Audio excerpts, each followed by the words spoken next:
ಸಾಧ್ಯವಾಗುತ್ತೆ. ನಿಷ್ಪ್ರಯೋಜಕ ಅಂಶಗಳಿಂದ ನಿಮ್ಮನ್ನು ದೂರವಿಡಿ.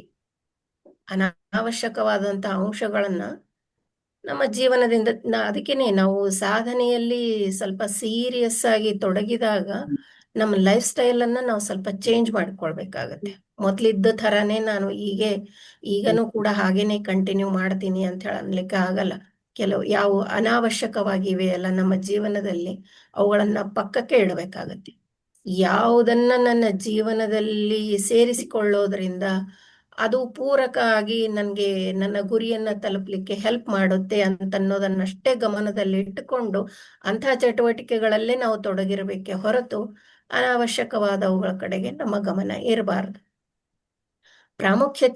ಯಾವುದೇ ಪ್ರಾಮುಖ್ಯತೆ ಇಲ್ಲದ ದೈನಂದಿನ ಘಟನೆಗಳಿಂದ ನಿರಂತರವಾಗಿ ತೊಂದರೆಗೊಳಗಾಗಬೇಡಿ. ಡೈಲಿ ಏನೋ ನಡೀತಾನೆ ಇರ್ತದೆ ಲೈಫ್ನಲ್ಲಿ, ಆದ್ರೆ ಹಾಗಂತ ಹೇಳಿ ಅವುಗಳಿಗೆ ಪ್ರಾಮುಖ್ಯತೆ ಕೊಟ್ಟು ಒದ್ದಾಡೋದ್ರಲ್ಲಿ ಏನೂ ಅರ್ಥ ಇಲ್ಲ. ಅವು ಬಂದೇ ಬರ್ತವೆ. ಪ್ರತಿಯೊಬ್ಬರ ಜೀವನದಲ್ಲಿನೂ ಪ್ರತಿಯೊಂದು ಸ್ತರದಲ್ಲಿನೂ ಏನೋ ನಡೀತಾನೆ ಇರ್ತದೆ. ಅವುಗಳಿಗೆ ಅಷ್ಟು ಮಹತ್ವ ಕೊಡೋದೇನೋ ಅಗತ್ಯ ಇಲ್ಲ. ನಿಮ್ಮ ದೋಣಿಯು ದೈವಿ ಗುರುವಿನ ಮಾರ್ಗದರ್ಶನದಲ್ಲಿ ಅಲೆಗಳ ಮೇಲೆ ಚಲಿಸಲಿ. ಪ್ರಾಚೀನ ಪೂಜ್ಯರು ಹೇಳಿದ್ದು. ಬ್ರದರ್,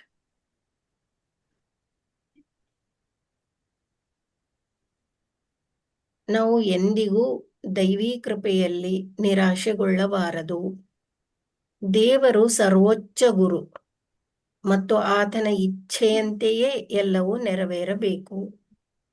ನಾವು ದಿವಾಳಿಯಾಗಿದ್ದೇವೆ ಎಂದು ಭಾವಿಸಬೇಕು ಮತ್ತು ನಮ್ಮ ದಾರಿಯಲ್ಲಿ ಬರುವ ಅಡೆತಡೆಗಳು ಮತ್ತು ಅಡಚಣೆಗಳ ಬಗ್ಗೆ ಚಿಂತಿಸದೆ ಆತನ ಪೂಜೆ ಮತ್ತು ಭಕ್ತಿಯಲ್ಲಿ ಸದಾ ನಿರತರಾಗಿರಬೇಕು.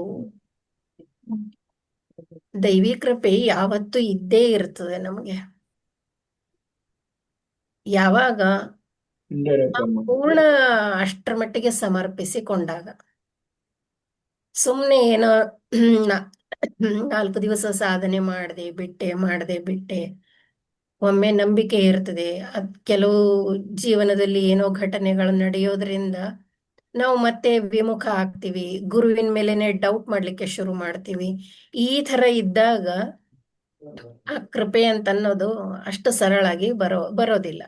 ಒಂದು ವೇಳೆ ಜೀವನದಲ್ಲಿ ಏನೇ ನಡೀತಾ ಇರ್ಲಿ, ನಾವು ಗುರುಗಳಿಗೆ ಒಪ್ಪಿಸಿಕೊಂಡಿದ್ದೆವು ಅಂತ ಹೇಳಂತಂದ್ರೆ ಆ ದೈವಿ ಕೃಪೆ ಡೆಫಿನೆಟ್ ಆಗಿ ಇದ್ದೇ ಇರ್ತದೆ. ನಮ್ಮ ಪಾಲಿಗೆ ಏನ್ ಸಿಗ್ಬೇಕೋ ಅದು ಬಂದೇ ಬರ್ತದೆ. ಅದು ದೇವರೇ ಸರ್ವೋಚ್ಚ ಗುರು ಮತ್ತು ಆತನ ಇಚ್ಛೆಯಂತೆಯೇ ಎಲ್ಲವೂ ನೆರವೇರಬೇಕು. ನಮಗೆ ಮೊದಲು ಗುರುನೇ ದೇವ್ರು ಅಂತ ಹೇಳಿ ಗೊತ್ತಿರಲ್ಲ. ಹಾಗಾಗಿ ಪ್ರಾರಂಭಿಕ ಹಂತದಲ್ಲಿ ನಾವ್ ಏನ್ ಮಾಡ್ತೀವಿ, ದೇವರಿಗೇನೆ ನಾವು ಪ್ರೇಯರ್ ಮಾಡ್ತೀವಿ.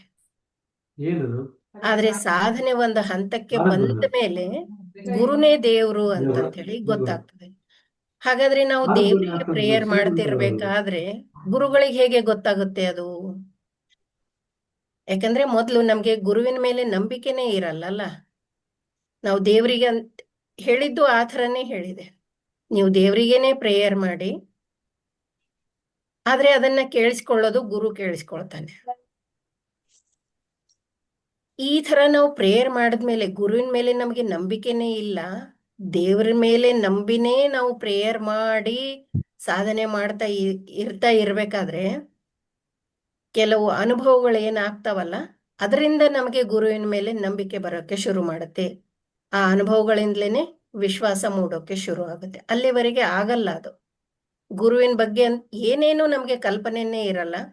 ಕೆಲವು ಹಂತದಲ್ಲಂತರೂ ನಾವು ಡೆಫಿನೆಟ್ಲಿ ಡೌಟ್ ಮಾಡ್ತೀವಿ. ನಾವು ಎಲ್ಲವೂ ನಮ್ಮ ಪ್ರಕಾರನೇ ನಡೀತಾ ಇರ್ಬೇಕಾದ್ರೆ ನಾವು ಗುರು ಗುರು ಅಂತೀವಿ. ಒಂದ್ ವೇಳೆ ಎಲ್ಲವೂ ವಿರುದ್ಧನೇ ಆಗ್ತಿದ್ವು ಅಂತ ಹೇಳಂತಂದ್ರೆ ಇದೆಂತ ಗುರು, ಇದೆಂತ ದೇವರು ಅಂತ ಹೇಳಿ ಅಂದ್ಕೊಳ್ಳಿಕ್ಕೆ ನಾವು ಶುರು ಮಾಡ್ತೀವಿ. ಅದು ಮನುಷ್ಯನ ಒಂದು ದೌರ್ಬಲ್ಯ. ಅದು ಆಗೋದು ಕೂಡ ಸಹಜನೇ. ಆದ್ರೆ ಅದಕ್ಕೆ ಏನು ಮಾಡ್ಲಿಕ್ಕೆ ಆಗಲ್ಲ. ಆ ರೀತಿಯ ಪರಿಸ್ಥಿತಿಗಳು ಕೂಡ ನಮ್ಮ ಒಳ್ಳೆಯದಕ್ಕಾಗಿ ಬಂದಿದ್ದು ಅಂತ ಹೇಳಿ ನಾವು ಅರ್ಥ ಮಾಡಿಕೊಳ್ಳಲಿಕ್ಕೆ ಸ್ವಲ್ಪ ಕಷ್ಟ ಆಗ್ತದೆ. ಅಂದ್ರೆ ಇಲ್ಲಿ ಏನು, ನಾವು ಮೊದಲು ದೇವರಿಗೇನೆ ಪ್ರೇಯರ್ ಮಾಡ್ತೀವಿ, ದೇವರೇ ಸರ್ವೋಚ್ಚ ಗುರು, ಆದ್ರೆ ದೇವರಿಗೆ ಮನಸ್ಸಿಲ್ಲಲ್ಲ. ನಾವು ಹೇಳಿದ್ದು ಕೇಳಿಸ್ಕೊಳ್ಳೋಕೆ ಆತನಿಗೆ ಮನಸ್ಸಿಲ್ಲ. ಮನಸ್ಸಿದ್ದಿತ್ತು ಅಂತ ಹೇಳಂತಂದ್ರೆ ಆತನು ನಮ್ಮಂತೆ ಕರ್ಮಕ್ಕೆ ಮತ್ತು ಭೋಗಕ್ಕೆ ಒಳಗಾಗ್ಬೇಕಾಗ್ತಿತ್ತು. ಆದ್ರೂನು ನಾವು ಪ್ರೇಯರ್ ಮಾಡಿದ್ದು ಗುರು ಕೇಳಿಸ್ಕೊಳ್ತಾ ಇದ್ದಾನೆ. ಹಾಗಾಗಿ ನಮ್ಗೆ ಏನೆಲ್ಲ ಸಹಾಯ ಸಿಗ್ತಾ ಇದೆನೋ ಅದೆಲ್ಲ ಗುರುವಿನಿಂದಲೇನೆ ಸಿಗ್ತಾ ಇದೆ. ಈ ಅರ್ಥದಲ್ಲಿ ಗುರು ಮತ್ತು ದೇವರು ಒಂದೇ ಮತ್ತು ಆತನ ಇಚ್ಛೆಯಂತೆಯೇ ಎಲ್ಲವೂ ನೆರವೇರಬೇಕು. ಅಫ್ಕೋರ್ಸ್ ನಾವು ನಮ್ಮ ಇಚ್ಛೆಗಳು ಏನೇ ಇದ್ರೂನು ಕೊನೆಗೆ ನೆರವೇರೋದು ಗುರುವಿನ ಇಚ್ಛೆನೆ. ಅದಕ್ಕೆ ನಾವು ಒಪ್ಪಿಸಿಕೊಳ್ಳಲೇಬೇಕಾಗುತ್ತೆ. ನಾವು ದಿವಾಳಿಯಾಗಿದ್ದೇವೆ ಎಂದು ಭಾವಿಸಬೇಕು ಮತ್ತು ನಮ್ಮ ದಾರಿಯಲ್ಲಿ ಬರುವ ಅಡೆತಡೆಗಳು ಮತ್ತು ಅಡಚಣೆಗಳ ಬಗ್ಗೆ ಚಿಂತಿಸದೆ ಆತನ ಪೂಜೆ ಮತ್ತು ಭಕ್ತಿಯಲ್ಲಿ ಸದಾ ನಿರತರಾಗಿರಬೇಕು.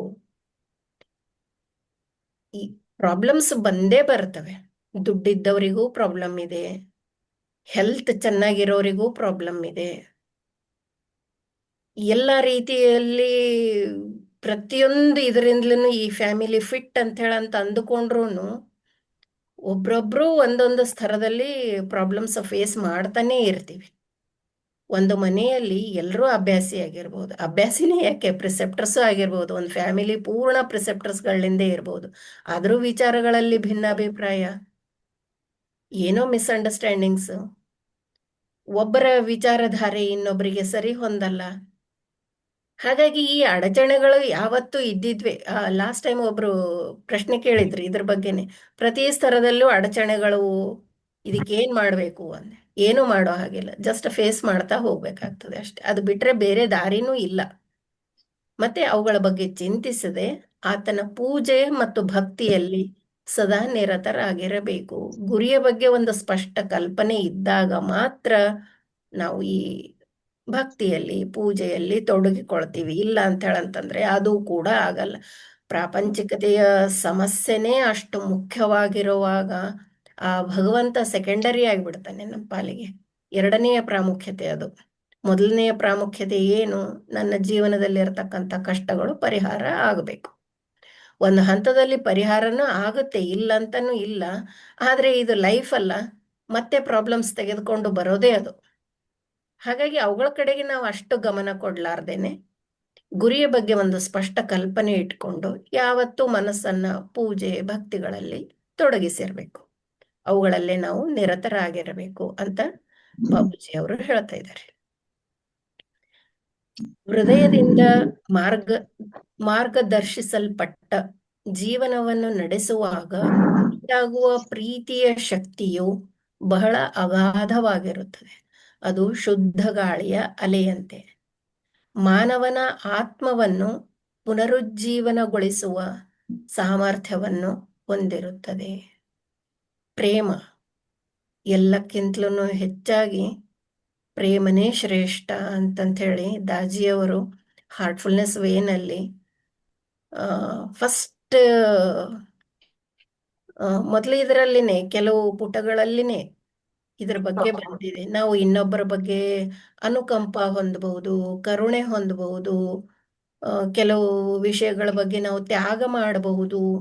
ಏನೆಲ್ಲ ಗುಣಗಳು ಇರಬೇಕು ನಮ್ಮಲ್ಲಿ. ಆದ್ರೆ ಇವೆಲ್ಲವುಗಳಿಗೆ ನೋಡಿದ್ರೆ ಒಂದು ಪ್ರೀತಿ ಮಾತ್ರ ಇದ್ರೆ ಸಾಕು, ಉಳಿದ ಎಲ್ಲ ಕೊರತೆಗಳನ್ನ ಅದು ತುಂಬುತ್ತೆ. ಹಾಗಾಗಿ ಈ ಪ್ರೀತಿ ಬರೋದು ಎಲ್ಲಿಂದ? ಮಾನಸಿಕ ಸ್ತರದಲ್ಲಿದ್ದಾಗ ಒಳ್ಳೆಯವರು ಕೆಟ್ಟವರು ನನ್ನವರು ಹೊರಗಿನವರು ಈ ತರದ ವಿಚಾರಗಳಲ್ಲಿ ಇರ್ತೀವಿ ನಾವು. ಆದ್ರೆ ಹೃದಯದಿಂದ ನಾವು ಅಲ್ಲಿಂದ ಬರ್ತಕ್ಕಂತ ಸೂಚನೆಗಳನ್ನೇ ಕೇಳಿಸಿಕೊಂಡು ಹೃದಯವನ್ನ ಅಂತ ಹೇಳಿಲ್ಲ, ಅದು ಏನ್ ಹೇಳ್ತಾ ಇದೆ ಅಂತ ಹೇಳಿ ಯಾವಾಗ್ಲೂ ಅದರ ಕಡೆಗೆ ಗಮನ ಕೊಟ್ಟು ನಮ್ಮ ಜೀವನವನ್ನ ನಾವು ನಡೆಸ್ತಾ ಇದ್ದೆವು ಅಂತ ಹೇಳಂತಂದ್ರೆ ಅಲ್ಲಿಂದ ಹೊರಹೊಮ್ಮೋದು ಕೇವಲ ಪ್ರೀತಿನೇ. ಯಾಕಂತಂದ್ರೆ ನಾವು ಹೃದಯದ ಜೊತೆ ಸಂಪರ್ಕದಲ್ಲಿ ಬರೋದು ಕೂಡ ಅಷ್ಟು ಸರಳ ಅಲ್ಲ. ಮನಸ್ಸು ಯಾವಾಗ್ಲೂ ಪ್ರಾಪಂಚಿಕ ಸ್ತರದಲ್ಲೇನೆ ಸುತ್ತಾಡೋದು.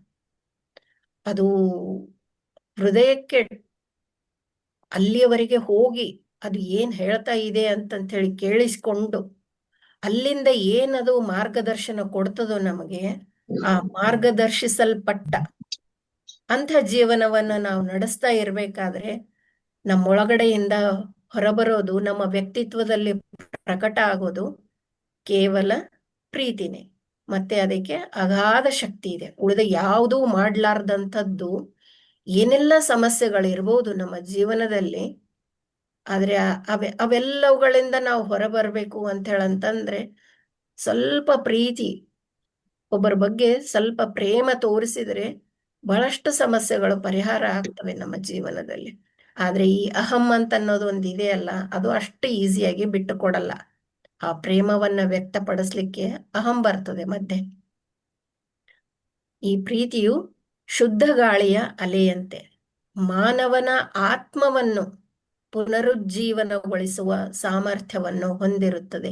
ಈ ಪ್ರೀತಿ ಏನಾದ್ರೂ ಇನ್ನೊಂದು ಆತ್ಮಕ್ಕೆ ತಟ್ಟಿತೋ ಅಂದ್ರೆ ಅಷ್ಟು ಡೀಪರ್ ಲೆವೆಲ್ಗೆ ಹೋಗಿ ಒಂದು ಹೃದಯವನ್ನೇನಾದ್ರೂ ಅದು ಸ್ಪರ್ಶಿಸಿತು ಅಂತ ಹೇಳಂತಂದ್ರೆ ಆ ವ್ಯಕ್ತಿಯ ಪುನರುಜ್ಜೀವನ ಆಗ್ತದೆ. ಅದು ಸತ್ತ ಹಾಗೆ ಏನು ನಡೀತಾ ಇರ್ತದಲ್ಲ ಜೀವನ, ಮತ್ತೆ ಅದಕ್ಕೊಂದು ಜೀವ ಕಳೆ ಬಂದ ಹಾಗೆ ಆಗ್ತದೆ.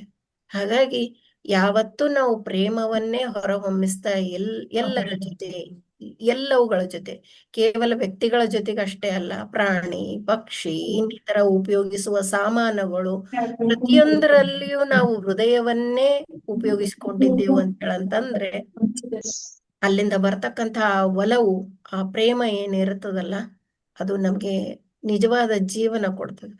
ಇದು ಒಂದು ಇದರಲ್ಲೂ ಬಂದಿತ್ತು. ದ.ರಾ ಬೇಂದ್ರೆ, ದತ್ತಾತ್ರೇಯ ರಾಮಚಂದ್ರ ಬೇಂದ್ರೆ ಅವರ ಒಂದು ಕವನದಲ್ಲಿ ಬಂದಿತ್ತು. ನಾನು ಬಡವಿ ಆತ ಬಡವ, ಒಲವೇ ನಮ್ಮ ಬದುಕು, ಬಳಸಿಕೊಂಡೆ ವದನೆ ನಾವು, ಅದಕ್ಕೂ ಇದಕ್ಕೂ ಎದಕ್ಕೂ. ಪ್ರತಿಯೊಂದಕ್ಕೂ ನಾವು ಅದನ್ನೇ ಬಳಸಿಕೊಂಡೆವು. ಹಾಗಾಗಿ ನಮ್ಮ ಜೀವನ ಬಹಳ ಸರಳ ಆಯಿತು, ಸುಗಮ ಆಯಿತು, ಪ್ರೇಮಮಯ ಆಗಿತ್ತು ಅಂತಂತ ಹೇಳಿ ಒಂದು ಕವನ ಬರ್ತದೆ. ಅಂದ್ರೆ ಈ ಪ್ರೀತಿಗೆ ಅಂಥ ಶಕ್ತಿ ಇದೆ. ಅದೊಂದೇನಾದ್ರೂ ನಮ್ಮ ಜೀವನದಲ್ಲಿ ಇತ್ತು ಅಂತ ಹೇಳಂತಂದ್ರೆ ಎಲ್ಲಾ ಸಮಸ್ಯೆಗೂ ಪರಿಹಾರನೇ. ಆದ್ರೆ ಅದು ಬರ್ಬೇಕಾದ್ರೆ ನಾವು ಹೃದಯದ ಜೊತೆಗೆ ಇರುವವರಾಗಬೇಕಾಗುತ್ತೆ. ದಾಜಿ ಹೇಳ್ತಾ ಇದ್ದಾರೆ. ಬ್ರದರ್,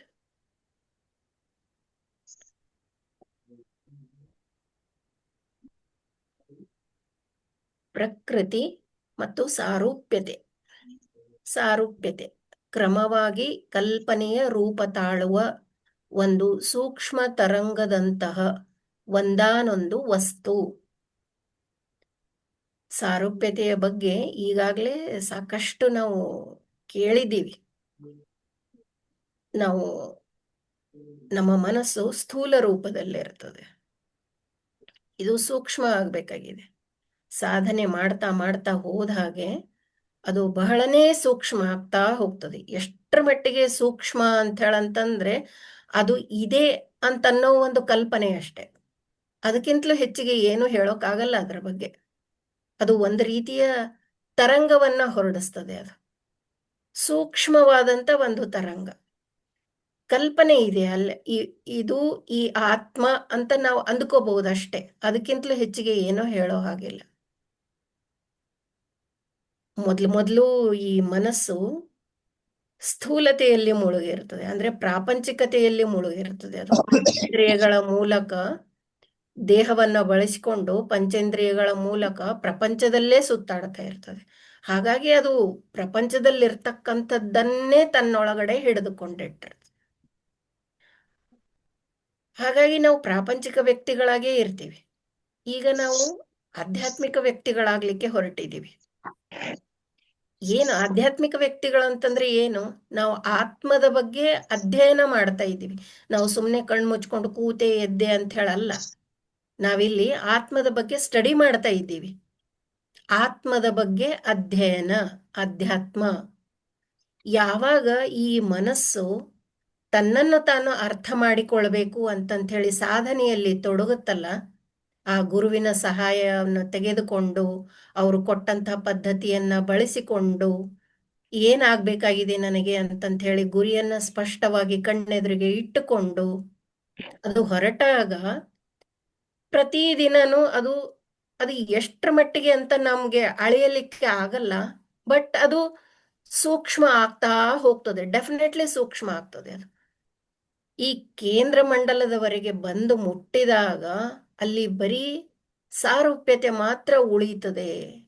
ಅಂದ್ರೆ ಅಷ್ಟರ ಮಟ್ಟಿಗೆ ಅದು ಸೂಕ್ಷ್ಮಾತಿ ಸೂಕ್ಷ್ಮ ಅಂತ ಹೇಳಬಹುದು. ಅದು ಕೇವಲ ಒಂದು ಒಂದು ವಸ್ತು ಅಥವಾ ಅದೇ ಮೂಲ, ಅದಕ್ಕೆ ಏನೋ ಒಂದು ತೆರೆ ಇದೆ ಅಂತ ಹೇಳಬಹುದು, ಅಥವಾ ಕಲ್ಪನೆಯ ರೂಪ ತಾಳಿದಂಥ ಒಂದು ಸೂಕ್ಷ್ಮ ವಸ್ತು ಅಂತ ಹೇಳಬಹುದು. ಅದನ್ನ ಹೇಗೆ ಅಂತ ಹೇಳಲಿಕ್ಕೆ ಆಗಲ್ಲ. ಬಟ್ ಒಂದು ಒಂದು ತರಂಗವನ್ನ ಅದು ಹೊರಡಿಸ್ತಾ ಇರ್ತದೆ. ಅದು ಅಲ್ಲಿ ದೇಹ ಇಲ್ಲ, ಹಾಗಾಗಿ ಪಂಚೇಂದ್ರಿಯಗಳಿಲ್ಲ. ಹಾಗಾದ್ರೆ ಈ ಬ್ರೈಟರ್ ವರ್ಲ್ಡ್ಲಿಂದ ಮೆಸೇಜಸ್ ಬರ್ತಾವಲ್ಲ, ಯಾವ ರೀತಿ ಬರ್ತಿರ್ಬೇಕದು ಅಲ್ಲ? ಹೇಳಲಿಕ್ಕೆ ಬ್ರೈಟರ್ ವರ್ಲ್ಡ್ ಅಲ್ಲಿ ಕೂತು ಒಬ್ಬ ವ್ಯಕ್ತಿ ಏನೋ ಹೇಳ್ತಾ ಇದ್ದಾನೆ, ಇಲ್ಲಿದ್ದಂಥ ಒಬ್ಬ ವ್ಯಕ್ತಿ ಅದನ್ನ ಕೇಳಿಸ್ಕೊಂಡು ನೋಟ್ ಮಾಡಿಕೊಳ್ತಾ ಇದ್ದಾನೆ ಅಂತ ಹಾಗೇನಿಲ್ಲಲ್ಲ. ಆದ್ರೂನು ಕೇಂದ್ರ ಮಂಡಲಕ್ಕೆ ಮುಟ್ಟಿದಂಥ ಆ ಆತ್ಮ ತರಂಗ ರೂಪದಲ್ಲಿ ಏನು ಹೊರಡಿಸ್ತಾ ಇರ್ತದೆ ಅದು. ಮತ್ತೆ ಅದು ಗ್ರಹಿಸುವಂತಾತನಿಗೆ ಅದರ ಒಂದು ಅರಿವಿರುತ್ತೆ, ಇವರೇ ಹೇಳ್ತಾ ಇದ್ದಾರೆ. ಹಾಗಾಗಿನೇ ಬಾಬೂಜಿ ವಿವೇಕಾನಂದರು ಇದು ಹೇಳಿದ್ರು, ಶ್ರೀಕೃಷ್ಣ ಬಂದು ಇದು ಹೇಳ್ದ, ಲಾಲಾಜಿ ಅವರು ಇವತ್ತು ನಂಗೆ ಈ ರೀತಿ ಸಂದೇಶ ಕೊಟ್ರು ಅಂತ ಹೇಳಿ ಅವರ ಆತ್ಮಕಥೆಯಲ್ಲಿ ನಾವು ಓದ್ತೀವಿ. ಅಂದ್ರೆ ಆ ಕೇಂದ್ರ ಮಂಡಲಕ್ಕೆ ಮುಟ್ಟಿದಾಗ ಅಷ್ಟು ಸೂಕ್ಷ್ಮಾತಿ ಸೂಕ್ಷ್ಮ ಸ್ತರದಲ್ಲಿ ಅದು ಇದ್ರೂನು ಅದು ಇನ್ನು ತನ್ನದೇ ಆದಂಥ ಒಂದು ರೂಪವನ್ನ ಪಡೆದುಕೊಂಡಿರ್ತದೆ. ಅದನ್ನ ಸಾರೂಪ್ಯತೆ ಅಂತ ಹೇಳ್ತೀವಿ ನಾವು. ಯಾವಾಗ ಮಹಾಪ್ರಳಯ ಬರುತ್ತಲ್ಲ, ಆಗ ಮಾತ್ರ ಅದು ಆ ಸೂಕ್ಷ್ಮ ಸಾರೂಪ್ಯತೆಯನ್ನು ಅದು ಬಿಟ್ಟುಕೊಟ್ಟು ಆಕಾಶದಲ್ಲಿ ಒಂದಾಗಿ ಹೋಗ್ತದೆ. ಆ ಯಾವ್ಯಾವ ಆತ್ಮಗಳು ಈಗ ಆಲ್ರೆಡಿ ಅಲ್ಲಿ ಸೇರಿಕೊಂಡಿವೆಯೋ, ಈಗ ಸದ್ಯ ಇದ್ದಂತ ಆತ್ಮಗಳೇ ಅಲ್ಲ, ಹಾಗೆ ನೋಡಿದ್ರೆ ಅವರೆಲ್ಲ ವೇಟ್ ಮಾಡ್ತಾ ಇದ್ದಾರೆ. ಆ ಟೈಮ್ ಬಂದಾಗ, ಮಹಾಪ್ರಳಯದ ಆ ವೇಳೆ ಬಂದಾಗ ಪ್ರತಿಯೊಂದು ಅದ್ರ ಒಳಗಡೆನೆ ಹೋಗ್ಲಿಕ್ಕೆ ಶುರು ಮಾಡ್ತದೆ. ಆವಾಗ ಅದು ಏನಾಗ್ತದೆ, ಅದು ಸಂಕುಚನಗೊಳ್ಳಲಿಕ್ಕೆ ಶುರು ಮಾಡ್ತಿರ್ತದಲ್ಲ, ಹಾಗಾಗಿ ಪ್ರತಿಯೊಂದನ್ನು ತನ್ನೊಳಗಡೆ ಅದು ಸೆಳೆದುಕೊಳ್ಳಲಿಕ್ಕೆ ಶುರು ಮಾಡ್ತದೆ. ಸಾರ ರೂಪದಲ್ಲಿದ್ದಂಥ ತನ್ನಲ್ಲಿದ್ದಂಥದ್ದನ್ನ ಅದು ಪ್ರಕಟಗೊಳಿಸಿತ್ತು. ಮಹಾಪ್ರಳಯದಲ್ಲಿ ಮತ್ತೆ ಅದು ಎಲ್ಲವನ್ನು ತನ್ನೊಳಗಡೆ ತೆಗೆದುಕೊಳ್ತಾ ಇದೆ. ಅಂದ್ರೆ ಸಾರೂಪ್ಯತೆ ಅಂತಂದ್ರೆ ಏನು? ಕೇವಲ ಸೂಕ್ಷ್ಮವಾದಂಥ ಒಂದು ತರಂಗ,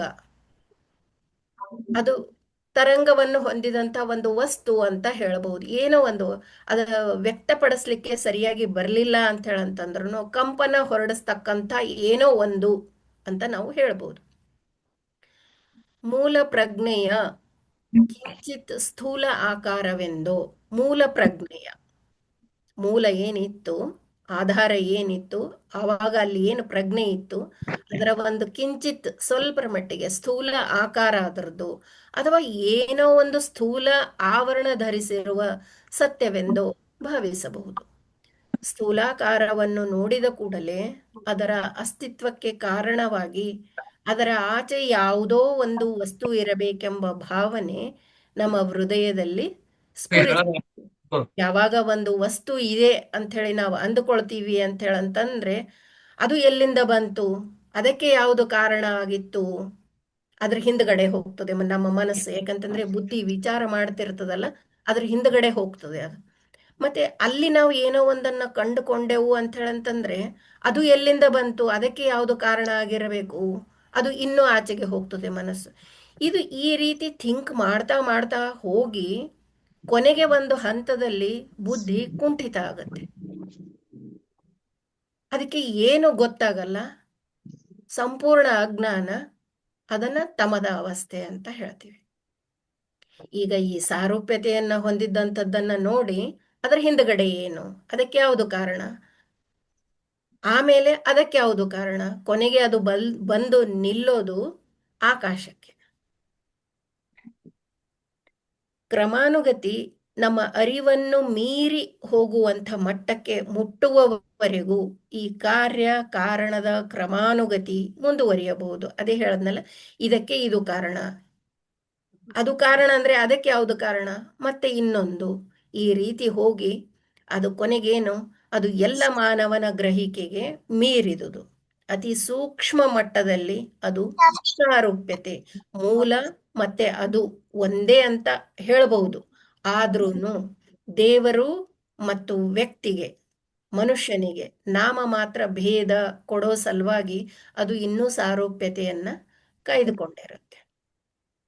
ಸಾರೂಪ್ಯತೆ ಎಷ್ಟು ಹೆಚ್ಚು ಸೂಕ್ಷ್ಮವಾಗುತ್ತದೆಯೋ ಅದೇ ಪ್ರಮಾಣದಲ್ಲಿ ಮನುಷ್ಯನು ಜೀವನದಲ್ಲಿ ಹೆಚ್ಚು ಶಕ್ತಿಯುತನಾಗುತ್ತಾನೆ. ಸಾರೂಪ್ಯತೆ ಪ್ರತಿಯೊಂದು ಹಂತದಲ್ಲೂ ಸಾರೂಪ್ಯತೆಯನ್ನ ಪಡಿತಾ ಇರ್ತೀವಿ. ನಮ್ಮ ಯಾತ್ರೆ ನಡೀತಿರ್ಬೇಕಾದ್ರೆ ಪ್ರತಿಯೊಂದು ಚಕ್ರದಲ್ಲಿಯೂ ಈ ಮಾಯಾಮಂಡಲದಲ್ಲಿರುವ 5 ಚಕ್ರಗಳು, ಆಮೇಲೆ ಮನೋಮಂಡಲಕ್ಕೆ ಹೋಗ್ತೀವಿ 11 ಚಕ್ರಗಳು. ಪ್ರತಿಯೊಂದು ಚಕ್ರದ ಮೂಲಕ ನಮ್ಮ ಯಾತ್ರೆ ನಡೀತಿರ್ಬೇಕಾದ್ರೆ ಈ ಸಾರೂಪ್ಯತೆ ಅಲ್ಲಿ ಇದ್ದೇ ಇರ್ತದೆ. ನಾವು ಕೇಳಿದೀವಿ 4 ಸ್ತರದಲ್ಲಿ ಇವು ಇರ್ತವೆ ಅಂತಂತ ಹೇಳಿ. ಏನು ಮೊದಲು ಆ ಯಾವ ಚಕ್ರ ಇದೆಯಲ್ಲ ಆ ಚಕ್ರದೊಳಗಡೆ ಹೋಗ್ತೀವಿ, ಅಂದ್ರೆ ಆ ಲೋಕಕ್ಕೆ ಹೋಗ್ತೀವಿ. ಸಾಲೋಕ್ಯ, ಆ ಲೋಕಕ್ಕೆ ಹೋಗ್ತೀವಿ. ಆಮೇಲೆ ಅದರ ಸಮೀಪ ಹೋಗ್ತೀವಿ, ಏನು ಸಾಮೀಪ್ಯ. ಆಮೇಲೆ ಅದು ಯಾವ್ಯಾವ ಕ್ವಾಲಿಟಿಗಳನ್ನ ಹೊಂದಿದೆಯಲ್ಲ ಆ ಚಕ್ರ, ಅದನ್ನ ನಾವು ಹೀರಿಕೊಳ್ತೀವಿ, ಸಾರೂಪ್ಯ. ಕೊನೆಗೆ ಅದರಲ್ಲೇ ಲಯ ಹೊಂದಿ ಬಿಡ್ತೀವಿ, ಸಾಯುಜ್ಯ. ಹೀಗೆ ಪ್ರತಿ ಚಕ್ರದಲ್ಲೂ ನಾವು ಈ ಸಾರೂಪ್ಯತೆಯನ್ನ ಅನುಭವಿಸ್ತಾನೇ ಹೋಗ್ತಿರ್ತೀವಿ. ಈ 1ನೇ ಚಕ್ರದಲ್ಲಿ ಈ 4 ಅನುಭವಿಸಿದೆವೋ ನಾವು 2ಕ್ಕೆ ಬರ್ತೀವಿ. 2ನೇ ಚಕ್ರದಲ್ಲಿ ಈ 4 ಅನುಭವಿಸ್ತೀವಿ, ಮತ್ತೆ 3ಕ್ಕೆ ಹೋಗ್ತೀವಿ. ಇದು ಕೊನೆ ತನಕ ಇರುವಂಥದ್ದೇ. ಕೇಂದ್ರ ಮಂಡಲಕ್ಕೆ ಬರೋವರೆಗೆ ಇದೇನು ನಾವು ಚಕ್ರದಿಂದ ಚಕ್ರಕ್ಕೆ ನಮ್ಮ ಜರ್ನಿ ನಡೀತಾ ಇರಬೇಕಾದ್ರೆ ನಾವು ಏನು ಸೂಕ್ಷ್ಮತೆಯನ್ನ ಪಡಿತಾ ಹೋಗ್ತೀವಲ್ಲ, ನಾವು ಎಷ್ಟು ಸೂಕ್ಷ್ಮವಾಗ್ತಾ ಹೋಗ್ತೀವೋ ಅಷ್ಟೇ ನಾವು ಮಾನಸಿಕವಾಗಿ ಬಲವುಳ್ಳವರಾಗ್ತೀವಿ. ಹೆಚ್ಚು ಶಕ್ತಿಯುತನಾಗುತ್ತಾನೆ. ಶಕ್ತಿಯುತನಾಗುತ್ತಾನೆ ಅಂತಂದ್ರೆ ಇದು ದೇಹಕ್ಕೆ ಸಂಬಂಧಪಟ್ಟ ಹಾಗೆ ಹೇಳ್ತಾ ಇಲ್ಲ. ಮನಸ್ಸು ಅಷ್ಟು ಸದೃಢವಾಗಿರುತ್ತೆ ಅಲ್ಲಿ. ತನ್ನ ಗುರುವಿನ ಬಗ್ಗೆ ಅಷ್ಟೊಂದು ದೃಢವಾದ ವಿಶ್ವಾಸ, ಪ್ರತಿಯೊಂದು ಇದರಲ್ಲಿನೂ ಅತ್ಯಂತ ಸೂಕ್ಷ್ಮ ಇದರಲ್ಲಿ ಆಗ್ತಾ ಹೋದ ಹಾಗೆ ಮನುಷ್ಯನಲ್ಲಿ ಆ ಮಾನಸಿಕ ಸ್ಥೈರ್ಯ ಬರಲಿಕ್ಕೆ ಶುರು ಆಗ್ತದೆ. ಹೆಚ್ಚು ಶಕ್ತಿಯುತನಾಗುತ್ತಾನೆ. ಬ್ರದರ್,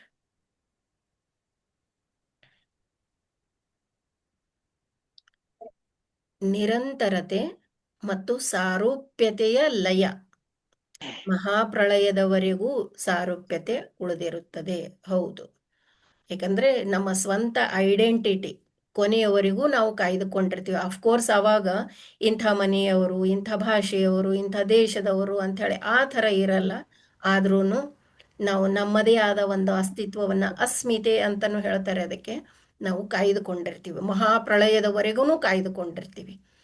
ಆಗ ಅದು ತನ್ನ ವ್ಯಕ್ತಿ ವೈಶಿಷ್ಟ್ಯವನ್ನು ಕಳೆದುಕೊಂಡು ಒಂದು ಸಮಷ್ಟಿ ಸಾರೂಪ್ಯತೆಯಲ್ಲಿ ಲಯ ಹೊಂದುತ್ತದೆ.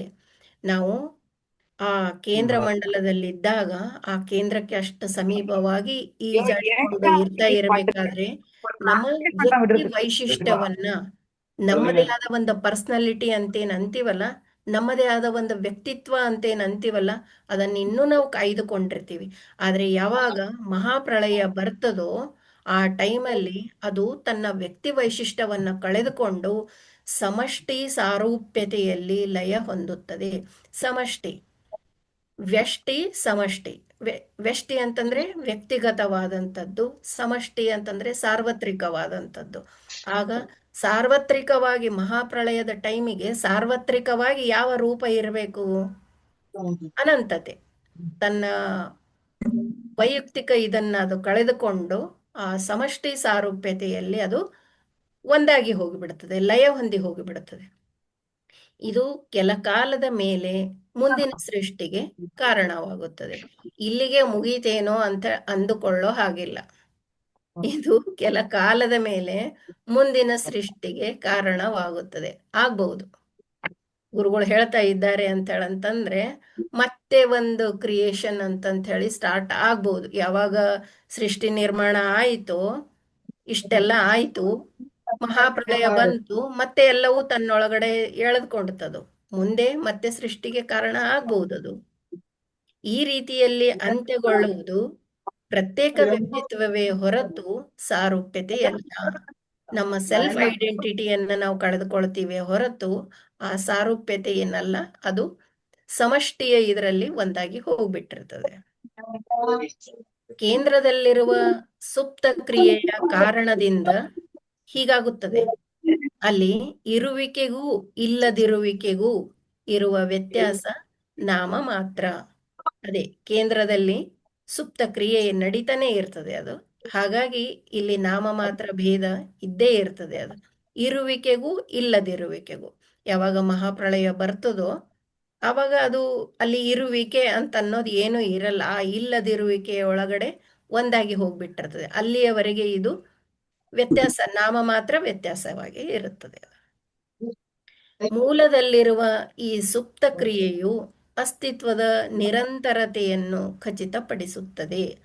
ಅಸ್ತಿತ್ವದ ನಿರಂತರತೆಯನ್ನು, ಮೂಲದಲ್ಲಿ ಈ ಸುಪ್ತ ಕ್ರಿಯೆ ಇದ್ದೇ ಇದೆ. ಹಾಗಾಗಿನೇ ಮೇಲಿನ ಸೆಂಟೆನ್ಸ್ ಅಲ್ಲಿ ಏನ್ ಬಂದಿತ್ತು, ಕೆಲ ಕಾಲದ ಮೇಲೆ ಮುಂದಿನ ಸೃಷ್ಟಿಗೆ ಕಾರಣವಾಗುತ್ತದೆ ಅಂತ ಹೇಳ್ತಾ ಇದ್ದಾರೆ. ಅಂದ್ರೆ ಅಲ್ಲಿ ನಿರಂತರವಾಗಿ ಒಂದು ಸುಪ್ತ ಇದರ ಒಳಗಡೆ ಆ ಅದು ಕ್ರಿಯಾಶೀಲ ಆಗಿಯೇ ಇದೆ. ಅದು ಅಸ್ತಿತ್ವದ ನಿರಂತರತೆಯನ್ನ ಇದು ಖಚಿತಪಡಿಸುತ್ತದೆ. ಆಕಾಶ ಅದಕ್ಕೇನೆ ಮೊದಲು ಇತ್ತು, ಈಗ್ಲೂ ಇದೆ, ಮುಂದೆನೂ ಇರ್ತದೆ. ಅದು ಅಸ್ತಿತ್ವ. ಮತ್ತೆ ಅದರ ಅಲ್ಲಿ ಒಳಗಡೆ ಅದು ಅದು ಏನಾಯ್ತೋ ಆಯ್ತು, ಅದಕ್ಕೆ ಏನು ಧಕ್ಕೆ ಉಂಟಾಯ್ತೋ ಆಯ್ತು, ಅದು ದೇವರ ಅಭಿವ್ಯಕ್ತಿಗೆ ಅದು ಕಾರಣ ಆಯ್ತು. ಈ ಅರ್ಥದಲ್ಲಿ ಮೂಲದಲ್ಲಿ ಅದು ಏನು ಸುಪ್ತ ಕ್ರಿಯೆ ಇದೆಯಲ್ಲ, ಅದು ನಿರಂತರವಾದ ಒಂದು ಅಸ್ತಿತ್ವವನ್ನ ಸೂಚಿಸ್ತದೆ, ನಮಗೆ ಅದು ಖಚಿತಪಡಿಸ್ತದೆ. ಡೆಫಿನೆಟ್ಲಿ ಭಗವಂತ ಆ ಆದಿ ಮತ್ತು ಅಂತ್ಯ, ಮೊದ್ಲೂ ಇದ್ದ, ಈಗ್ಲೂ ಇದ್ದಾನೆ, ಮುಂದೆನೂ ಇರ್ತಾನೆ. ಪ್ರಪಂಚ ಇರಬಹುದು, ನಾಶ ಆಗ್ಬಹುದು, ಆದ್ರೆ ಭಗವಂತ ಮಾತ್ರ ಯಾವತ್ತೂ ಇರುವಂತಹದ ಅಂತನ್ನೋ ಅರ್ಥದಲ್ಲಿ ಅದರ ಒಂದು ಅಸ್ತಿತ್ವದ ನಿರಂತರತೆಯನ್ನ ಅದು ಖಚಿತಪಡಿಸುತ್ತದೆ.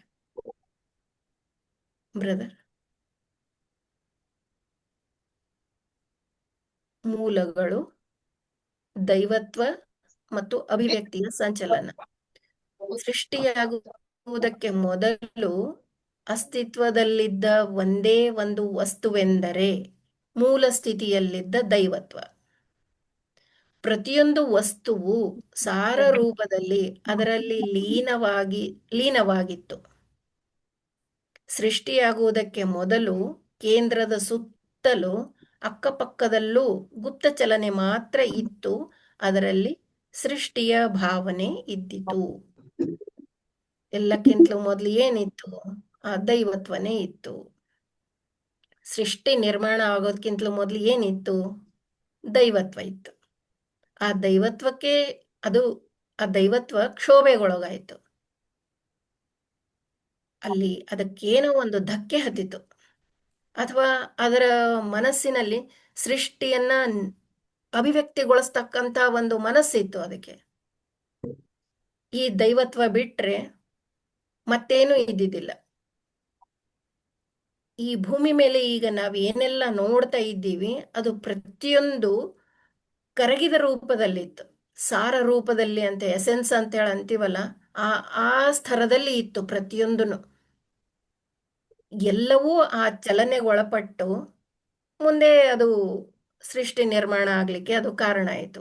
ಸೃಷ್ಟಿಯಾಗುವುದಕ್ಕೆ ಮೊದಲು ಕೇಂದ್ರದ ಸುತ್ತಲೂ ಅಕ್ಕಪಕ್ಕದಲ್ಲೂ ಗುಪ್ತ ಚಲನೆ ಮಾತ್ರ ಇತ್ತು. ಗುಪ್ತ ಚಲನೆ ಇತ್ತು, ಅದರಲ್ಲಿ ಸೃಷ್ಟಿಯ ಭಾವನೆ ಇದ್ದಿತ್ತು. ಸೃಷ್ಟಿಯನ್ನ ನಿರ್ಮಾಣ ಮಾಡಬೇಕು ಅಂತನ್ನೋ ಭಾವನೆ ಇತ್ತು. ಜೊತೆಗೆ ಸುಪ್ತ ಸ್ತರದಲ್ಲಿ ಗುಪ್ತವಾದಂತ ಒಂದು ಚಲನೆ ಕೂಡ ಇತ್ತು. ಅಭಿವ್ಯಕ್ತಿಯ ಕ್ರಮವು ಕ್ಷೋಭದೊಡನೆ ಪ್ರಾರಂಭವಾಯಿತು. ಕ್ಷೋಭೆಗೊಳಗಾಯಿತು, ಅದು ಆ ದೈವತ್ವ ಕ್ಷೋಭೆಗೊಳಗಾಯಿತು. ಹಾಗಾಗಿ ಅಭಿವ್ಯಕ್ತಿ ಶುರು ಆಯಿತು. ಅಭಿವ್ಯಕ್ತಿ ಅಂತಂದ್ರೆ ಏನು? ಪ್ರಕಟಪಡಿಸಿಕೊಳ್ಳೋದು. ಈಗ ಏನೋ ಒಂದನ್ನ ಹೇಳ್ತಾ ಇದ್ದಾರೆ ಅಂತ ಹೇಳಂತಂದ್ರೆ ಅದರ ಬಗ್ಗೆ ತಮ್ಮ ಅಭಿಪ್ರಾಯವನ್ನ ವ್ಯಕ್ತಪಡಿಸ್ತಾ ಇದ್ದಾರೆ ಅಂತಂದಾಗೆ, ಅಥವಾ ಚಲನವಲನಗಳ ಮೂಲಕ ಏನೋ ಹೇಳ್ತಾ ಇದ್ದಾರೆ ಅಂತಂದ್ರೆ ಅದನ್ನ ಅಭಿವ್ಯಕ್ತಗೊಳಿಸ್ತಾ ಇದ್ದಾರೆ ಅಂತ ಹೇಳಂತಂದಾಗೆ. ಅದೇ ತರ ಆ ಮೂಲ ತನ್ನೊಳಗಡೆ ಏನನ್ನ ಹಿಡಿದುಕೊಂಡಿಟ್ಟಿತ್ತು ಅದು ಅಭಿವ್ಯಕ್ತಿಗೊಳಿಸ್ಲಿಕ್ಕೆ ಶುರು ಮಾಡ್ತು, ಪ್ರಕಟಪಡಿಸ್ಲಿಕ್ಕೆ ಶುರು ಮಾಡಿತದು. ಸುಪ್ತ ಸ್ಪಂದನದ ಮಂಡಲದಲ್ಲಿ ಮಂಥನ ಕ್ರಿಯೆಯನ್ನು ಅದು ಕ್ಷೋಭೆಗೊಳಿಸಿತು. ಆಲ್ರೆಡಿ ಅದರ ಒಳಗಡೆ ಒಂದು ಮಂಥನ ಇದ್ದೇ ಇತ್ತದು, ಯಾಕಂತಂದ್ರೆ ಗುಪ್ತವಾಗಿತ್ತು, ಸುಪ್ತ ರೀತಿಯಲ್ಲಿ ಇತ್ತು ಅದು, ಅಲ್ಲಿ ಇತ್ತು, ಚಲನೆ ಇತ್ತದು. ಅದಕ್ಕೆ ಒಂದು ಕ್ಷೋಭೆ ಉಂಟಾಗಿ ಅದು ತನ್ನನ್ನು ತಾನು ಪ್ರಕಟಗೊಳಿಸ್ಲಿಕ್ಕೆ ಶುರು ಮಾಡಿತು. ಶಕ್ತಿ ಜಾಗೃತಗೊಂಡು ಅಭಿವ್ಯಕ್ತಿಯೆಡೆಗೆ ತನ್ನ ಕ್ರಿಯೆಯನ್ನು ಆರಂಭಿಸಿತು. ಅಲ್ಲಿರ್ತಕ್ಕಂಥ ಶಕ್ತಿ ಜಾಗೃತ ಆಯಿತು, ಅದು ಸೃಷ್ಟಿಯನ್ನ ನಿರ್ಮಾಣ ಮಾಡಲಿಕ್ಕೆ ಶುರು ಮಾಡಿತು. ಸೃಷ್ಟಿ ನಿರ್ಮಾಣ ಮಾಡಿದ್ದೇ ಅದು ತನ್ನ ಅಭಿವ್ಯಕ್ತಿ ಅಂತಂತೇಳಿ ಹೇಳ್ತಾ ಇದೆ. ದೇವರ ಅಭಿವ್ಯಕ್ತಿ ಈ ಪ್ರಪಂಚ, ಆಕಾಶದ ಅಭಿವ್ಯಕ್ತಿ ದೇವರು, ದೇವರ ಅಭಿವ್ಯಕ್ತಿ ಈ ಪ್ರಪಂಚ. ಅಂದ್ರೆ ತನ್ನನ್ನು ತಾನು ಆ ರೀತಿಯಲ್ಲಿ ಅದು ಪ್ರಕಟಪಡಿಸಿಕೊಳ್ತಾ ಇದೆ, ಅಭಿವ್ಯಕ್ತಿಗೊಳಿಸಿಕೊಳ್ತಾ ಇದೆ. ಅದು ದೈವತ್ವದೊಡನೆ ಸಂಪೂರ್ಣ ಹೊಂದಿಕೆಯುಳ್ಳದ್ದಾದರೂ ಈ ಕ್ರಿಯಾಪಥ ಅದರ ಹೊರಮೊಗದಲ್ಲಿ ಅಲ್ಪ ಸ್ವಲ್ಪ ಭಿನ್ನವಾಗಿ ಕಾಣಿಸಿತು. ಅದನ್ನು ಮಾನವ ಪಥ ಎಂದು ಸೂಚಿಸಬಹುದು. ಈಗ ಸೃಷ್ಟಿ ಏನೋ ನಿರ್ಮಾಣ ಆಗ್ಲಿಕ್ಕೆ ಶುರು ಆಯ್ತು. ಮೂಲಕ್ಕೆ ಆ ದೈವತ್ವದ ಒಳಗಡೆ ಅದು ಸುಪ್ತವಾಗಿ ಒಂದು ಮಂಥನ ಕ್ರಿಯೆಯಿಂದ ಅದು ಅಭಿವ್ಯಕ್ತಿಗೊಳಿಸ್ಲಿಕ್ಕೆ ಶುರು ಮಾಡ್ತು. ಪ್ರಪಂಚ ನಿರ್ಮಾಣ ಆಗ್ಲಿಕ್ಕೆ ಶುರು ಮಾಡ್ತು. ಸೃಷ್ಟಿಯ ಮೇಲೆ ಏನೆಲ್ಲ ಇವೆ ಅವನ್ನೆಲ್ಲ ನಾವು ನೋಡ್ತಾ ಇದ್ದೀವಿ ಈಗ, ಅವೆಲ್ಲ ಪ್ರಕಟಗೊಳ್ಳಲಿಕ್ಕೆ ಶುರು ಆದವು. ಈ ರೀತಿ ಪ್ರಕಟಗೊಳ್ಳುವಾಗ ಅದು ಮನುಷ್ಯನನ್ನು ಸೃಷ್ಟಿಸಿತು. ಈ ಸೃಷ್ಟಿಯನ್ನ ನಿರ್ಮಾಣ ಮಾಡಬೇಕು ಅಂತಂತ ಹೇಳಿ ಮೂಲದಲ್ಲಿ ಒಂದು ವಿಚಾರ ಇತ್ತು. ಅದೇ ವಿಚಾರ, ಅದೇ ಶಕ್ತಿ, ಅದೇ ಚಲನೆ ಮನುಷ್ಯನೊಳಗಡೆನೂ ಬಂತದು. ಅದು ಮನಸ್ಸು ಅಂತ ಆಯ್ತು.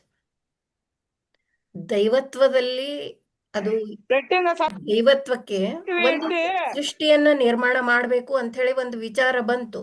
ಅಂದ್ರೆ ಅಲ್ಲಿ ಒಂದು ಮನಸ್ಸಿತ್ತು. ಅಫ್ಕೋರ್ಸ್ ಅದು ಶೂನ್ಯದ ಸ್ತರದಲ್ಲಿತ್ತು. ಅದು ಏನೋ ಧಕ್ಕೆ ಉಂಟಾಗಿ ಅದು ಸೃಷ್ಟಿಯನ್ನ ನಿರ್ಮಾಣ ಮಾಡ್ತು. ಆದ್ರೂ ಸ್ವಂತಕ್ಕೆ ಅದು ಶೂನ್ಯವಾಗಿ ಇತ್ತದು. ಪ್ರತಿಯೊಂದು ತನ್ನೊಳಗಡೆ ಹಿಡಿದಿಟ್ಟುಕೊಂಡು, ಸುಪ್ತ ರೀತಿಯಲ್ಲಿ ಹಿಡಿದಿಟ್ಟುಕೊಂಡು ಸುಮ್ಮನೆ ಇತ್ತದು. ಯಾವಾಗ ಧಕ್ಕೆ ಉಂಟಾಯಿತೋ ಅದು ಚಲನೆಗೊಳಪಟ್ಟಿತ್ತು. ಆ ಚಲನೆ ಅಂತಕ್ಕಂಥದ್ದು ಜಡ ಚೇತನ ಎಲ್ಲದರೊಳಗಡೆ ಸೇರ್ಕೊಂಡಿತ್ತದು. ಈ ಚಲನೆ ಅಂತಕ್ಕಂಥದ್ದೇನಿದೆ, ಆ ಚಲನೆಗೆ ಒಂದು ಶಕ್ತಿ ಅಂತಕ್ಕಂಥದ್ದೇನಿದೆ, ಅದು ಮನುಷ್ಯನಲ್ಲೂ ಸೇರಿಕೊಂಡು ಮನಸ್ಸು ಅಂಥೇಳಿ ಆಯ್ತು. ಈಗ ದೈವತ್ವದ ವಿಚಾರ ಏನಿತ್ತು, ಸೃಷ್ಟಿಯನ್ನ ನಿರ್ಮಾಣ ಮಾಡಬೇಕು ಅಂತ ಹೇಳಿತ್ತು. ಅದೇ ವಿಚಾರ ಅದರ ಥರನೇ ಆ ದೈವತ್ವದ ಒಳಗಡೆ ಏನೇನೆಲ್ಲ ಈ ಪ್ರಪಂಚ ಏನದ ಅಭಿವ್ಯಕ್ತಿಗೊಳಿಸ್ತೋ, ಈ ಹೊರಗಡೆ ಪ್ರಪಂಚದಲ್ಲಿ ನಾವು ಏನೆಲ್ಲ ನೋಡ್ತಾ ಇದ್ದೀವೋ ಅದು ಪ್ರತಿಯೊಂದು ಮನುಷ್ಯನೊಳಗಡೆನೆ ಇದೆ ಅಂತ ಹೇಳ್ತಾರೆ. ಹಾಗಾಗಿ ದೈವತ್ವ ಮತ್ತೆ ಇಲ್ಲಿ ಮನುಷ್ಯತ್ವ,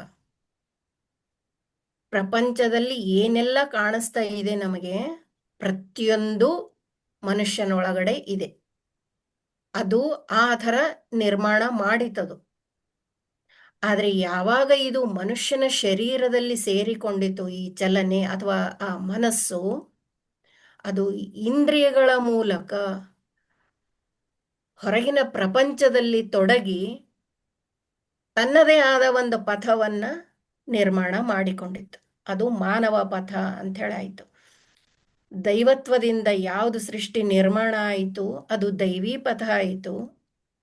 ಯಾವಾಗ ಇದು ಮನುಷ್ಯನೊಳಗಡೆ ಸೇರಿಕೊಂಡು, ಇದೇ ಮನಸ್ಸೇ ಯಾವಾಗ ಮನುಷ್ಯನೊಳಗಡೆ ಸೇರಿಕೊಂಡಿತೋ, ಮೂಲದಲ್ಲಿದ್ದಂತಹ ಅದೇ ಗುಣ ಇದರಲ್ಲಿನೂ ಇರೋದ್ರಿಂದ ಇದು ತನ್ನದೇ ಆದ ಒಂದು ಸೃಷ್ಟಿಯನ್ನು ನಿರ್ಮಾಣ ಮಾಡಲಿಕ್ಕೆ ಶುರು ಮಾಡ್ತು. ಹಾಗಾಗಿ ಇದು ಮಾನವ ಪಥ ಅಂತ ಹೇಳಿ ಆಯ್ತು. ಮಾನವ ಪಥ ಎಷ್ಟೇ ಶ್ರೇಷ್ಠ ಆಗಿರಬಹುದು, ಏನೆಲ್ಲ ಸೃಷ್ಟಿಯಲ್ಲಿ ಅದು ತನ್ನದು, ಮನುಷ್ಯ ತನ್ನ ಕೊಡುಗೆಯನ್ನ ಕೊಟ್ಟಿರಬಹುದು ಈ ಪ್ರಪಂಚಕ್ಕೆ, ಆದ್ರೂನು ಅದು ಆ ದೈವತ್ವದ ಅಧೀನದಲ್ಲಿಯೇ ಬರ್ತದೆ. ಬೇಕಾಗಿದ್ದು ಕಂಡು ಹಿಡಿದಿರಬಹುದು ವೈಜ್ಞಾನಿಕ ಕ್ಷೇತ್ರದಲ್ಲಿ, ಅಥವಾ ಏನೆಲ್ಲ ಫೀಲ್ಡ್ಗಳನ್ನ ಇವತ್ತಿನ ದಿವಸ ನಾವು ನೋಡ್ತಾ ಇದ್ದೀವಿ, ಎಷ್ಟೆಲ್ಲ ಆವಿಷ್ಕಾರಗಳಾಗಿವೆ. ಪ್ರಪಂಚ ಮೊದಲಿನ ಒಂದು ಇದಕ್ಕೆ ನೋಡಿದ್ರೆ ಈಗ ಬಹಳ ಬದಲಾಯಿಸಿಬಿಟ್ಟಿದೆ. ಮಾನವನ ಕೊಡುಗೆ ಇದರಲ್ಲಿ ಬಹಳಷ್ಟಿದೆ. ಮೂಲದಲ್ಲಿದ್ದಂಥ ಆ ಎಲ್ಲಾ ಗುಣಗಳು ಮನುಷ್ಯನೊಳಗಡೆ ಇದ್ದಿದ್ರಿಂದ ಆ ಸೃಷ್ಟಿ, ಆ ಮೂಲ, ಆ ದೈವತ್ವ ಏನು ಸೃಷ್ಟಿಯನ್ನ ಕ್ರಿಯೇಟ್ ಮಾಡಬೇಕು ಅಂತ ಹೇಳಿ ಮಾಡ್ಲಿಕ್ಕೆ ಶುರು ಮಾಡ್ತು, ಅದೇ ತರ ಮನುಷ್ಯ ಕೂಡ ತನ್ನದೇ ಆದ ಸೃಷ್ಟಿಯನ್ನ ನಿರ್ಮಾಣ ಮಾಡ್ಲಿಕ್ಕೆ ಶುರು ಮಾಡ್ದ.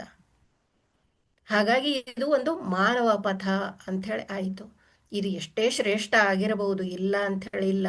ಯಾಕಂದ್ರೆ ಈ ಹೊರಗಡೆ ಸೃಷ್ಟಿಯಲ್ಲಿ ಏನೇನಿದೆ ಅದೆಲ್ಲ ಮನುಷ್ಯನಲ್ಲೂ ಇದೆ ಅಂತ ಹೇಳಂತಂದಾಗ ಅದಕ್ಕೆ ಬಹಳಷ್ಟು ಶಕ್ತಿ ಇದೆ ಅದರ ಹತ್ರ, ಇಲ್ಲ ಅಂತೇನಿಲ್ಲ. ಯಾಕಂದ್ರೆ ಈ ಮನಸ್ಸೇ ಒಂದು ಆಯುಧ ಅಂತಂತ ಹೇಳಿ ಹೇಳಿದ್ದಾರೆ ಬಾಬೂಜಿಯವರು. ಇದು ಯಾವ ಆಟಮ್ ಬಾಂಬ್ಗಿಂತಲೂ ಕಮ್ಮಿ ಇಲ್ಲ ಅಂತಾನು ಹೇಳಿದ್ದಾರೆ. ಆದ್ರೂನು ಇದು ಆ ದೈವಿ ಪಥ ಏನಿದೆಯಲ್ಲ ಅದರ ಅಧೀನದಲ್ಲಿಯೇ ಬರ್ತದೆ. ಏಕೆಂದರೆ ಅದು ಮಾನವನ ರೂಪುಗೊಳ್ಳುವಿಕೆಯೊಡನೆ ನಿಕಟ ಸಂಬಂಧ ಹೊಂದಿದೆ. ಬ್ರದರ್,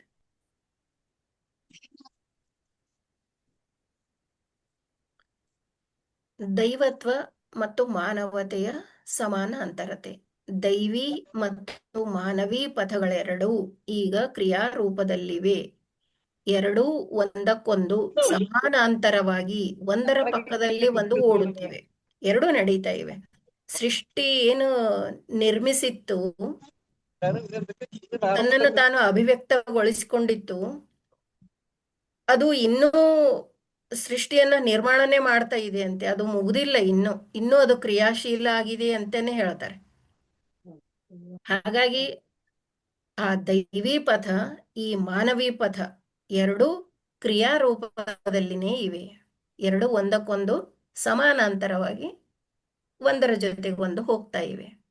ಮೂಲದಲ್ಲಿ ಸೃಷ್ಟಿಯೇ ಮುಖ್ಯ ಉದ್ದೇಶವಾಗಿದ್ದುದರಿಂದ ಮಾನವೀ ಪಥವು ಪ್ರಾಮುಖ್ಯವನ್ನು ಹೊಂದಲಾರಂಭಿಸಿತು. ಮಾನವೀ ಪಥ ಯಾಕೆ ಪ್ರಾಮುಖ್ಯತೆಯನ್ನ ಪಡೆಯಿತು ಅಂತ ಹೇಳಂತಂದ್ರೆ, ಸೃಷ್ಟಿಯಲ್ಲಿ ಮೂಲದಲ್ಲಿ ಸೃಷ್ಟಿಯನ್ನ ನಿರ್ಮಿಸಬೇಕು ಅಂತ ಹೇಳಂತ ಅನ್ನೋದೊಂದು ಮುಖ್ಯ ಉದ್ದೇಶ ಇತ್ತು. ಅದಕ್ಕೆ ಮಾನವೀ ಪಥದಲ್ಲೂ ಅದಕ್ಕೆ ಇದ್ದ ಸಲುವಾಗಿ ಮಾನವೀ ಪಥ ಪ್ರಾಮುಖ್ಯತೆಯನ್ನ ಹೊಂದಲಾರಂಭಿಸಿತು. ಮಾನವೀ ಪಥವು ಇಡೀ ರಚನೆಯ ಮೂಲವಾಯಿತು ಎನ್ನಬಹುದು. ಆದರೆ ಅದರ ಕ್ರಿಯೆ ಸಮಾನಾಂತರದಲ್ಲಿರುವ ದೈವೀ ಪಥದ ಗುಪ್ತ ಕ್ರಿಯೆಗಳಿಗೆ ಅಧೀನವಾಯಿತು. ಎಷ್ಟೇ ಶ್ರೇಷ್ಠ ಆಗಿರಬಹುದು ಮನುಷ್ಯ, ಆದ್ರೂ ಯಾಕೆ ಆತ ಈ ದೈವೀ ಪಥಕ್ಕೆ ಅಧೀನ ಆಗಿದ್ದಾನೆ? ಯಾಕೆ ಅಂತಂದ್ರೆ, ಶರೀರ ಸ್ಥೂಲ ಶರೀರನೇ ಆಗಿರಬಹುದು, ಪಂಚಮಹಾಭೂತಗಳು ಮನುಷ್ಯ ನಿರ್ಮಿಸಿದ್ದಲ್ಲ. ಈ ಸ್ಥೂಲ ಶರೀರ ಎಷ್ಟೊಂದು ಜೀವಕೋಶಗಳನ್ನ ಹೊಂದಿದೆ. ಅಷ್ಟೆಲ್ಲ ಸೇರಿಸಿಕೊಂಡು ಒಂದು ಶರೀರ ಅಂತ ಹೇಳಾಯ್ತು. ಪಂಚಮಹಾಭೂತಗಳು ಇವು ಕೂಡ ಯಾವ ನಮ್ಮ ಸ್ವಾಧೀನದಲ್ಲಿಲ್ಲ. ಇದು ಸ್ಥೂಲ ಶರೀರಕ್ಕೆ ಸಂಬಂಧಪಟ್ಟ ಹಾಗಾಯ್ತು. ಇನ್ನು ಮನಸ್ಸು, ನನ್ನದೇ ಮನಸ್ಸು ಅಂತ ಹೇಳಿ ಇದ್ರೂನು ಆ ಮೂಲದಿಂದ ಬಂದಂಥದ್ದೇ, ಅದರದ್ದೇ ಒಂದು ಭಾಗ, ಅದರದ್ದೇ ಒಂದು ಅಂಶ ಮನುಷ್ಯನ ಶರೀರದಲ್ಲಿ ಸೇರಿಕೊಂಡಿದ್ದಕ್ಕೆ ಅದು ಪ್ರಾಮುಖ್ಯತೆಯನ್ನ ಪಡೀತದು. ಇನ್ನೊಂದು ರೀತಿಯಲ್ಲಿ ವಿಚಾರ ಮಾಡಿದ್ರೆ ಅದು ಆ ದೈವಕ್ಕೆ ಅಧೀನವಾಗಿಯೇ ಇದೆ ಆ ಮನಸ್ಸು. ಮತ್ತೆ ಈಗ ಆಧಾರವಾಗಿರೋದು ಅದು ನಮ್ಮೊಳಗಡೆನೆ ಇದೆ. ಮನುಷ್ಯ ಎಷ್ಟೇ ಶ್ರೇಷ್ಠ ಆಗಿದ್ರು ಈ ಸ್ಥೂಲ ಶರೀರನು ಆ ದೈವತ್ವದಿಂದ ಬಂದಿದ್ದೆ. ಆ ಸ್ಥೂಲ ಶರೀರ ಹೆಲ್ದಿ ಆಗಿರ್ಬೋದು, ಬ್ಯೂಟಿಫುಲ್ ಆಗಿರ್ಬೋದು, ಏನೆಲ್ಲ ಆಗಿರ್ಬೋದು. ಆ ಮನಸ್ಸು ಕೂಡ ಎಷ್ಟೊಂದು ಉನ್ನತ ಸ್ತರಕ್ಕೆ ಹೋಗಿ ಅದು ಥಿಂಕ್ ಮಾಡಂತ, ವಿಚಾರ ಮಾಡುವಂತ ಒಂದು ಕೆಪಾಸಿಟಿ ಇದ್ದಿರಬಹುದು ಅದಕ್ಕೆ, ಇಲ್ಲ ಅಂತೇನಿಲ್ಲ. ಆದ್ರೂನು ಆ ದೈವತ್ವದ ಅಂಶನೇ ಅದು. ಹಾಗಾಗಿ ಇಲ್ಲಿ ಅಹಂದ ಪಾತ್ರ ಆಕ್ಚುಲಿ ಏನೂ ಇಲ್ಲ. ಶರೀರನೂ ನಂದಲ್ಲ, ಮನಸ್ಸನ್ನು ನಂದಲ್ಲ ಅಂತಿದ್ದಾಗ್ಲೂ ಈ ಅಹಂ ಎಷ್ಟು ಪ್ರಾಮುಖ್ಯತೆಯನ್ನು ಪಡೀತಾ ಇದೆ ಅಂತಂದ್ರೆ ಎಲ್ಲದಕ್ಕೂ ಅದು ತನ್ನನ್ನೇ ಸೇರಿಸ್ಕೊಳ್ತದೆ. ಅದು ನಾನೆಷ್ಟು ಬ್ಯೂಟಿಫುಲ್ ಆಗಿದ್ದೀನಿ, ನಾನೆಷ್ಟು ಹ್ಯಾಂಡ್ಸಮ್ ಆಗಿದ್ದೀನಿ, ನಾನೆಷ್ಟು ಉದಾರ ಹೃದಯದವನಾಗಿದ್ದೀನಿ, ಪ್ರತಿಯೊಂದಕ್ಕೂ ಅದು ನನ್ನ ಭಾಷೆ, ನನ್ನ ದೇಶ, ನನ್ನ ದೇಹ, ನನ್ನ ಮನೆ, ಎಲ್ಲದಕ್ಕೂ ಅದು ತನ್ನನ್ನು ಜೋಡಿಸ್ಕೊಳ್ತದೆ. ಅದು ಯಾವುದು? ಅಹಂ. ಇನ್ನೊಂದು ಅರ್ಥದಲ್ಲಿ ನೋಡಿದ್ರೆ ಇದು ಯಾವುದು ನಾನಲ್ಲ, ಕೇವಲ ಅದರ ಒಂದು ಅಂಶ. ಎಲ್ಲವೂ ನ್ಯಾಚುರಲ್ ಆಗಿ ನಡೀತಾ ಇದೆ ಅಷ್ಟೇ. ವಿಚಾರ ಬರ್ತಾ ಇದೆ, ಶರೀರ ಚಟುವಟಿಕೆಯಲ್ಲಿ ತೊಡಗ್ತಾ ಇದೆ. ಈ ಮನಸ್ಸಿಗೆ ವಿಚಾರ ಎಲ್ಲಿಂದ ಬಂತು? ಸುಪ್ತ ಸಂಸ್ಕಾರಗಳಿಗೆ ಅಧೀನ ಆಗಿದ್ದಾಗ ಅದಕ್ಕೊಳಪಟ್ಟಂತ ವಿಚಾರ ಅದು.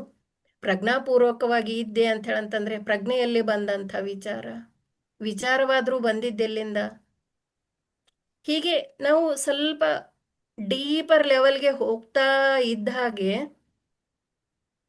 ನನ್ನತನ, ಈ ನನ್ನ ಅಹಂ ಅಂತ ಅನ್ನೋದನ್ನ ನಾವು ಸ್ವಲ್ಪ ಕಡಿಮೆ ಮಾಡಿಕೊಳ್ತೀವಿ. ಏನು ಏನೆಲ್ಲ ಇದ್ರೂನು ಆ ದೈವತ್ವದ ಸಹಾಯ ಇರ್ಲಾರ್ದೇನೆ ಈ ಮನುಷ್ಯತ್ವ ಇದು ಏನು ಮಾಡ್ಲಿಕ್ಕೆ ಸಾಧ್ಯ ಇಲ್ಲ. ಮಾನವ ಏನು ಮಾಡ್ಲಿಕ್ಕೆ ಸಾಧ್ಯ ಇಲ್ಲ. ಎಲ್ಲವೂ ದೈವಕ್ಕೆ ಅಧೀನವಾಗಿರ್ತಕ್ಕಂಥದ್ದೇ.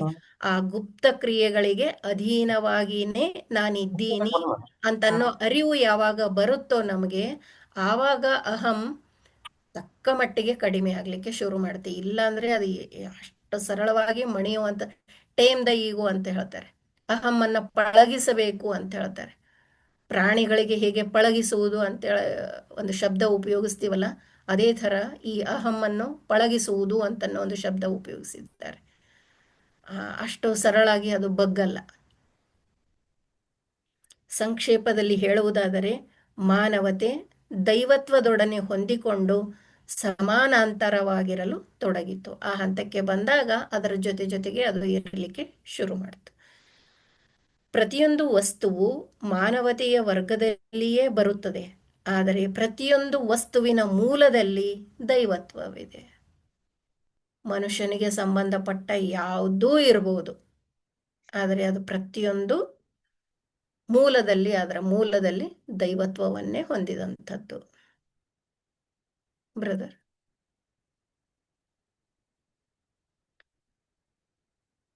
ಮಿತತ್ವದ ಮೂಲಕ ದೈವೀಕತೆಯತ್ತ ಪಯಣ. ಒಬ್ಬನೇ ದೊಡ್ಡ ದೇವರಾದ ಪರವಸ್ತುವಿನಿಂದಲೇ ಎರಡೂ ಅವತರಿಸಿರುವುದರಿಂದ ಮಾನವತೆಯೂ ದೈವತ್ವದಂತೆ ಅತಿ ಪರಿಶುದ್ಧ ಸ್ಥಿತಿಯಲ್ಲಿತ್ತು. ಪ್ರಾರಂಭಿಕ ಹಂತದಲ್ಲಿ ಈ ಮನುಷ್ಯ ಪೂರ್ಣ ದೈವತ್ವದ ಥರನೇ ಇದ್ದ. ಆತನು ಆ ದೇವ್ರೇನು ಬೇರೆ ಅಲ್ಲ, ಈ ಮನುಷ್ಯ ಏನು ಬೇರೆ ಅಲ್ಲ ಅಂತ ಹೇಳಂತನೋ ಹಾಗೆ ದೈವತ್ವದಂತೆ ಅತಿ ಪರಿಶುದ್ಧ ಸ್ಥಿತಿಯಲ್ಲಿತ್ತು. ಕ್ರಿಯೆಗಳು, ಪ್ರತಿಕ್ರಿಯೆಗಳಿಂದುಂಟಾದ ಸೆಳೆತಗಳು ಒಂದು ವಿಧವಾದ ಎಚ್ಚರಿಕೆಯನ್ನುಂಟು ಮಾಡಲು ಮೊದಲು ಮಾಡಿದವು. ಭೇದಗಳು, ವಿರೋಧಗಳು ದೃಷ್ಟಿಗೋಚರವಾಗಲಾರಂಭಿಸಿದವು. ಕ್ರಿಯೆಗಳು, ಪ್ರತಿಕ್ರಿಯೆಗಳು, ಅವುಗಳಿಂದ ಉಂಟಾದ ಸೆಳೆತಗಳು, ಕ್ರಿಯೆಗಳು. ಶರೀರ ಅಂತ ಹೇಳಿ ಯಾವಾಗ ಅದಕ್ಕೆ ಬಂತು ಆ ಮನಸ್ಸಿಗೆ, ಶರೀರ ಅಂತ ಬಂದ ಮೇಲೆ ಅದು ಕ್ರಿಯೆಯಲ್ಲಿ ತೊಡಗಿತು. ಪಂಚೇಂದ್ರಿಯಗಳ ಮೂಲಕ ಅದು ಕ್ರಿಯೆಯಲ್ಲಿ ತೊಡಗಿತು. ಯಾವಾಗ ಒಂದು ಕ್ರಿಯೆ ಮಾಡ್ತೀವಿ ಅದಕ್ಕೊಂದು ಪ್ರತಿಕ್ರಿಯೆ ಇದ್ದೇ ಇರ್ತದೆ. ಅದು ನಿಯಮ ಇದೆ. ಅದು ಕ್ರಿಯೆಗೆ ಒಂದು ಪ್ರತಿಕ್ರಿಯೆ ಇದ್ದೇ ಇರ್ತದೆ. ಇವುಗಳಿಂದ ಒಂದು ರೀತಿಯ ಸೆಳೆತಗಳು ಉಂಟಾಗ್ಲಿಕ್ಕೆ ಶುರು ಆದವು. ಅದು ಒಂದು ವಿಧವಾದ ಎಚ್ಚರಿಕೆಯನ್ನುಂಟು ಮಾಡಲು ಮೊದಲು ಮಾಡಿದವು. ಭೇದಗಳು, ವಿರೋಧಗಳು ದೃಷ್ಟಿಗೋಚರವಾಗಲಾರಂಭಿಸಿದವು. ಅದು ಮನಸ್ಸು ಡಿಫ್ರೆನ್ಶಿಯೇಟ್ ಮಾಡಲಿಕ್ಕೆ ಶುರು ಮಾಡ್ತು. ಅದಕ್ಕೆ ಒಂದು ವಿರೋಧತೆ ಉಂಟಾಗ್ಲಿಕ್ಕೆ ಶುರು ಮಾಡ್ತು. ಅದು ಅದರ ಮನಸ್ಸಿಗೆ ಗೊತ್ತಾಗ್ಲಿಕ್ಕೆ ಶುರು ಮಾಡ್ತು. ಯಾವಾಗ ಇದು ಮನಸ್ಸು ಅಂತನ್ನೋದು ಈ ಮನುಷ್ಯನ ಶರೀರದಲ್ಲಿ ಸೇರಿಕೊಂಡಿತು, ಈ ಇಂದ್ರಿಯಗಳ ಮೂಲಕ ಅದು ಪ್ರಾಪಂಚಿಕತೆಯಲ್ಲಿ ತೊಡಗಿಕೊಂಡಿತು, ಎಲ್ಲನೂ ಶುರು ಆಯಿತು ಅಲ್ಲಿ. ಅದು ಪ್ರತಿಯೊಂದು ಸ್ತರದಲ್ಲಿನೂ ಹೇಳಬಹುದು ನಾವು ಅದಕ್ಕೆ. ಅದಕ್ಕೆ ಹಸಿವಾಗ್ಲಿಕ್ಕೆ ಶುರು ಆಯಿತು. ಹಾಗಾಗಿ ಏನು ತಿನ್ಬೇಕು ಅಂತ ಹೇಳಿ ವಿಚಾರ ಮಾಡ್ತು. ಆ ಮೂಲದಿಂದ ಸೆಪರೇಟ್ ಆಗಿ ಬಂದಿತ್ತು. ಸುತ್ತಮುತ್ತ ನೋಡಿ ಯಾರೂ ಇಲ್ಲ ಅಂತ ಹೇಳಿ ಅಂದುಕೊಂಡು ಅದಕ್ಕೆ ಭಯ ಬಂತು. ತನಗೆ ಯಾವುದೋ ಒಂದು ಸರಿ ಅನಿಸ್ತೋ ಅದರ ಬಗ್ಗೆ ಒಂದು ಅನುರಾಗ ಮೂಡಿಸಿಕೊಂಡುತ್ತದು. ಲೈಕ್ ಆಯ್ತು, ಯಾವುದೋ ಒಂದು ಲೈಕ್ ಆಯ್ತು, ಅದರ ಬಗ್ಗೆ ಪ್ರೀತಿ ವ್ಯಾಮೋಹ ಹುಟ್ಟಿಸಿಕೊಂಡಿತು. ಯಾವುದನ್ನ ನೋಡಿದ್ರೆ ಅದಕ್ಕೆ ಸರಿ ಅನಿಸ್ಲಿಲ್ಲ, ಅದರ ಬಗ್ಗೆ ಒಂದು ವಿರೋಧತೆಯನ್ನ ಅದು ಬೆಳೆಸಿಕೊಂಡಿತು. ಸರಿ ತಪ್ಪು, ಒಳ್ಳೆಯ ಕೆಟ್ಟ, ಈ ಭೇದಗಳು, ಪಾಪ ಪುಣ್ಯ, ಸ್ವರ್ಗ ನರಕ, ಇಂಥ ಎಲ್ಲ ಭೇದಗಳನ್ನ ಮ್, ಅದು ಹೋಲಿಸಿ ನೋಡ್ಲಿಕ್ಕೆ ಶುರು ಮಾಡ್ತು. ಯಾಕಂತಂದ್ರೆ ಮನಸ್ಸು, ಅದಕ್ಕೆ ಬುದ್ಧಿನೂ ಇದೆಯಲ್ಲ. ಹಾಗಾಗಿ ಅದು ವಿಚಾರ ಮಾಡ್ಲಿಕ್ಕೆ ಶುರು ಮಾಡ್ತು, ನಿರ್ಣಯ ತೆಗೆದುಕೊಳ್ಳಲಿಕ್ಕೆ ಶುರು ಮಾಡ್ತು, ನಾನೇ ಮಾಡಿದೆ ಅಂತ ಅಂದುಕೊಳ್ಳಲಿಕ್ಕೆ ಶುರು ಮಾಡ್ತು. ಹಾಗಾಗಿ ಭೇದಗಳು ಮತ್ತು ವಿರೋಧಗಳೆಲ್ಲ ಅದಕ್ಕೆ ಕಾಣಿಸ್ಲಿಕ್ಕೆ ಶುರು ಆಯಿತು. ಅವುಗಳನ್ನು ಅವುಗಳ ಮೂಲ ಸ್ಥಿತಿಗೆ ಪುನಃ ತರುವುದೇ ನಾವು ಮಾಡಬೇಕಾಗಿರುವ ಕಾರ್ಯವಾಗಿದೆ. ಈಗ ಅವೆಲ್ಲ ಇಂದ್ರಿಯಗಳು ಕೆಟ್ಟು ಹೋಗಿವೆ.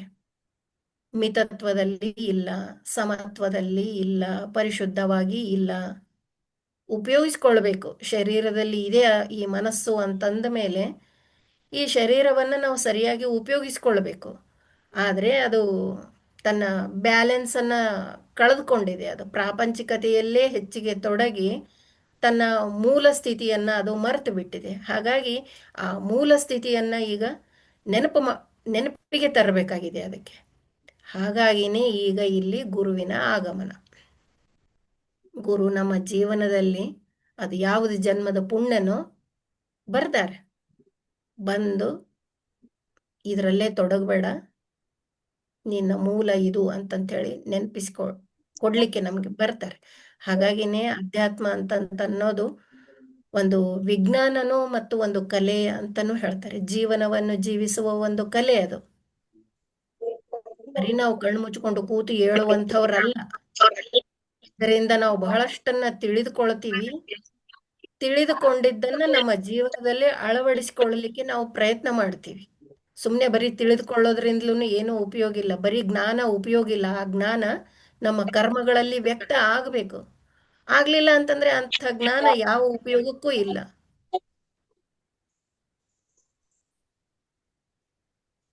ಅವುಗಳನ್ನು ಅವುಗಳ ಮೂಲ ಸ್ಥಿತಿಗೆ ಪುನಃ ತರುವುದೇ ನಾವು ಮಾಡಬೇಕಾಗಿರುವ ಕಾರ್ಯವಾಗಿದೆ. ಸಾಧನೆಯಿಂದ ನಾವು ಈ ಎಲ್ಲವುಗಳನ್ನ ಮನಸ್ಸು, ಶಮ, ಮನಸ್ಸಿನ ಯೋಗ್ಯ ನಿಯಂತ್ರಣ, ಷಟ್ ಸಂಪತ್ತು,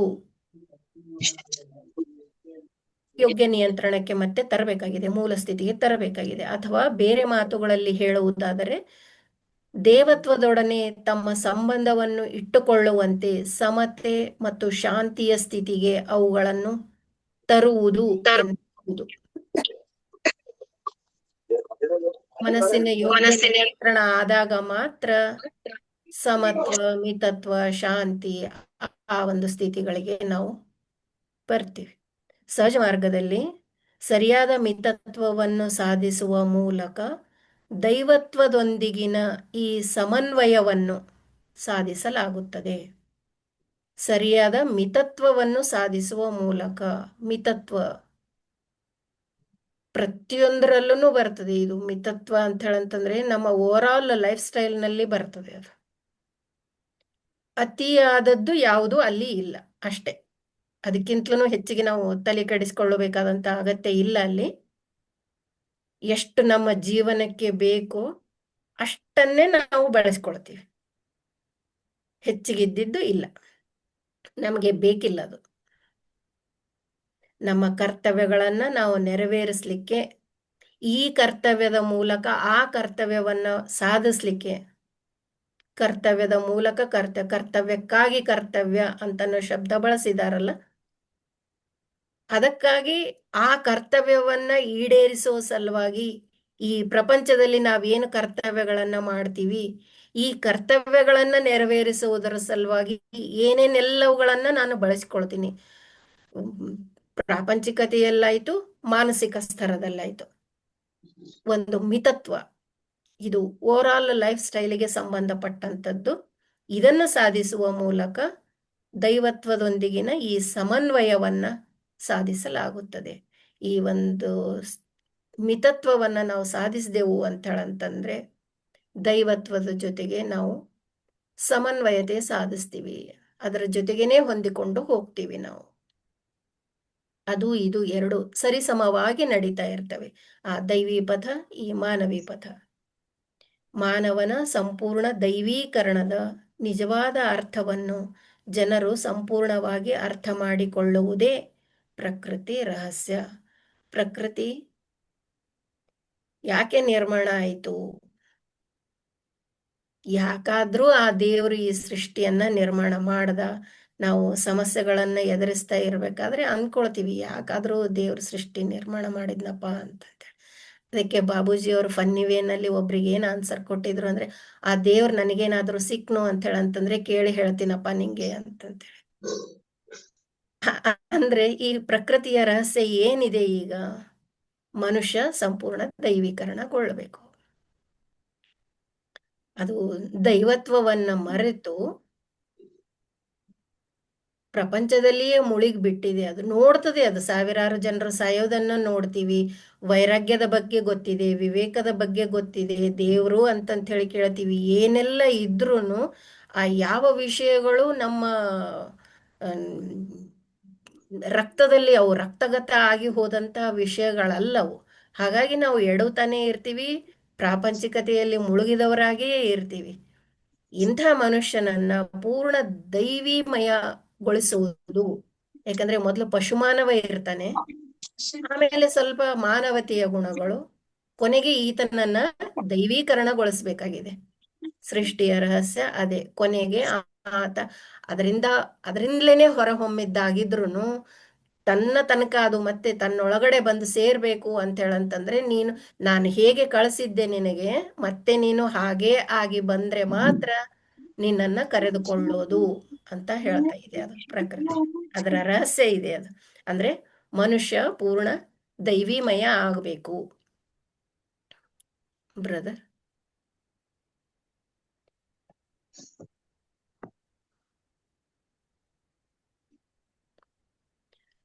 ಸೃಷ್ಟಿಯ ಮೂಲ ಮತ್ತು ಸ್ವರೂಪ.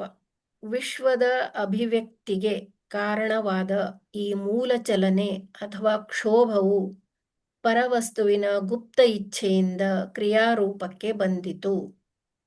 ಹೌದು, ಇಲ್ಲಿಯವರೆಗೆ ಇದರ ಬಗ್ಗೆ ಮಾತಾಡಿದ್ದಾಯಿತು. ಕ್ಷೋಭದಂತೆ ಅಥವಾ ಉತ್ತೇಜನದಂತೆ ಕಾಣಿಸಿಕೊಂಡ ಅದೇ ಮೂಲ ಶಕ್ತಿ ಪ್ರತಿಯೊಂದು ವಸ್ತುವಿಗೂ ಮುಖ್ಯವಾದ ಸಕ್ರಿಯ ಶಕ್ತಿಯ ರೂಪದಲ್ಲಿ ಅವತರಿಸಿತು. ಆ ಮೂಲದಿಂದ ಅದೇನು ಶಕ್ತಿಯನ್ನ ಹೊರಹೊಮ್ಮಿಸಿತು, ಅದು ಮನಸ್ಸು. ಅದು ಅದೇ ಮೂಲ ಶಕ್ತಿ ಪ್ರತಿಯೊಂದು ವಸ್ತುವಿಗೂ ಮುಖ್ಯವಾದ ಸಕ್ರಿಯ ಶಕ್ತಿಯ ರೂಪದಲ್ಲಿ ಅವತರಿಸಿತು. ಅದೇನು ಶಕ್ತಿ ಇತ್ತು, ಅದಕ್ಕೊಂದೇನು ಗತಿ ಸಿಕ್ಕಿತು, ಅದರಿಂದ ಅದು ಸೃಷ್ಟಿಯನ್ನ ನಿರ್ಮಾಣ ಮಾಡಿತಾ ಹೋಯ್ತದು. ಸಕ್ರಿಯ ಶಕ್ತಿಯ ರೂಪದಲ್ಲಿ ಪ್ರತಿಯೊಂದು ವಸ್ತುವಿಗೂ ಅದೇ ಕಾರಣ ಆಯಿತು. ಸೃಷ್ಟಿಯ ಮೇಲೆ ನಿರ್ಮಾಣ ಆಗಿದ್ದಂಥದ್ದು ಏನೆಲ್ಲವುಗಳನ್ನ ನಾವು ನೋಡ್ತೀವಿ, ಅದಕ್ಕೆ ಆ ಮೂಲ ಶಕ್ತಿಯ ಅದು ಆಕ್ಟಿವ್ ಆಗಿ ಏನ್ ಕೆಲಸ ಮಾಡುತ್ತಲ್ಲ, ಅದೇ ಕಾರಣ ಆಯಿತು. ಸೃಷ್ಟಿಯ ಪ್ರಾರಂಭದಲ್ಲಿ ಕ್ಷೋಭ ಅಥವಾ ಚಲನ ಉಂಟಾಯಿತು. ಹೌದು. ಈ ಚಲನೆ ಸೃಷ್ಟಿಯ ಆಧಾರವಾಯಿತು. ಹೌದು. ದೇವರ ಅನಂತರದ ಪವಿತ್ರ ವಸ್ತು ಅದೇ. ಈ ಚಲನೆ ಅಂತಕ್ಕಂಥದ್ದೇನಿದೆಯಲ್ಲ, ದೇವರ ನಂತರದ ಪವಿತ್ರ ವಸ್ತು ಯಾವುದು? ಈ ಚಲನೆ ಅಂದ್ರೆ ಏನು? ಮನಸ್ಸು. ಅಂದ್ರೆ ದೇವರಿಗೆ ಅತ್ಯಂತ ಸಮೀಪವಾದದ್ದು ಯಾವುದು? ಮನಸ್ಸು. ದೇವರ ನಂತರದ ಅತ್ಯಂತ ಪವಿತ್ರ ವಸ್ತು. ಇಂಥ ಪವಿತ್ರ ವಸ್ತುವಿಗೆ ನಾವು ಎಷ್ಟೆಲ್ಲ ಕೆಡಿಸಿಬಿಟ್ಟಿದ್ದೀವಿ. ಮಾಯೆಗೊಳಗಾಗಿ, ಅಹಂಕಾರಕ್ಕೊಳಗಾಗಿ, ಆಸೆಗಳು, ಪುರುಷಾರ್ಥ ಅಂತ ಹೇಳಂತಂದ್ರೂ ಆ 4 ಥರದ ಆಸೆಗಳೇನಿವೆ ಅಲ್ಲ, ಅವುಗಳಿಗೆ ಒಳಪಟ್ಟು ಅದನ್ನ ನಾವು ಪೂರ್ಣ ಕೆಡಿಸಿಬಿಟ್ಟಿದ್ವಿ. ಆಕ್ಚುಲಿ ಅದು ಬಹಳ ಪವಿತ್ರ ವಸ್ತು. ಅದು ಇಂಥ ಒಂದು ಪವಿತ್ರ ವಸ್ತು ತನ್ನ ಮೂಲದ ಜೊತೆ ಸೇರಿಕೊಂಡು ಮನಸ್ಸು ಅಂತನ್ನೋದು ಇದ್ದಿದ್ದಕ್ಕೆ ಅದು ಸಂಕಲ್ಪ ಏನಾದರೂ ಮಾಡಿತು ಅಂತ ಹೇಳಂತಂದ್ರೆ ಸಕಾರಾತ್ಮಕ ಕ್ರಿಯೆಗಳಿಗೂ ನಾವು ಅದನ್ನು ಉಪಯೋಗಿಸ್ಕೊಳ್ಬಹುದು, ವಿನಾಶಾತ್ಮಕ ಕ್ರಿಯೆಗಳಿಗೂ ನಾವು ಅದನ್ನು ಬಳಸ್ಕೊಳ್ಬಹುದು. ಅಷ್ಟು ಶಕ್ತಿ ಇದೆ ಅದಕ್ಕೆ. ಮತ್ತೆ ಅದು ಅಷ್ಟು ಪವಿತ್ರ ವಸ್ತು ಕೂಡ.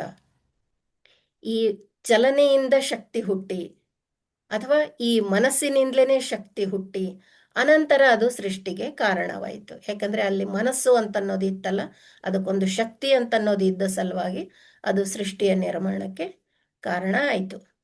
ಚಲನಶಕ್ತಿ ಉದ್ಬುದ್ಧಗೊಂಡು, ಅಷ್ಟರ ಮಟ್ಟಿಗೆ ಬೆಳೆದು ಉದ್ಬುದ್ಧಗೊಂಡು ವಸ್ತುಗಳನ್ನು ಕ್ರಿಯಾತ್ಮಕ ಮಾಡಿತು. ಇದರ ಫಲವಾಗಿ ಪ್ರಕೃತಿಯ ಅಭೀಷ್ಟದಂತೆ, ಪ್ರಕೃತಿಯ ಆಸೆಯಂತೆ ಅವು ರೂಪಗಳನ್ನು, ಆಕಾರಗಳನ್ನು ಪಡೆದವು. ಪ್ರಕೃತಿಯ ಒಂದು ಅಂದ್ರೆ ಮೂಲದಲ್ಲಿ ಅದು ಏನು ಒಂದು ವಿಚಾರ ಇತ್ತು, ಅದರ ಫಲವಾಗಿ ಪ್ರಕೃತಿಯಲ್ಲಿ ಇವು ಎಲ್ಲವೂ ತನ್ನದೇ ಆದ ರೂಪಗಳನ್ನ, ಆಕಾರಗಳನ್ನ ಪಡೆದವು. ಇದರ ಬುಡದಲ್ಲಿ ಕ್ರಿಯಾತ್ಮಕ ಶಕ್ತಿ ಎಂದು ಕರೆಯಬಹುದಾದ ಶಕ್ತಿಯೊಂದು ಇತ್ತು. ಅದಕ್ಕೂ ಒಂದು ಆಧಾರ ಬೇಕು. ಆ ಶಕ್ತಿಗೊಂದು ಆಧಾರ ಬೇಕು. ಅದಿಲ್ಲದೆ ಅದರ ಕ್ರಿಯೆ ನಡೆಯುವುದಿಲ್ಲ.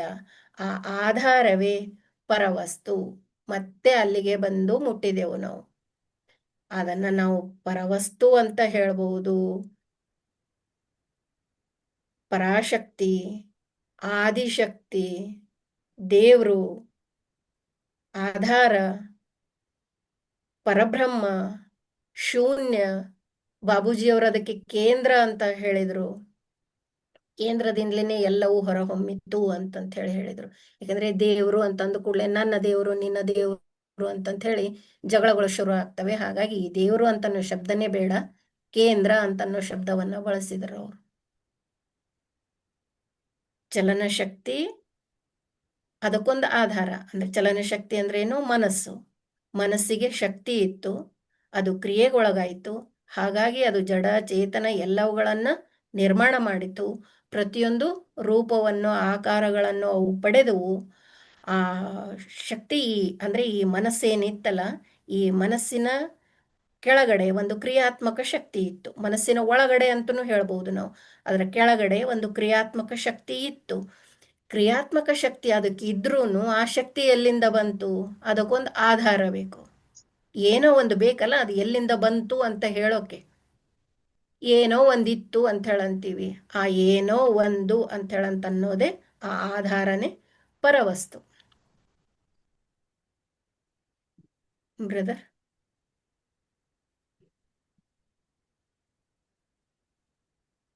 ಅವತಾರಗಳ ಪಾತ್ರ ಮತ್ತು ಸ್ವಭಾವ. ಅವತಾರಗಳು ಆ ಬಿಂದುವಿನ ಸ್ಥಿತಿಗಳಿಂದ ಪೂರ್ಣ ಶಕ್ತಿ ಪೂರಿತರಾಗಿರುವರು. ಯಾವ ಬಿಂದುವಿನಿಂದ ಇವರು ಅವತರಿಸಿರ್ತಾರಲ್ಲ, ಅಷ್ಟರ ಮಟ್ಟಿಗೆ ಅವರು ಶಕ್ತಿ ಪೂರಿತರಾಗಿರ್ತಾರೆ. ಮಧ್ಯ ಬಿಂದುವಿನ ವಲಯದಿಂದ ಶ್ರೀಕೃಷ್ಣನು ಅವತಾರ ಮಾಡಿದನು. ಶ್ರೀರಾಮನಾದರೂ ಮತ್ತೊಂದು ಕೊನೆಯಿಂದ ಅವತರಿಸಿದನು. ಈ ಕಾರಣದಿಂದ ಆತನಲ್ಲಿ ಮಾನವರ ಹೋಲಿಕೆ ಹೆಚ್ಚಾಗಿತ್ತು.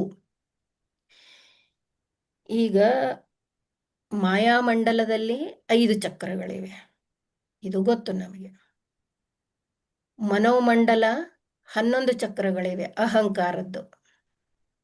ಬ್ರಹ್ಮಾಂಡ ಮಂಡಲ, ಮನೋಮಂಡಲ 11 ಚಕ್ರಗಳಿವೆ. ಈ 11ರಲ್ಲಿ ಮೊದಲನೆಯ 4 ಮಾನವೀಯ ಸ್ತರಗಳಿಗೆ ತೆಗೆದುಕೊಂಡಿದ್ದಾರೆ. ಅಂದ್ರೆ ಎಷ್ಟಾಯ್ತು? 5 ಮಾಯೆಯ ಚಕ್ರಗಳು, ಮನೋಮಂಡಲದಲ್ಲಿ ಬರ್ತಕ್ಕಂಥ 4 ಚಕ್ರಗಳು, 9 ಅದು. 10ನೇ ಚಕ್ರ ಏನ್ ಬಂತಲ್ಲ, 10ರಿಂದ 16ರವರೆಗೆ ಪ್ರಭುವಿನ ವಲಯ ಅಂತ ಹೇಳ್ತಾ ಇದ್ದಾರೆ. ಇದು ಈ ಪುಸ್ತಕದಲ್ಲಿ ಏನು ಬಂದಿಲ್ಲ. 10ರಿಂದ 16ರವರೆಗೆ ಪ್ರಭುವಿನ ವಲಯ. ಇನ್ನೊಂದು ಕಡೆ ಹೇಳಿದ್ದೇನು ಅಂತ ಹೇಳಂತಂದ್ರೆ, ರಾಮ, ಕೃಷ್ಣ ಇವರೆಲ್ಲರೂ ಮಹಾಮಾಯೆಯ ವಲಯದಿಂದ ಅವತರಿಸಿದವರು ಅಂತ ಹೇಳಿನೂ ಬಂದಿದೆ ಒಂದು ಕಡೆ. ಮಹಾಮಾಯೆಯ ವಲಯ. 5 ಚಕ್ರಗಳಂದ್ರೇನೆ ಮಾಯಾಮಂಡಲ. ಈ 11 ಚಕ್ರಗಳೇನಿವೆ ಅಲ್ಲ, ಇದನ್ನ ಮಹಾಮಾಯೆ ಅಂತ ಹೇಳ್ತಾ ಇದ್ದಾರೆ. ಯಾಕೆಂತಂದ್ರೆ ಅಹಂಕಾರ ಅಂತನ್ನೋದು ಕೂಡ ಒಂದು ದೊಡ್ಡ ಮಾಯೆನೆ. ಆದ್ರೂ ಇದರಲ್ಲಿ ನಾಲ್ಕನ್ನ ಸ್ವಲ್ಪ ಇನ್ನೂ ಮ್, ಮನುಷ್ಯನ ಸ್ತರದಲ್ಲಿ ಹಿಡಿದುಕೊಂಡು ಮುಂದಿನ 10ರಿಂದ 16 ಚಕ್ರಗಳೇನಿವೆ ಅಲ್ಲ, ಅವು ಅವುಗಳನ್ನ ಅಂದ್ರೆ 7 ಚಕ್ರಗಳು ಬರ್ತವೆ ಅಲ್ಲಿ. ಆ 7 ಚಕ್ರಗಳನ್ನ ಪ್ರಭುವಿನ ವಲಯ ಅಂತ ಹೇಳ್ತಾ ಇದ್ದಾರೆ. ಈ 7 ಚಕ್ರಗಳಲ್ಲಿ ಮಧ್ಯ ಬಿಂದುವಿನ ವಲಯದಿಂದ ಶ್ರೀಕೃಷ್ಣನು ಅವತಾರ ಮಾಡಿದನು. 10ರಿಂದ 16ರವರೆಗೆ ಅಂತ ಹೇಳಂತಂದ್ರೆ ಆ 7 ಏನು ಬಂದುವಲ್ಲ, 7ರಲ್ಲಿ ಮಧ್ಯ ಬಿಂದು ಅಂತ ಹೇಳಂತಂದ್ರೆ ಯಾವ್ದು ಅಂದುಕೊಳ್ಬಹುದು ನಾವು? 4ನೇದು, 3.5 ಅಂತ ಆಗ್ತದೆ. 4ನೆಯ ಬಿಂದು ಪ್ರಭುವಿನ ವಲಯದ ಆ 4ನೆಯ ಬಿಂದುವಿನಿಂದ ಶ್ರೀಕೃಷ್ಣನ ಅವತಾರ ಆಯಿತು ಅಂತ ಹೇಳ್ಬೋದು. ಯಾಕಂತಂದ್ರೆ ಅವ್ರು ಮಧ್ಯ ಬಿಂದು ಅಂತ ಹೇಳ್ತಾ ಇದ್ದಾರೆ. ಇನ್ನೊಂದು ಏನ್ ಹೇಳ್ತಾ ಇದ್ದಾರೆ ಇಲ್ಲಿ, ಶ್ರೀರಾಮನಾದರೂ ಮತ್ತೊಂದು ಕೊನೆಯಿಂದ ಅವತರಿಸಿದನು. ಪ್ರಭುವಿನ ವಲಯ ಮತ್ತೊಂದು ಕೊನೆಯಿಂದ 10ರಿಂದ 16ರವರೆಗೆ ಪ್ರಭುವಿನ ವಲಯ, ರಾಮ ಅವತರಿಸಿದ್ದು ಮತ್ತೊಂದು ಕೊನೆಯಿಂದ. ಆದರೆ ನೆಕ್ಸ್ಟ್ ಸೆಂಟೆನ್ಸ್ ಏನಿದೆ ಇಲ್ಲಿ, ಈ ಕಾರಣದಿಂದ ಆತನಲ್ಲಿ ಮಾನವರ ಹೋಲಿಕೆ ಹೆಚ್ಚಾಗಿತ್ತು ಅಂತ ಹೇಳ್ತಾ ಇದ್ದಾರೆ. ಅಂದ್ರೆ ಈ 16 10 ಒಂದು ಕೊನೆಯಾದ್ರೆ 16 ಇನ್ನೊಂದು ಕೊನೆಯಾಯಿತು. ಪ್ರಭುವಿನ ವಲಯದಲ್ಲಿ ಈ 7 ಚಕ್ರಗಳೇನು ಬರ್ತಾ ಇವೆ, 10 ಒಂದು ಕೊನೆಯಾದ್ರೆ 16 ಇನ್ನೊಂದು ಕೊನೆ. ಮಾನವರ ಹೋಲಿಕೆ ಹೆಚ್ಚಾಗಿತ್ತು ಅಂದ್ರೆ ಶ್ರೀರಾಮ 10ನೆಯ ಬಿಂದುವಿನಿಂದ ಅವತರಿಸಿದ್ದ ಅಂತ ಹೇಳಬಹುದು. ಯಾಕೆಂತಂದ್ರೆ ಇಲ್ಲಿ ಮಾನವರ ಹೋಲಿಕೆ ಹೆಚ್ಚಾಗಿತ್ತು. ಒಂದು ಇದು ಮಾನವೀಯ ವಲಯ ಇದೆ, ಇದು 4 ಬಿಂದುಗಳೇನು ಬರ್ತಾವಲ್ಲ, ಬ್ರಹ್ಮಾಂಡ, ಪರಬ್ರಹ್ಮಾಂಡ, ಪ್ರಪನ್ನ, ಪ್ರಪನ್ನ ಪ್ರಭು. ಪ್ರಪನ್ನ ಅಂತಂದ್ರೆ ಅದು ಸಂಸ್ಕೃತ ಶಬ್ದ, ಅದರ ಅರ್ಥ ಶರಣಾಗತಿ. ಪ್ರಪನ್ನ ಪ್ರಭು 9 ಇವು. ಅದಾದ್ಮೇಲೆ ನೆಕ್ಸ್ಟ್ ಯಾವ್ದಿದೆ? ಪ್ರಭು ಅಂತ ಬರುತ್ತೆ. ಬ್ರಹ್ಮಾಂಡ, ಪರಬ್ರಹ್ಮಾಂಡ, ಪ್ರಪನ್ನ, ಪ್ರಪನ್ನ ಪ್ರಭು, ಪ್ರಭು. ಪ್ರಭು ಅಂತ ಹೇಳಿ ಯಾವಾಗ 10ನೇದಿದು ಬಂತೋ ಅಲ್ಲಿಂದ ಅದು ಪ್ರಭುವಿನ ವಲಯ ಅಂತಾನೆ ತೆಗೆದುಕೊಂಡು 16ರವರೆಗೂ ಇದೆ ಅದರದ್ದು ಒಂದು ಅದರ ಹರಡುವಿಕೆ, ಆ ದೈವತ್ವದ ಹರಡುವಿಕೆ 16ರವರೆಗೂ ಇದೆ. ಹಾಗಾಗಿನೇ ನಾವು ಶ್ರೀರಾಮನಿಗೆ ಪ್ರಭು ಶ್ರೀರಾಮ ಅಂತಾನು ಹೇಳ್ತೀವಿ. ಅವರ ಕೆಲಸಕ್ಕೆ ಬೆಳೆಯುವ ಮತ್ತು ವಿಕಾಸ ಹೊಂದುವ ಒಂದು ಭೌತಿಕ ಶರೀರದ ಅವಶ್ಯಕತೆ ಇದೆ. ಇತರರಂತೆ ಅವರಿಗೂ ಸಾರೂಪ್ಯತೆ ಬೇಕೇ ಬೇಕು, ಅವರಿಗೂ ಒಂದು ರೂಪ ಬೇಕೇನೆ. ಅವ್ರ ಕೆಲಸಕ್ಕೆ ಕೆಲಸ ಮಾಡಬೇಕು ಅಂತ ಹೇಳಂತಂದ್ರೆ ಒಂದು ಶರೀರ ಬೇಕಲ್ಲ, ಬೆಳೆಯಬೇಕು. ಹುಟ್ಟಿದ ಮಗು ಬೆಳೆಯುತ್ತೆ, ವಿಕಾಸ ಹೊಂದುತ್ತೆ, ಅದಕ್ಕೆ ಒಂದು ಭೌತಿಕ ಶರೀರದ ಅವಶ್ಯಕತೆ ಇದೆ. ಹಾಗಾಗಿ ಅವರಿಗೂ ಕೂಡ ಸಾರೂಪ್ಯತೆ ಬೇಕೇ ಬೇಕು. ಅವತಾರಗಳು ತಮಗೆ ವಹಿಸಿರುವ ಕೆಲಸವನ್ನು ಸಾಧಿಸಲು ಬೇಕಾದ ಶಕ್ತಿಯೊಡನೆ ಒಂದು ನಿರ್ದಿಷ್ಟ ಉದ್ದೇಶದ ಸಲುವಾಗಿ ಅವತರಿಸುತ್ತಾರೆ. ಅವರ ಕೆಲಸ ಮುಗಿದ ಮೇಲೆ ಶಕ್ತಿ ಅವುಗಳನ್ನು ಹಿಂದಕ್ಕೆಳೆದುಕೊಳ್ಳುತ್ತದೆ. ಯಾವ ಕೆಲಸವನ್ನ ಭೂಮಿ ಮೇಲೆ ಸಾಧಿಸಬೇಕಾಗಿರುತ್ತದೋ, ಇವರೇನು ಪ್ರಭುವಿನ ವಲಯದಿಂದ ಬಂದಂಥವ್ರು, ಇವರಿಗೆ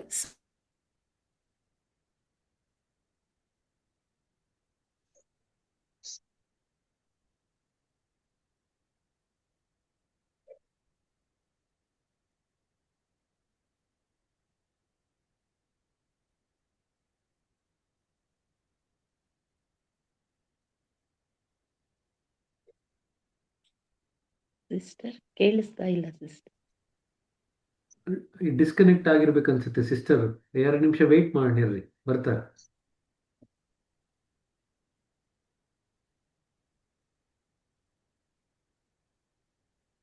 ಮೋಸ್ಟ್ಲಿ ಅಲ್ಲಿ ನೆಟ್ ಏನೋ ಪ್ರಾಬ್ಲಮ್ ಆಯ್ತಾ ಅಂತ.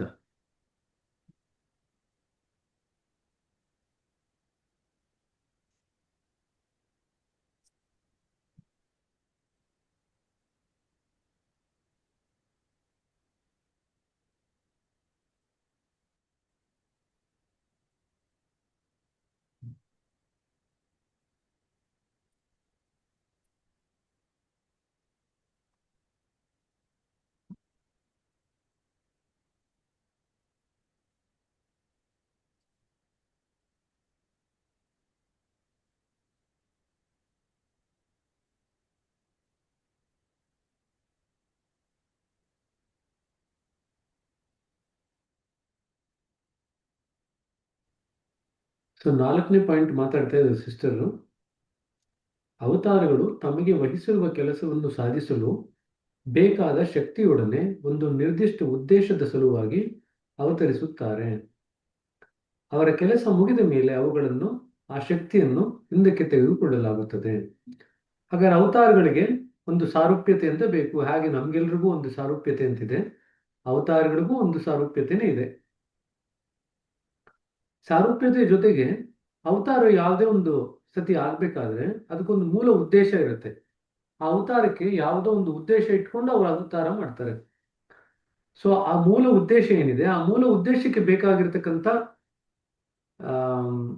ಶಕ್ತಿ ಏನಿದೆ ಅದೆಲ್ಲವನ್ನು ನಿಸರ್ಗನೇ ಕೊಡುತ್ತೆ.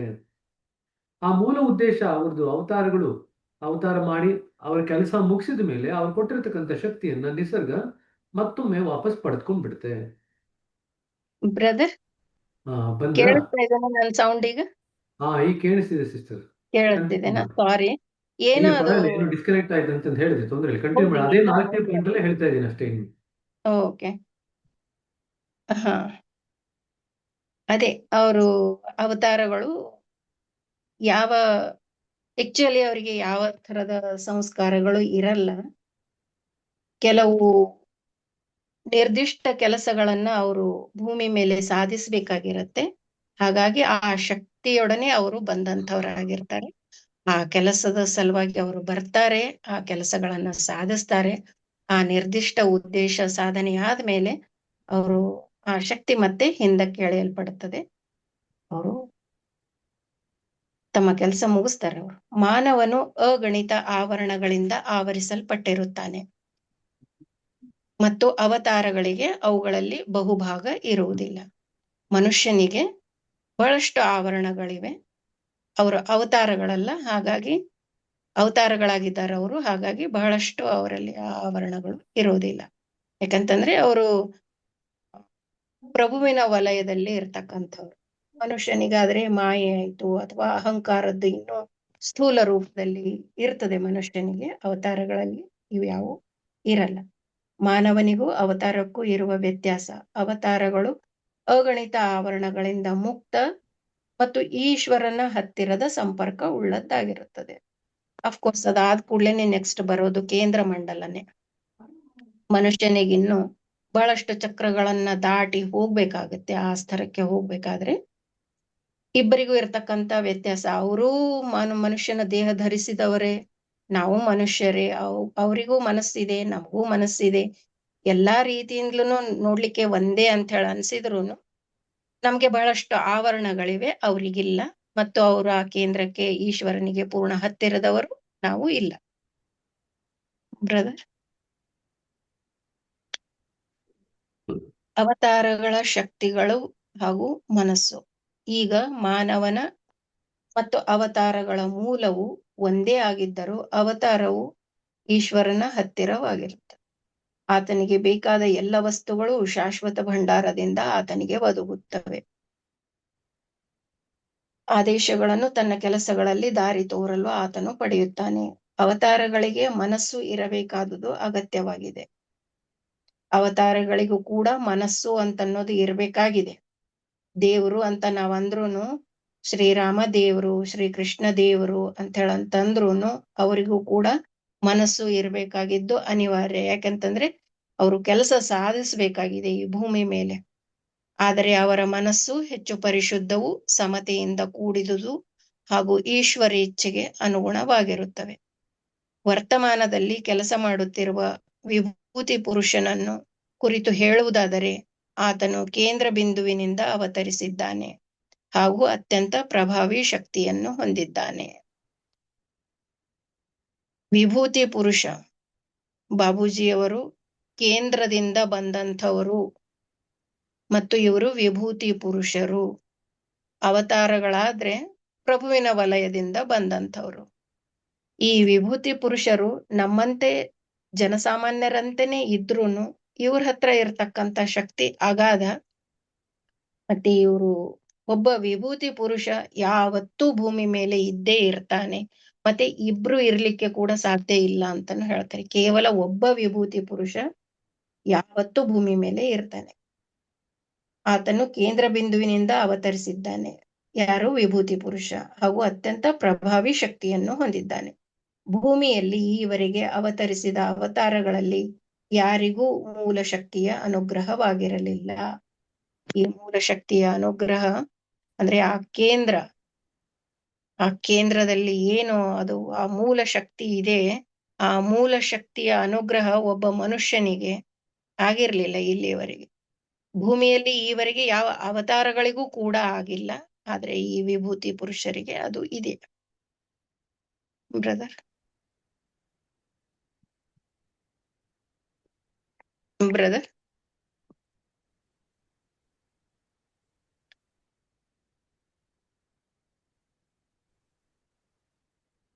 ಬ್ರದರ್ ಇದ್ದೀರಾ? ಇಲ್ಲ ಇದಾಕೊಂಡ್ ಮಧ್ಯಾಹ್ನ ನಂಗೆ ಒಳಿಲೇ ಇಲ್ಲ. ನಾನ್ ಮಾತಾಡ್ತಾ ಇರೋದು ರೂಮ್ಗೆ ಹೋಗ್ಬೇಕಿತ್ತು.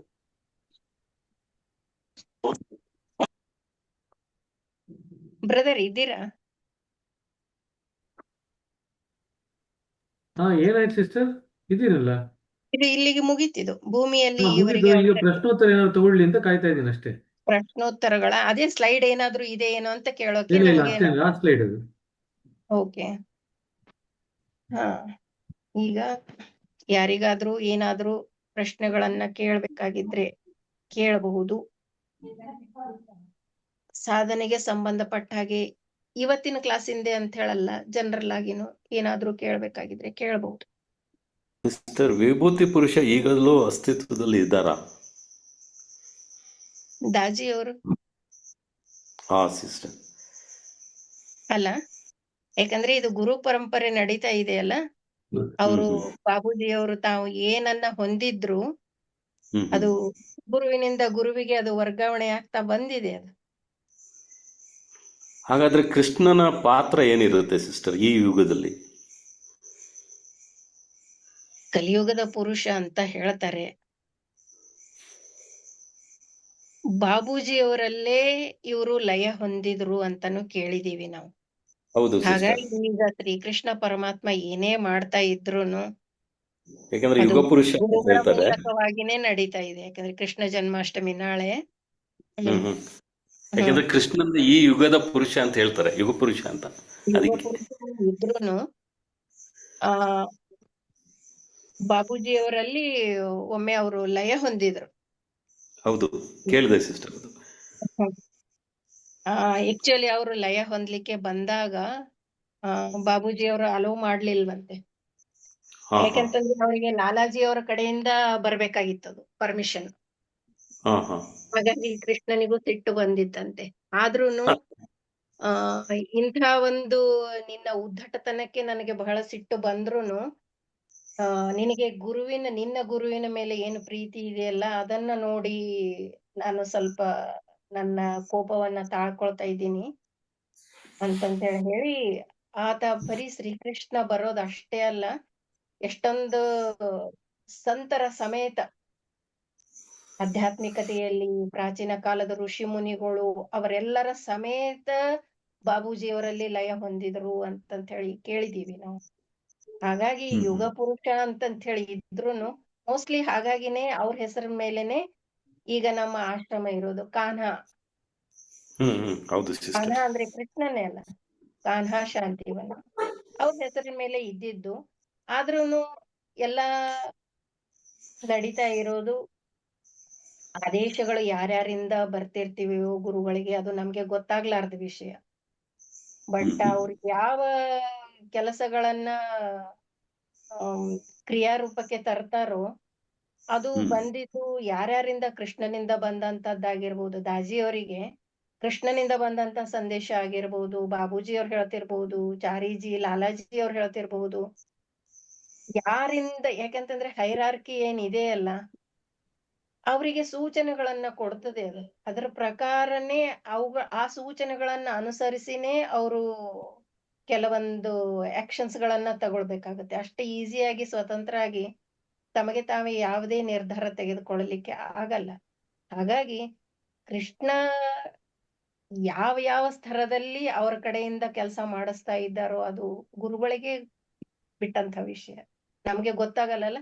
ಮುಂದೆ ಒಂದು ಕಾಲಕ್ಕೆ ದಾಜಿಯವರ ಡೈರಿ ಅಂತಂತ ಹೇಳಿ ಏನಾದ್ರು ಪ್ರಕಟ ಆಯಿತು ಅಂತ ಹೇಳಂತಂದ್ರೆ ಆಗ ಗೊತ್ತಾಗ್ಬಹುದು. ಯಾಕಂತಂದ್ರೆ ಈಗ ನಾವು ನೋಡ್ತೀವಿ ಬಾಬೂಜಿಯವರ ಆತ್ಮಕಥೆ ಅಂತ ನೋಡ್ತೀವಲ್ಲ, ಅದರಲ್ಲಿ ಗೊತ್ತಾಗುತ್ತೆ ನಮ್ಗೆ. ಧನ್ವಂತರಿ ಹೀಗೆ ಹೇಳ್ದ, ಮೊಹಮ್ಮದ್ ಪೈಗಂಬರ್ ಹೀಗೆ ಹೇಳಿದ್ರು, ಗೌತಮ್ ಬುದ್ಧ ಹೀಗೆ ಹೇಳ್ದ, ನೀನು ಕೃಷ್ಣ ಬಂದ್ ಹೀಗೆ ಹೇಳ್ದ, ನೀನು ಮಥುರಕ್ಕೆ ಹೋಗು, ನೀನು ಬೃಂದಾವನಕ್ಕೆ ಹೋಗು. ಹೌದು ಕೆಲವೊಂದು ಸರ್. ಇವೆಲ್ಲ ಓದ್ತೀವಲ್ಲ ನಾವು. ಹೌದು ಇದು ಹೌದು ಯಾವಾಗ ಗೊತ್ತಾಯ್ತು ನಮ್ಗೆ? ಬಾಬೂಜಿ ಅವರು ತಮ್ಮ ಆತ್ಮಕಥೆ ಅಂತ ಹೇಳಿ ಬರೆದ ಮೇಲೆನೆ ನಮ್ಗೆ ಗೊತ್ತಾಗಿದ್ದು. ಹೌದು ಮತ್ತೆ ಸರ್. ಈಗಾದ್ರೂನು ದಾಜಿಯವ್ರು ಏನೆಲ್ಲ ಕೆಲಸ ಮಾಡ್ತಾ ಇದ್ದಾರೆ ಅಂತಂದ್ರೆ, ಈ ಉನ್ನತ ಆತ್ಮಗಳು ಏನಿವೆ ಅಲ್ಲ, ಈ ಯಾವ ಯಾವ ರೀತಿಯಲ್ಲಿ ಸಲಹೆ ಕೊಡ್ತಾ ಇದ್ದಾರೋ ಅವರಿಗೆ, ಇದು ನಮ್ಗೆ ಗೊತ್ತಾಗ್ಲಾರ್ದಂತ ವಿಷಯಗಳು. ಬಟ್ ಇವರೆಲ್ಲರಿಂದಲೇನೆ ನಡೀತಾ ಇದೆ. ಆದ್ರೆ ಮಾಧ್ಯಮ ದಾಜಿ.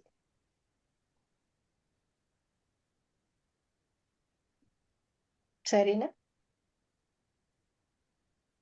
ಅದು ಸರಿ ಸಿಸ್ಟರ್. ಓಕೆ.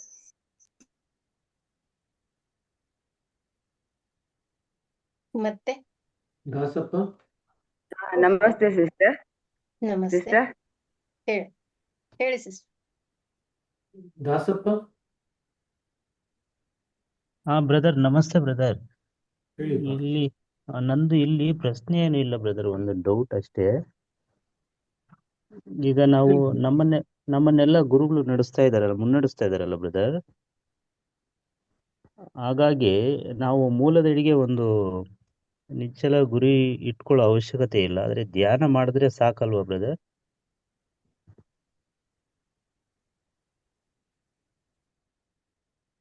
ಯಾಕ್ರಿ ಈ ಪ್ರಶ್ನೆ ಬಂತು ನಿಮಗೆ? ಬ್ರದರ್, ಈಗ ಈ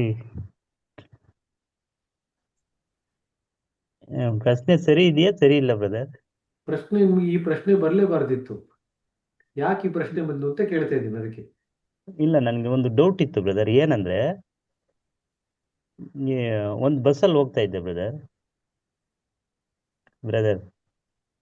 ಕೇಳ್ತಾ ಹೋಗ್ರಿ. ಮಧ್ಯದಲ್ಲಿ ನಿಲ್ಸ್ಬೇಡಿ. ನಿಮ್ದೇನ್ ಪ್ರಶ್ನೆ ಇದೆ ಕೇಳ್ರಿ. ಬಸ್ಸಲ್ಲಿ ಹೋಗ್ತಾ ಇದ್ರೆ ಡ್ರೈವರು ಎಲ್ರನ್ನೂ ಮುನ್ನಡೆಸ್ತಾರೆ. ಕರೆಕ್ಟು. ಡ್ರೈವರು ರಸ್ತೆ ಕಡೆ ಗಮನ ಇದ್ರೆ ಸಾಕಲ್ವಾ? ನಾವೆಲ್ಲ ಗಮನ ಕೊಡೋ ಅವಶ್ಯಕತೆ ಇಲ್ಲ. ಹಾಗೆ ಗುರುಗಳು ನಮ್ಮನ್ನ ಮುನ್ನಡೆಸ್ತಾರೆ ಅಂತ ನನ್ನ ಒಂದು ಭಾವನೆ ಬಂತು ಬ್ರದರ್, ಅದಕ್ಕೆ ನಿಮ್ಮನ್ನ ಕೇಳಿದೆ ಬ್ರದರ್. ಗುರುಗಳು ನಿಮ್ಮ ಜವಾಬ್ದಾರಿಯನ್ನ ತಗೊಳ್ಳೋವರೆಗೂ ಕೂಡ ನಿಮ್ಮ ಜವಾಬ್ದಾರಿ ನಿಮ್ಮ ಮೇಲೆ ಇದೆ. ನಮ್ಮ ಇರುತ್ತೆ ಬ್ರದರ್, ಅದಿರುತ್ತೆ. ಈಗ ನಾವು ಏನು ಗುರುಗಳು ಹೇಳ್ತಾರೋ ಅದೆಲ್ಲ ನಾವು ಮಾಡ್ತಾ ಇರ್ತೀವಿ. ಗುರುಗಳು ಗುರಿ ಇಟ್ಕೊಳ್ಳಿ ಅಂತ ಹೇಳಿದ್ದಾರೆ. ಗುರಿ ಇಟ್ಕೋಬಿಡಿ ಅಂತ ಹೇಳಿದ್ರ ಗುರುಗಳು? ಇಲ್ಲ ಬ್ರದರ್. ಮತ್ತೆ ಗುರುಗಳು ಹೇಳಿದ್ದನ್ನೇ ಮಾಡ್ತೀನಿ, ಆದ್ರೆ ಗುರಿ ಯಾಕೆ ಇಟ್ಕೋಬೇಕು ಅಂತ ಕೇಳ್ತಾ ಇದ್ದಾರೆ. ಅದಕ್ಕೆ ನಾ ಕೇಳಿದ್ದು ನಿಮ್ಗೆ ಯಾಕೆ ಬಂತು ಈ ಪ್ರಶ್ನೆ ಅಂತ. ಬಸ್ಸಲ್ಲಿ ಹೋಗಿದ್ದಕ್ಕೆ ಆ ಒಂದು ಬಸ್ಸಲ್ಲಿ ಹೋಗೋದಕ್ಕೂ ಗುರುಗಳಿಗೆ ಅಧೀನವಾಗ್ಲಿಕ್ಕೂ ವ್ಯತ್ಯಾಸ ಇಲ್ವೇ? ಈ ಆಧ್ಯಾತ್ಮಿಕ ಬಸ್ಸಿನಲ್ಲಿ ಹೊರಟಿದ್ದೀರಿ ಅಂತಂದ್ರೂ ಬ್ರದರ್, ನೀವು ಯಾವ ಬಸ್ಸಿನಲ್ಲಿ ಕೂತು ಯಾವ ಊರಿಗೆ ಹೋಗ್ತಾ ಇದ್ದೀನಿ ನಾನು ಅಂತನ್ನೋ ಕಲ್ಪನೆ ಇದೆ ಅಲ್ಲ ನಿಮ್ಗೆ? ಬ್ರದರ್, ಅದೇ ಆಧ್ಯಾತ್ಮಿಕ ಮೇಲೆ ನಿಮ್ಗೆ ಪ್ರಾಬ್ಲಮ್ ಬೇಡ. ಬಸ್ ನಲ್ಲಿ ಕೂತ್ ಮೇಲೆ ನೀವು ಥಿಂಕ್ ಮಾಡೋ ಅಗತ್ಯ ಇಲ್ಲ. ಕೋರ್ಸ್ ಅದು ಓಕೆ ಅದು. ಆದ್ರೆ ಬಸ್ಸಿನಲ್ಲಿ ಕೂಡೋವರೆಗೂ ಇದು ಯಾವ ಬಸ್ಸು, ಯಾವ ಊರಿಗೆ ಹೋಗ್ತಾ ಇದೆ, ನಾನು ಅದೇ ಊರಿಗೆ ಹೋಗ್ಬೇಕಾಗಿದೇನಾ, ಇವೆಲ್ಲವುಗಳನ್ನ ನಾವು ಥಿಂಕ್ ಮಾಡಿನೇ ಕೂಡ್ತೀವಲ್ಲ ಆ ಬಸ್ಸಲ್ಲಿ ಕೂಡ್ಬೇಕಾದ್ರೆ. ಈಗ ಬಸ್ಸಲ್ಲಿ ಕೂತಿದ್ದೀರಿ, ಬಟ್ ಸುಮ್ನೆ ಆ ಕಡೆ ಈ ಕಡೆ ನೋಡ್ತಾ ಕೂಡೋ ಬದಲು ಸ್ವಲ್ಪ ಗಮನವನ್ನ ನಿಮ್ ಜೊತೆಗೇನೆ ನೀವು ಇಟ್ಕೊಂಡು ಕೂತ್ರೆ ಒಳ್ಳೇದು. ಅನಾವಶ್ಯಕವಾದ ಚಿಂತೆಗಳಲ್ಲಿ ಅಥವಾ ಇನ್ನೊಬ್ಬರ ಬಗ್ಗೆ ಯೋಚನೆ ಮಾಡೋದ್ರಲ್ಲಿ, ಇಂಥವುಗಳಲ್ಲಿ ತೊಡಗೋದ್ರಕ್ಕಿಂತ ನಮ್ಮ ಮನಸ್ಸು ನಮ್ಮ ಹೃದಯದ ಜೊತೆಗೆ ಇರೋದು ಒಳ್ಳೇದಲ್ಲ. ಚಿಂತೆ ಮಾಡೋ ಅಗತ್ಯ ಇಲ್ಲ, ಅದ್ರ ಜೊತೆಗೆ ಇದ್ರೆ ಸಾಕು. ಆಕ್ಚುಲಿ ಮಾಡ್ಬೇಕಾಗಿದ್ದು ಅದೇನೆ. ಧ್ಯಾನ ಅಂತಂದ್ರೆ ಏನು? ಗಮನ ಕೊಡೋದಷ್ಟೇ. ಈಗ ನೀವು ರೈಲ್ವೆ ಸ್ಟೇಷನ್ ನಲ್ಲಿ ಕೂತಿದ್ದೀರಿ ಅಂತ ಅನ್ಕೊಳ್ಳಿ. ನೀವು ಯಾವ ಕಡೆಗೋ ಹೋಗ್ಬೇಕಾಗಿದೆ, ನಿಮಗೆ ಹಿಂದಿನಿಂದ ಅನೌನ್ಸ್ ಮಾಡ್ತಾ ಇರ್ತಾರೆ, ನೀವು ಆ ಕಡೆಗೆ ಹೋಗೋ ಟ್ರೈನ್ ಬಂತು ಅಂತ ಹೇಳಂತಂದ್ರೆ ಅವ್ರು ಅನೌನ್ಸ್ ಮಾಡ್ತಾರೆ, ಏನು ಕೃಪಯಾ ಧ್ಯಾನ್ ದೀಜಿಯೇ ಅಂತ ಹೇಳ್ತಾರೆ ಅವ್ರು. ಕೇಳಿದೀರಾ? ಕೇಳಿದ್ದೀನಿ ಸಿಸ್ಟರ್. ಕೃಪಯಾ ಧ್ಯಾನ್ ದೀಜಿ ಅಂದ್ರೆ ಏನು? ಗಮನ ಕೊಡಿ ಅಂತೇಳಿ. ದಯವಿಟ್ಟು ಗಮನ ಕೊಡಿ ಅಂದ್ರೆ ಏನು? ಈ ಕಡೆಗೆ ಹೋಗ್ತಾ ಇರೋ ಟ್ರೈನ್ ಬರ್ತಾ ಇದೆ, ನಾವ್ ಆ ಕಡೆನೆ ಹೋಗ್ಬೇಕಾಗಿತ್ತು ಅಂತಂದ್ರೆ ಆ ಟ್ರೈನ್ ಹತ್ತುತ್ತೀವಿ ನಾವು. ಅಲ್ಲ, ಗಮನ ಕೊಡಿ. ಈಗ ಕಣ್ಣು ಮುಚ್ಕೊಂಡು ನಾವು ಕಣ್ಣು ಮುಚ್ಕೊಂಡುನು ಅಲ್ಲೇ ಗಮನ ಕೊಡಬೇಕಾಗಿದೆ. ಮುಂದೆ ಒಂದ್ ಹಂತದಲ್ಲಿ ನಾವು ಕಣ್ಣು ತೆರೆದ್ರುನು ಅಲ್ಲಿಯೇ ಗಮನ ಇಡಬೇಕಾಗಿದೆ. ನಾವ್ ಮಾಡ್ಬೇಕಾಗಿದ್ದಿಷ್ಟೇ, ಮತ್ತೇನು ಇಲ್ಲ. ನಮ್ಮ ಗುರಿ ಇರ್ಲಾರ್ದೆ ಅಂತ ಹೇಳಂತಂದ್ರೆ ಗುರಿ ಇಲ್ಲ ಅಂತ ಹೇಳಲ್ಲಲ್ಲ, ಹೃದಯದ ಇಲ್ಲ ಕಡೆ ಸಿಸ್ಟರ್, ಇಲ್ಲ ಇರೋದೇ ನಮ್ಮ ಗುರಿ. ಹೌದು.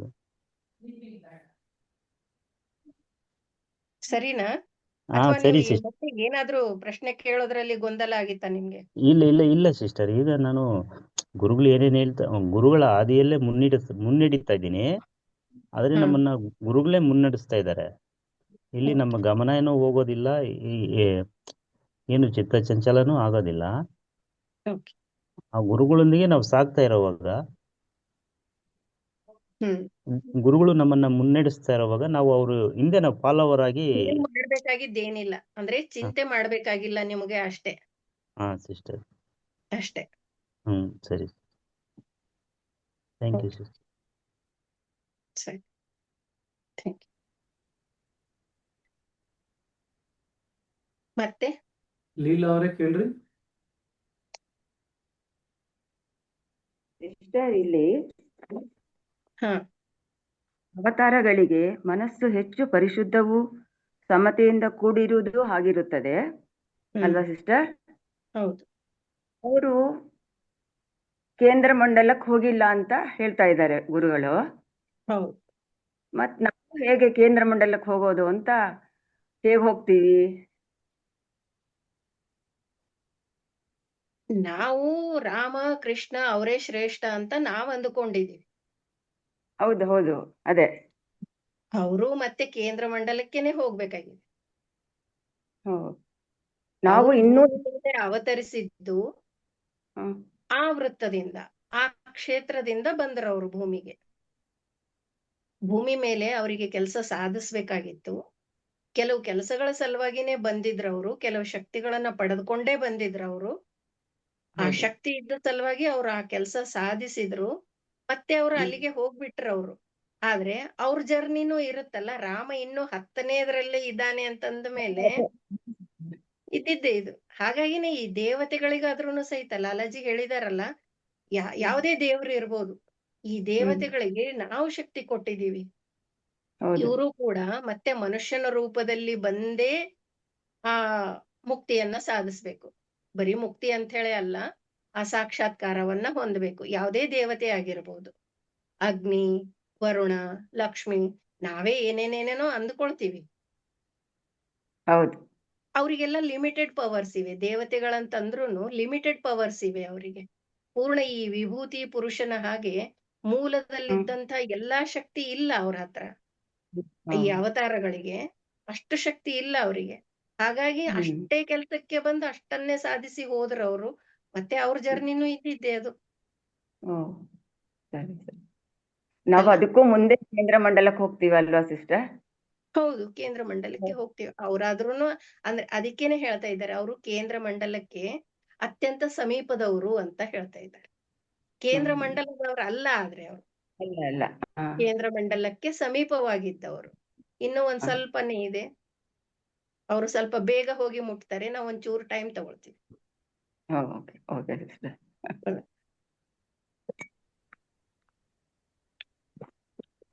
Thank you sister. ಪರವಾಗಿಲ್ಲ, ಥ್ಯಾಂಕ್ ಯು.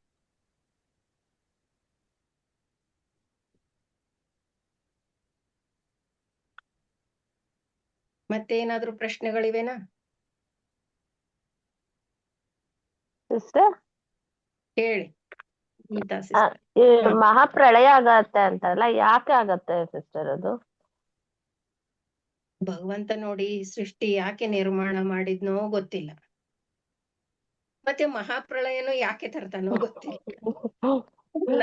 ಅವಾಗ ಎಲ್ಲಾರು ಒಂದೇ ಆಗೋಗ್ತೀವಿ ಅಂದ್ರಲ್ಲ, ಸಾಧನೆ ಮಾಡಿರೋರು, ಸಾಧನೆ ಮಾಡಿಲ್ದೇ ಇರೋರು ಎಲ್ಲರೂ ಒಂದಾಗೋಗ್ತೀವಿ ಅಂದ್ರಲ್ಲ, ಅದಕ್ಕೆ ಕೇಳ್ದೆ. ಹೌದು, ಯಾಕೆಂದ್ರೆ ಮಹಾಪ್ರಳಯ ಅಂತಂದ್ರೇನೆ ಅದರ ಅರ್ಥನೇ ಅದೇ. ಸೃಷ್ಟಿಯ ಮೇಲೆ ಏನೆಲ್ಲ ಈಗ ನಮ್ಗೆ ಕಾಣಿಸ್ತಾ ಇದೆ ಅಲ್ಲ, ಅದೇನು ಮೂಲದಿಂದ ಹೊರ ಬಂದದ್ದಾಗಿದೆ ಇದೆಲ್ಲ. ಮತ್ತೆ ಮಹಾಪ್ರಳಯ ಅಂತ ಹೇಳಂತಂದಾಗ ಎಲ್ಲವೂ ಅದರೊಳಗೇನೆ ಹೋಗಿ ಸೇರ್ಬೇಕು. ಅಲ್ಲಿಯವರೆಗೆ ಪ್ರತಿಯೊಂದು ಪರಿಶುದ್ಧ ಆಗಿ ಇರ್ತದೆ ಅದು. ಈಗ ಆಲ್ರೆಡಿ ಕೇಂದ್ರ ಮಂಡಲದಲ್ಲಿ ಇದ್ದವರು ಆ ಮಹಾಪ್ರಳಯದ ಸಲುವಾಗಿ ವೇಟ್ ಮಾಡ್ತಾ ಇದ್ದಾರೆ ಅವ್ರಲ್ಲೀಗ. ಅವರು ಇನ್ನೂ ಅದರಲ್ಲಿ ಒಂದಾಗಿ ಹೋಗಿಲ್ಲ. ಹಾಗಾಗಿನೇ ಅವರಿಗೆ ಸಾರೂಪ್ಯತೆ ಅಂತ ಅನ್ನೋದಿದೆ. ಇನ್ನು ಅವರು ತಮ್ಮ ಐಡೆಂಟಿಟಿಯನ್ನ ಕಾಯ್ದುಕೊಂಡು ಆ ಕ್ಷೇತ್ರದಲ್ಲಿ ಇದ್ದಾರೆ ಅವ್ರಿನ್ನು. ನಾವು ಅಷ್ಟು ಸೂಕ್ಷ್ಮವಾಗಿ ಆ ಸಾರೂಪ್ಯತೆಯನ್ನ ತಂದುಕೊಂಡು ಅಲ್ಲಿವರೆಗೆ ನಾವು ಹೋದೆವು ಅಂತೇಳಂತಂದ್ರೆ ಈ ಜನನ ಮರಣಗಳ ಚಕ್ರದಿಂದ ಬಿಡುಗಡೆ ಹೊಂದುತ್ತೀವಿ ಅಷ್ಟೇ ವಿನಃ ಮೂಲದಲ್ಲಿ ಒಂದಾಗಿ ಹೋಗಲ್ಲ. ಮಹಾಪ್ರಳಯ ಬರೋವರೆಗೂ ಅದು ಯಾರನ್ನು ಯಾವುದನ್ನು ತನ್ನೊಳಗಡೆ ಸೇರಿಸಿಕೊಳ್ಳಲ್ಲ ಅಲ್ಲ. ಆದ್ರೂ ಯಾಕೆ ನಿರ್ಮಾಣ ಮಾಡಿದ್ನೋ ಗೊತ್ತಿಲ್ಲ, ಯಾಕೆ ಮತ್ತೆ ಮಹಾಪ್ರಳಯ ತರ್ತಾನೋ ಗೊತ್ತಿಲ್ಲ. ಇದಾದ್ಮೇಲೇನು ಮಹಾಪ್ರಳಯ ಬಂದ ಮೇಲೇನು ಮತ್ತೆ ಸೃಷ್ಟಿ ನಿರ್ಮಾಣ ಆಗುವ ಸಾಧ್ಯತೆ ಇದೆ ಅಂತಾನು ಓದಿದೆವು ಇವತ್ತು. ನೀವು ಎಷ್ಟು ಜನ ಅದ್ರ ಕಡೆ ಗಮನ ಹರಿಸಿದಿರೋ ಗೊತ್ತಿಲ್ಲ. ಮತ್ತೆ ನಿರ್ಮಾಣ ಆಗ್ಬಹುದು, ಯಾಕಂದ್ರೆ ಅಲ್ಲಿ ಕ್ರಿಯಾಶೀಲತೆ ಇದೆ. ಅದು ಹಿಂದೆನೂ ಇತ್ತು. ಯಾವಾಗ ದೇವ್ರು ಆಕಾಶನೇ ದೇವ್ರು ಅಂತೇಳಿ ಅಂತೀವಿ ನಾವು. ದೇವ್ರು ಅಂದ್ರೆ ಆ ಆಕಾಶದ ಅಭಿವ್ಯಕ್ತಿ. ಇದನ್ನ ಅಭಿವ್ಯಕ್ತಿಗೊಳಿಸೋದು ಬಿಟ್ರೆ ಆ ದೇವರಲ್ಲಿ ಅಂದ್ರೆ ಅದರಿಂದ ಚಲನೆ ಅಂತನ್ನೋದು ಹೊರಟಿತ್ತು. ಚಲನೆ ಅಂತನ್ನೋದು ಬಂತು, ಆ ಮನಸ್ಸು ಅಂತನ್ನೋದು ಬಂತು. ಆ ದೇವರ ಪಾತ್ರ ಅಷ್ಟ್ರ ಮಟ್ಟಿಗೆನೆ ಇತ್ತು. ಆ ಮೂಲಕ್ಕೆ ಧಕ್ಕೆ ಬಂದು ಮನಸ್ಸು ಅಂತ ಅನ್ನೋದನ್ನ ಅದು ಬಿಡುಗಡೆಗೊಳಿಸ್ಬೇಕಾಗಿತ್ತು. ದೇವರ ಪಾತ್ರ ಅಷ್ಟೇ ಇತ್ತು, ಅದಕ್ಕಿಂತಲೂ ಹೆಚ್ಚಿಗೆ ಏನೂ ಇದ್ದಿದ್ದಿಲ್ಲ. ಈಗ ಮುಂದೆ ಇದ್ದಿದ್ದೆಲ್ಲ ಮನಸ್ಸೇ. ಈ ಮನಸ್ಸಿಗೆ ಯಾವ ರೀತಿಯಲ್ಲಿ ನಾವು ಉಪಯೋಗಿಸಿಕೊಂಡ್ರೆ ಈ ಜನನ ಮರಣದ ಚಕ್ರದಿಂದ ಬಿಡುಗಡೆ ಹೊಂದಿ ನಾವು ಕೂಡ ಅಂಥ ಸಾರೂಪ್ಯತೆಯನ್ನ ಹೊಂದಿ ಆ ಕ್ಷೇತ್ರದೊಳಗಡೆ ಹೋಗಬಹುದು, ನಾವು ಸಾಧನೆಯಿಂದ ಮಾಡಿ ಹೋಗ್ತೀವಲ್ಲ. ಸಿಸ್ಟರ್ ನಮಸ್ತೆ. ನಮಸ್ತೆ ಸಿಸ್ಟರ್, ಕೃಷ್ಣ ಇದು ಮಧ್ಯಬಿಂದುವಿನಿಂದ ಇದು ಅವತರಿಸಿದ್ರು ಅಂತ ಹೇಳಿದ್ರಲ್ವಾ? ಮಧ್ಯಬಿಂದು ಅಂದ್ರೆ 4ನೇ ಬಿಂದುನ ಸಿಸ್ಟರ್? ನನ್ಗದ್ ಸ್ವಲ್ಪ ಕನ್ಫ್ಯೂಸ್ ಇದೆ. ಎಕ್ಸಾಕ್ಟ್ ಆಗಿ ಆ ತರ ಎಲ್ಲಿ ಎಕ್ಸ್ಪ್ಲನೇಷನ್ ಬಂದಿಲ್ಲ, ಯಾವ ಪುಸ್ತಕದಲ್ಲೂ ಬಂದಿಲ್ಲ ಇದ್ರ ಬಗ್ಗೆ. ಸ್ವಲ್ಪ ಥಿಂಕ್ ಮಾಡಿದ್ರೆ ಮಧ್ಯ ಬಿಂದು ಅಂದ್ರೆ ಇನ್ನು ಏನಾಗ್ಬಹುದು? ಪ್ರಭುವಿನ ವಲಯ, ಮಹಾಮಾಯಾ ಮಂಡಲ. ಮಹಾಮಾಯೆ ಮಂಡಲ ಅಂತಂದ್ರೆ ಇದು ಯಾವ್ದಾಯ್ತಿದು? ಅಹಂಕಾರದ ಇದಕ್ಕೆ ಸಂಬಂಧಪಟ್ಟದ್ದಾಯ್ತು. ಇದರಲ್ಲಿ 4 ಮನುಷ್ಯನ ಸ್ತರದೊಳಗೆ ಬರ್ತಕ್ಕಂಥವು. ಮುಂದಿಂದು ಪ್ರಭುವಿನ ವಲಯ ಅಂತ ಆಯ್ತು. 10ರಿಂದ 16 7 ವೃತ್ತಗಳು. 7 ವೃತ್ತಗಳಲ್ಲಿ ಈ ವಲಯದಿಂದಲೇನೆ ಅವತರಿಸಿದ್ದು ಅಂತ ಗೊತ್ತಿದೆ. ಇದು ಮಹಾಮಾಯಾ ಮಂಡಲದಿಂದಲೇನೆ ಇವ್ರು ಬಂದ್ರು ಅಂತ ಹೇಳಿ ಒಂದು ಗೊತ್ತಿದೆ. ಪ್ರಭುವಿನ ವಲಯದವರು. ಹಾಗಾಗಿ ಮಧ್ಯ ಬಿಂದು ಅಂತಂದ್ರೆ ನಾವ್ ಏನ್ ಅಂದ್ಕೋಬಹುದು? ಈಗ 3.5 ಅಂತ ಆಗುತ್ತೆ. 7 ವೃತ್ತಗಳು ಅಂತಂದ್ರೆ 3.5 ಅಂತ ಆಗುತ್ತೆ. ಇದ್ರ ಬಗ್ಗೆ ಸ್ಪಷ್ಟವಾಗಿ ಯಾವ ಪುಸ್ತಕದಲ್ಲೂ ಬಂದಿಲ್ಲ, ಎಲ್ಲೂ ಬಂದಿಲ್ಲ. ಇದು ಮಧ್ಯ ಬಿಂದುವಿನಿಂದ ಅಂತ ಹೇಳಿ ಒಂದೇ ಶಬ್ದ ಹಾಕಿದ್ರು, ಕೂತ್ ಬಿಟ್ರು. ತಲೆ ಕೆಡಿಸ್ಕೊಳ್ಳೋರು ಕೆಡಿಸ್ಕೊಳ್ಳಿ ಅಂತ ಹೇಳಿ ಬಿಟ್ಟು ಬಿಟ್ರು.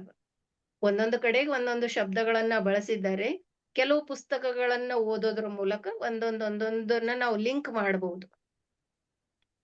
ಈಗ ರಾಮನಾದರೂ ಇನ್ನೊಂದು ಕೊನೆಯಿಂದ ಅವತರಿಸಿದ್ದಾನೆ ಅಂತ ಬಂತು. ಇನ್ನೊಂದು ಕೊನೆ ಅಂದ್ರೆ ಯಾವುದು? ಒಂದು 10 ಆದ್ರೂ ಇರಬಹುದು, ಒಂದು 16 ಆದ್ರೂ ಇರಬಹುದು. ಹೌದಾ?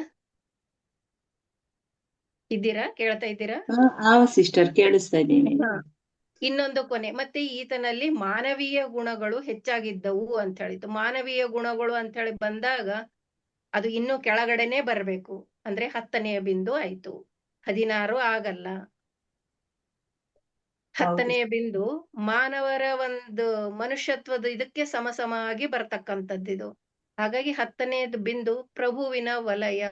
ಪ್ರಭು ಅಂತ ನಾವ್ ಅದಕ್ಕೆ ಹೇಳ್ತೀವಿ. ಶ್ರೀರಾಮನಿಗೆ ಪ್ರಭು ಶ್ರೀರಾಮ ಅಂತ ಹೇಳ್ತೀವಲ್ಲ. ಸಿಸ್ಟರ್. ಪ್ರಪನ್ನ ಪ್ರಭು ಅಂದ್ರೆ ಹನುಮಂತ ಆಯ್ತು. ಪ್ರಭು ಅಂತಂದ್ರೆ ರಾಮ ಆಯ್ತು. ಪ್ರಪನ್ನ ಪ್ರಭು 9ನೆಯ ಬಿಂದು ಹನುಮಂತನ ಬಿಂದು ಅಂತ ಹೇಳ್ತೀವಿ ನಾವು. ಹೌದು ಸಿಸ್ಟರ್. ಹಾಗಾಗಿ ಯಾವ ಪುಸ್ತಕಗಳಲ್ಲೂ ಸಿಕ್ಕಿಲ್ಲ, ನನಗಂತರೂ ಸಿಕ್ಕಿಲ್ಲ. ಮತ್ತೆ ಯಾರಿಗಾದ್ರೂ ಗೊತ್ತಿದ್ರೆ ನನಗೆ ಗೊತ್ತಿಲ್ಲ. Thank you sister. Thank you. ನಾನು ಇದು ಮೊದಲು ನಿಮ್ದು ಮುಗಿಲಿ. ಇನ್ನು ಯಾರಿಗಾದ್ರೂ ಪ್ರಶ್ನೆಗಳು ಕೇಳೋದಿದೆನಾ? ಭಾರತಿ ಹೆಗಡೆ, ಓಕೆ, ಕೇಳಿ ಸಿಸ್ಟರ್. ಅದೇ ಆಕ್ಚುಲಿ ಕಬೀರರು 16ನೇ ವೃತ್ತವನ್ನ ತಲುಪಿದ್ರು ಅಂತ ಹೇಳ್ತಾರಲ್ವಾ, ಅವರಲ್ಲಿ ದೈವಿ ಗುಣಗಳೇನಾದ್ರೂ ಇತ್ತ ಅಥವಾ ಮಾನವ ರೂಪದಲ್ಲೇ ಬಂದಿದ್ರಿಂದ ಅವರಲ್ಲಿ ಯಾವುದೇ ಗುಣಗಳು ಇರ್ಲಿಲ್ವಾ? ದೈವತ್ವದ ಗುಣಗಳಂತೂ ಇದ್ದೇ ಇರ್ತವೆ. ಯಾಕಂತಂದ್ರೆ 16ನೇ ವೃತ್ತಕ್ಕೆ ಬಂದು ಮುಟ್ಟುವರೆಗೂ ನಮ್ಮಲ್ಲಿ ಅಹಂಕಾರನೇ ಇಲ್ಲ ಅಂತಂದ್ರೆ ಅದರ ಅರ್ಥ ಏನು? ಅಷ್ಟು ದೈವಿ ಗುಣಗಳನ್ನ ಹೊಂದಿದವರೇ ಅಲ್ಲ. ಯಾಕಂತಂದ್ರೆ ಇದು ಮೊದಲನೇದ್ದು ಮಾನವತೆಯ ವಲಯ, ಆಮೇಲಿಂದು ದೈವಿ ವಲಯ. ಅದೇ ದೈವಿ ನಾಲ್ಕು ವೃತ್ತಗಳು ಬಂದದ್ದು ಮೈಂಡ್ಲಿ ರೀಸನ್ ಅಂತ ಹೇಳ್ತೀವಿ ನಾವು. ಆಮೇಲಿನ ವೃತ್ತಗಳೇನಿವೆಲ್ಲ ಅವು ಗಾಡ್ಲಿ ರೀಸನ್ ಅಂತ ಹೇಳ್ತೀವಿ. ಅಂದ್ರೆ ಅಹಂಕಾರ ಇದ್ರೂನು ಸೂಕ್ಷ್ಮ ಸ್ತರದಲ್ಲಿ ಇರ್ತದೆ ಅಂತಂದಾಗಾಯ್ತು. ಆದ್ರೆ ಕಬೀರ 16ನೇ ವೃತ್ತ ತಲುಪಿದವನಾಗಿದ್ದ ಅಂತ ಬಾಬೂಜಿ ಹೇಳ್ತಾ ಇದ್ದಾರೆ ಅಂತಂದ್ರೆ ಅಹಂಕಾರನೇ ಇರ್ಲಿಲ್ಲ ಆತನಲ್ಲಿ ಅಂತಂದಾಗಾಯ್ತು. ಅಹಂಕಾರ ಇಲ್ಲ ಅಂತಂದ್ರೆ ಈ ಕಡೆ ಮಾಯೆ ಇಲ್ಲ, ಆ ಕಡೆ ಅಹಂಕಾರ ಇಲ್ಲ ಅಂತಂದ್ರೆ ಮತ್ತೆ ಆತ ದೈವತ್ವಕ್ಕೆ ಪೂರ್ಣ ಸಮನಾದವನೇ ಆದ್ನಲ್ಲ. ಕೇಂದ್ರ ಮಂಡಲ ಇನ್ನೂ ಹತ್ತಿರ ಆಯ್ತು. ಎಲ್ಲ ದೈವಿ ಗುಣಗಳಲ್ಲಿ ಆತನಲ್ಲಿ ಇವೆ ಅಂತಂದ ಹಾಗೇನೆ ಆಯ್ತು. ಅದೇ ಸಿಸ್ಟರ್, ಮತ್ತೊಂದು ಈಗ ವಸು ಧ್ರುವಾಧಿಪತಿ ಅಂತ ಎಲ್ಲ ಅವರವರಿಗೆ ಅವರವರ ಸಾಧನೆಯ ಆಧಾರದ ಮೇಲೆ ಅವರನ್ನ ನೇಮಕ ಮಾಡಿದ್ರಲ್ವಾ. ಈಗ ಅವರು ಅದನ್ನ ಅವ್ರಿಗೆ ಅವೇರ್ನೆಸ್ ಇತ್ತ ನಾವು ಆಗಿದೀವಿ ಅಂತ ಹೇಳಿ ಗೊತ್ತಿರ್ತಿತ್ತ? ಹಿಂಗೆ ಧ್ರುವಾಧಿಪತಿಯಾಗಿ ನೇಮಕ ಮಾಡಿದ್ದಾರೆ. ಬಾಬೂಜಿಗೆನೆ ನಾನು ಲಾಲಾಜಿಗೆ ಸಮರ್ಪಿತ ಆಗಿದ್ದೆ, ಶರಣಾಗತನಾಗಿದ್ದೆ, ಅವ್ರ ಬಗ್ಗೆ ನನಗೆ ಭಕ್ತಿ ಇತ್ತು, ಪ್ರೀತಿ ಇತ್ತು ಅಂತ ಏನೋ ಗೊತ್ತಿರ್ಲಿಲ್ಲ. ನನಗೆ ಕೇವಲ ನಂಬಿಕೆ ಇತ್ತು. ಇದು ಲಾಸ್ಟ್ ಕ್ಲಾಸ್ ಅಲ್ಲಿ ಓದಿದ್ದೇವಲ್ಲ, ಕೇವಲ ನಂಬಿಕೆ ಇತ್ತು. ಹಾಗಾಗಿ ನಾನು ಸಮರ್ಪಿಸ್ಕೊಂಡ್ಬಿಟ್ಟೆ, ಅವ್ರಿಗೆ ಒಪ್ಪಿಸ್ಕೊಂಡು ಜೀವನ ನಡೆಸ್ಬಿಟ್ಟೆ ಅಂತ ಹೇಳ್ತಾ ಇದ್ದಾರೆ ಅವರಲ್ಲಿ. ಅವೆಲ್ಲ ಇದೆ ಅಂತನ್ನೋ ಅರಿವು ನಮ್ಮಲ್ಲಿ ಇರಲ್ಲ. ಯಾಕಂದ್ರೆ ಅಂದ್ರೆ ವಸು ಅಂದ್ರೆ ಒಂದು ಕೆಲವೊಂದು ಕ್ಷೇತ್ರವನ್ನಷ್ಟೇ ನೋಡ್ಕೊಳ್ಳುವಂತ ಅಧಿಕಾರ ಅವ್ರಿಗೆ ಕೊಟ್ಟಿರ್ತಾರಲ್ಲ. ಅದು ಆಧ್ಯಾತ್ಮಿಕವಾಗಿ ಸ್ವಲ್ಪ ಮುಂದುವರೆದವರಿಗೆ ಆಯಾ ಕೆಲಸಗಳನ್ನ ಕೊಟ್ಟಿರ್ತಾರೆ. ಅದನ್ನ ನಿಭಾಯಿಸ್ಲಿಕ್ಕೆ ಕೆಲವೊಂದೇನು ಅಂಶಗಳು ಬೇಕು ಅವರಲ್ಲಿ ಇವೆ ಅಂತ ಹೇಳಂತಂದ್ರೆ ಅವರಿಗೆ ಆಯಾ ಏರಿಯಾ, ಆಯಾ ಕ್ಷೇತ್ರ ಅಥವಾ ಊರು ಈ ತರ ಕೊಟ್ಟಿರ್ತಾರೆ, ಇಲ್ಲ ಅಂತೇನಿಲ್ಲ. ಅದು ಅವರ ಕೆಲಸಕ್ಕನುಗುಣವಾಗಿ ಅವರಿಗೆ ಎಷ್ಟು ಶಕ್ತಿ ಕೊಡಬೇಕೋ ಅಷ್ಟು ಕೊಟ್ಟಿರ್ತಾರೆ. ಅವ್ರಿಗೆ ಅದ್ರ ಬಗ್ಗೆ ಏನು ಗೊತ್ತಿರಲ್ಲ, ಅರಿವಿರಲ್ಲ. ಸಾಧನೆಯಲ್ಲಿ ಮುಂದುವರಿತಾ ಹೋದ ಹಾಗೆ ಗುರುವಿನ ಮೇಲೆ ಡಿಪೆಂಡೆನ್ಸಿ ಹೆಚ್ಚಿಗಾಗುತ್ತೆ ನಮಗೆ. ನಾವು ಎಲ್ಲಿದ್ದೀವಿ, ಏನಿದ್ದೀವಿ ಅದ್ರ ಬಗ್ಗೆ ಒಂದ್ ಹಂತದಲ್ಲಿ ನಾವು ಥಿಂಕ್ ಮಾಡಲ್ಲ. ಯಾಕಂದ್ರೆ ಅಲ್ಲಿ ಉಪರತಿ ಬಂದ್ಬಿಟ್ಟಿರತ್ತೆ. ನಾವು ಗುರುಗಳಿಗೆ ಒಪ್ಪಿಸ್ಕೊಂಡ್ ಬಿಟ್ಟಿರ್ತೀವಿ. ಎಲ್ಲಿದ್ದೀವೋ ಏನೋ ಗೊತ್ತಿಲ್ಲ, ಎಲ್ಲಾದ್ರೂ ಇರ್ಲಿ, ಹೇಗಾದ್ರೂ ಇರ್ಲಿ, ಆಯ್ತಪ್ಪ. ಈಗ ಒಬ್ರು ಕ್ವಶನ್ ಕೇಳಿದ್ರಲ್ಲ, ಎಲ್ಲ ನಿನಗ್ ಒಪ್ಪಿಸ್ಕೊಂಡ್ ಬಿಟ್ಟಿದ್ದೀನಪ್ಪಾ ಅಂತಂತ ಹೇಳಿ ನಡೀತಾ ಇರ್ತದೆ, ಸಾಧನೆ ನಡೀತಾ ಇರ್ತದೆ. ಆದ್ರೆ ಎಲ್ಲಿದ್ದೀವಿ ಅಂತ ನಾವು ತಲೆ ಕೆಡಿಸ್ಕೊಳ್ಳಲ್ಲ. ಪ್ರಾಪಂಚಿಕತೆಯಲ್ಲಿ ಹೇಗೆ ವೈರಾಗ್ಯ ಬಂದು ಬಿಟ್ಟಿರ್ತದಲ್ಲ, ಆಧ್ಯಾತ್ಮಿಕತೆಯಲ್ಲೂ ಉಪರತಿ ಬಂದು ಬಿಟ್ಟಿರುತ್ತೆ. ವೈರಾಗ್ಯದಕ್ಕಿಂತಲೂ ಅದು ಉನ್ನತ ಹಂತ. ಅಂದ್ರೆ ಆಧ್ಯಾತ್ಮಿಕತೆಯಿಂದ ಯಾವ ಸಂಪತ್ತು ಬೇಕಲ್ಲ ನಮ್ಗೆ, ಅದ್ರ ಕಡೆ ನಮ್ಮ ಗಮನ ಇರಲ್ಲ. ಮೋಕ್ಷ, ನಾನು 5 ಚಕ್ರ ಕ್ರಾಸ್ ಮಾಡಿದ್ನ ಇಲ್ಲ. ಅಫ್ಕೋರ್ಸ್ ನಮ್ಮನ್ನ ನಾವು ಅವಲೋಕನ ಮಾಡಿಕೊಂಡು ಅರ್ಥ ಮಾಡಿಕೊಳ್ಳಬಹುದು. ಸ್ವಲ್ಪ ನಾವು ಸ್ವಂತಕ್ಕೆ ಆತ್ಮಾವಲೋಕನ ಮಾಡಿಕೊಂಡ್ರೆ ನಾವ್ ಎಲ್ಲಿದ್ದೀವಿ ಅಂತ ನಾವು ಅರ್ಥ ಮಾಡಿಕೊಳ್ಬಹುದು. ಆದ್ರೆ ಅದರ ಬಗ್ಗೆ ನಾವು ತಲೆ ಕೆಡಿಸ್ಕೊಳ್ಳಲ್ಲ. ಆ ಒಂದು ಹಂತ ಬರುತ್ತೆ, ಅದು ಡೆಫಿನೆಟ್ಲಿ.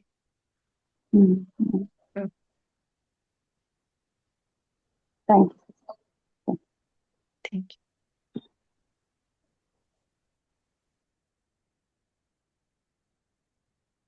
ಮತ್ತೆ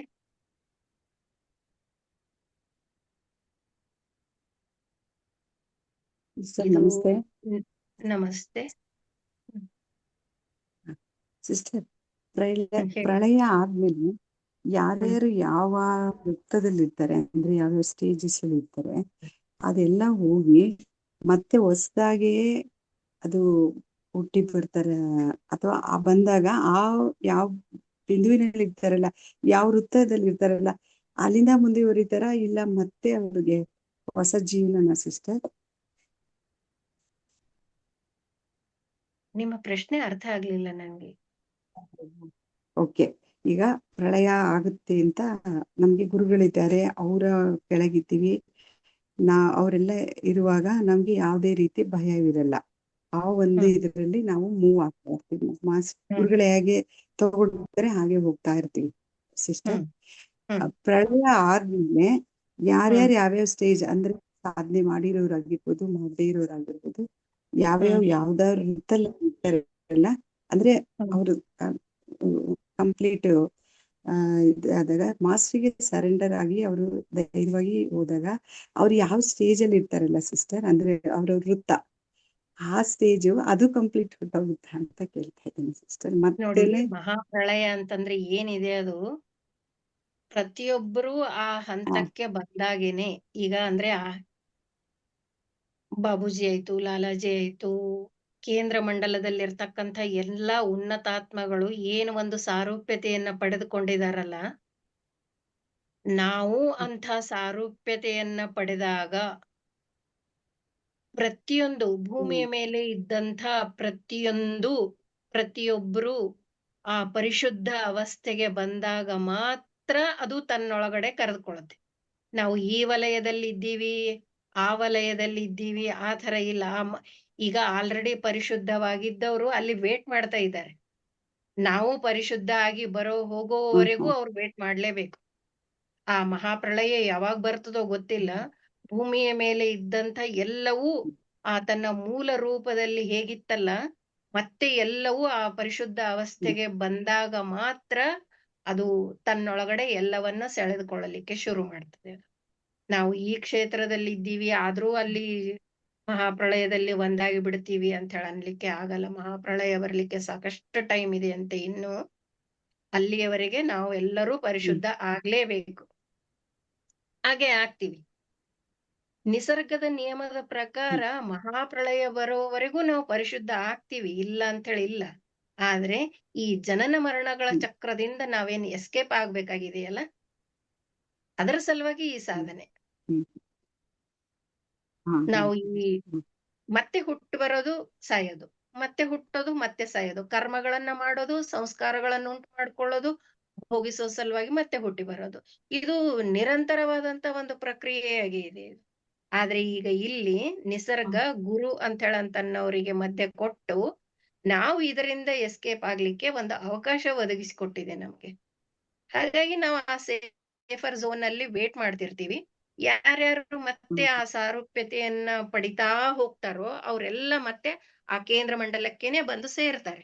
ಯಾವಾಗ ಮಹಾಪ್ರಳಯ ಬರುತ್ತಲ್ಲ, ಆ ಟೈಮ್ ಬರುತ್ತಲ್ಲ, ಅದು ಬಂದಾಗ ಈ ಕೇಂದ್ರ ಮಂಡಲದಲ್ಲಿದ್ದಂತ ಎಲ್ಲವೂ ಆ ಕೇಂದ್ರದಲ್ಲಿ, ಆ ಕೇಂದ್ರ ಬಿಂದು ಏನಿದೆಯಲ್ಲ, ಕೇಂದ್ರ ಮಂಡಲ ಬೇರೆ, ಆ ಕೇಂದ್ರನೇ ಬೇರೆ. ಕೇಂದ್ರ ಮಂಡಲ ಅಲ್ಲಿ ನಾವು ಈಜಾಡ್ತಾ ಇರ್ತೀವಿ. ಆ ಟೈಮ್ ಬಂದಾಗ ಆ ಕೇಂದ್ರ ಎಲ್ಲವನ್ನು ತನ್ನೊಳಗಡೆ ಸೆಳೆದುಕೊಳ್ಳುತ್ತೆ.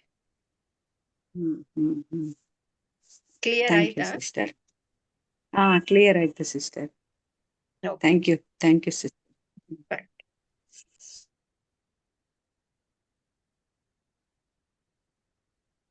ಮತ್ತೆ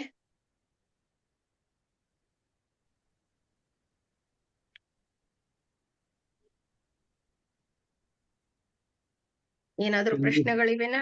ಏನು ಇಲ್ಲ? ಒಂದೆರಡು ಅನೌನ್ಸ್ಮೆಂಟ್ ಇದೆ ಸಿಸ್ಟರ್. ನಂಗೆ ಇನ್ನೊಂದು ಇದು ಹೇಳ್ಬೇಕಾಗಿತ್ತು ಬ್ರದರ್. ಇನ್ನೊಂದು ಲಾಸ್ಟ್